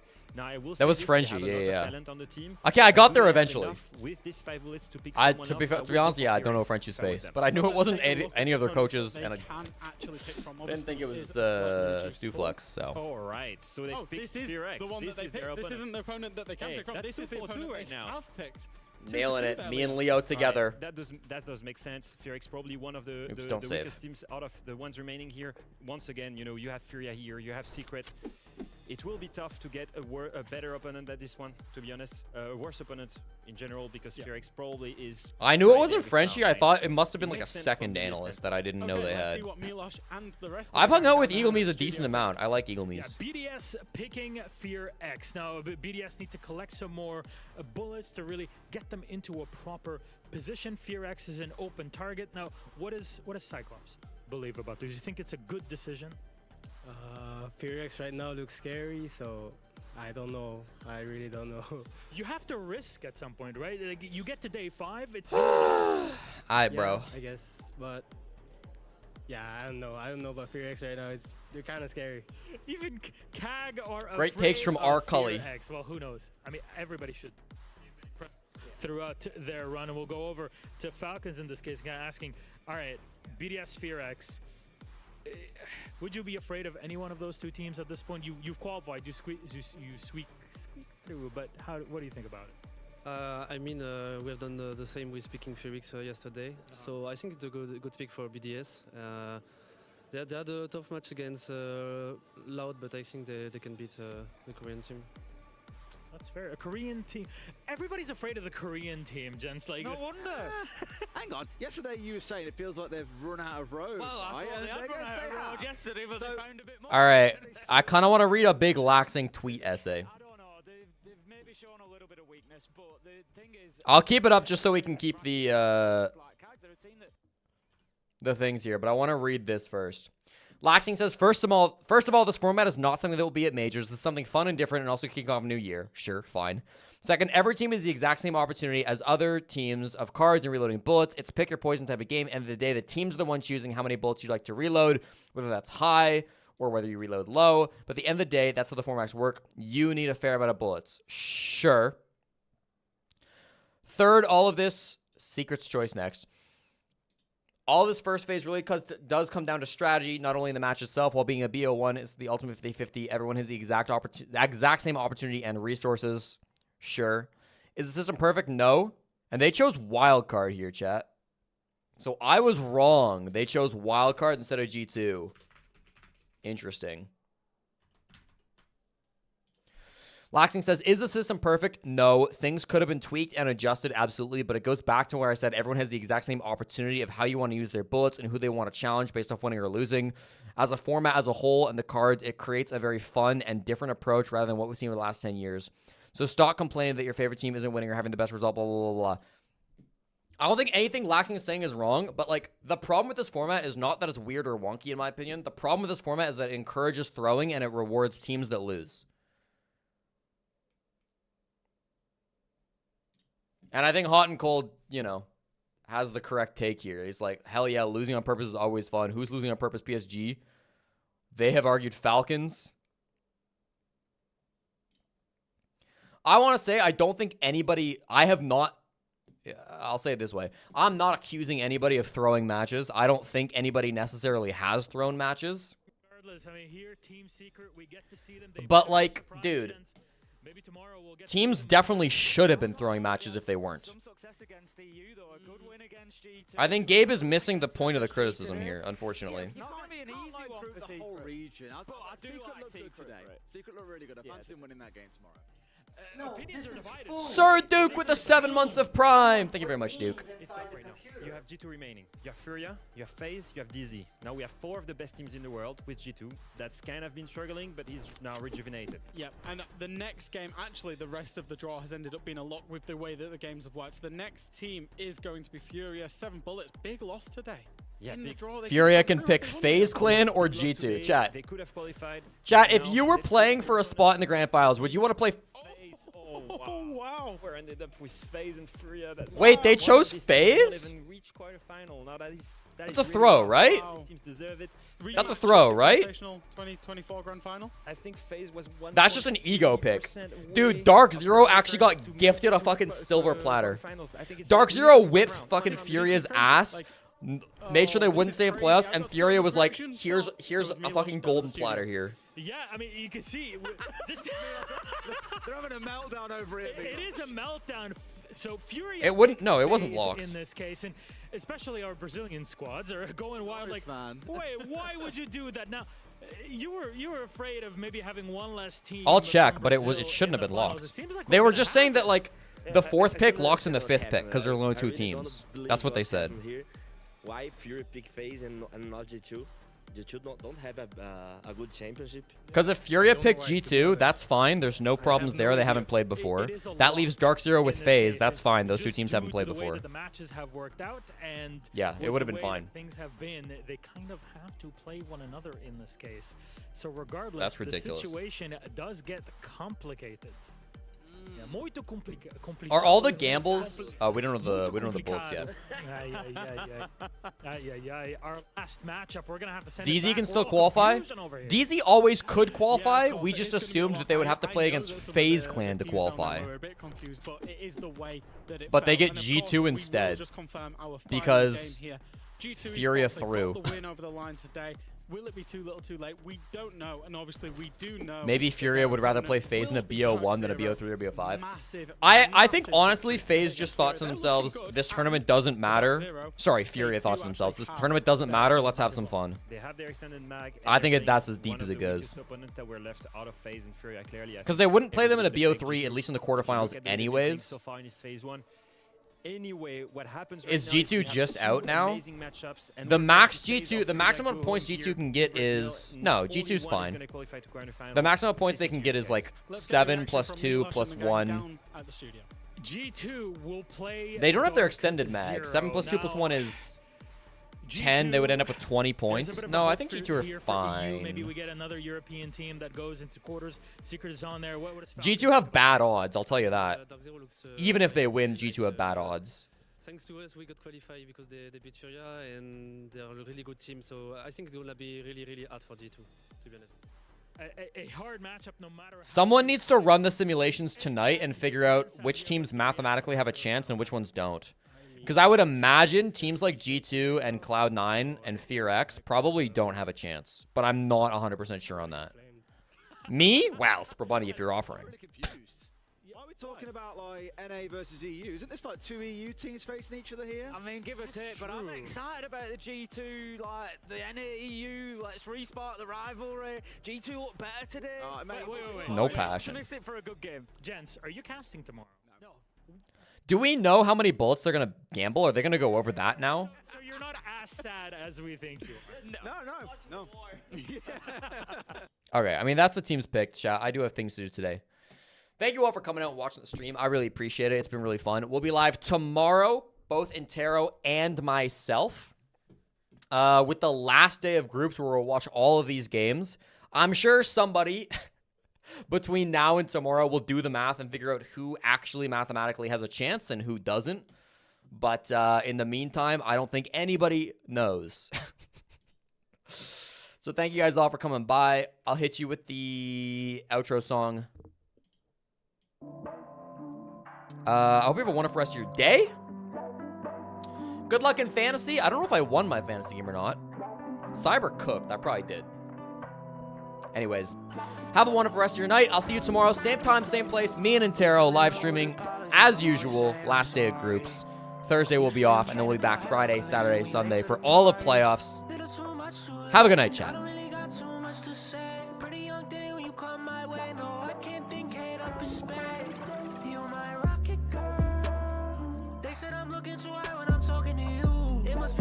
Stars in your eyes, they a beautiful view. You my rocket girl.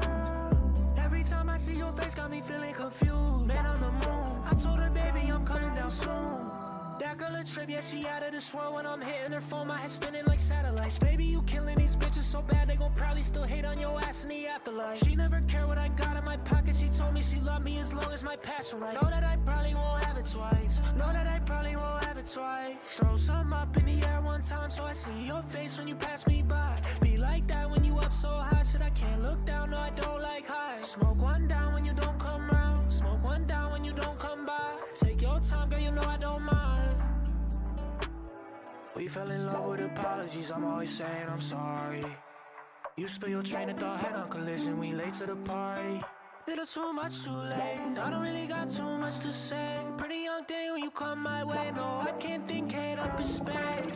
You my rocket girl. They said I'm looking too high when I'm talking to you. It must be true.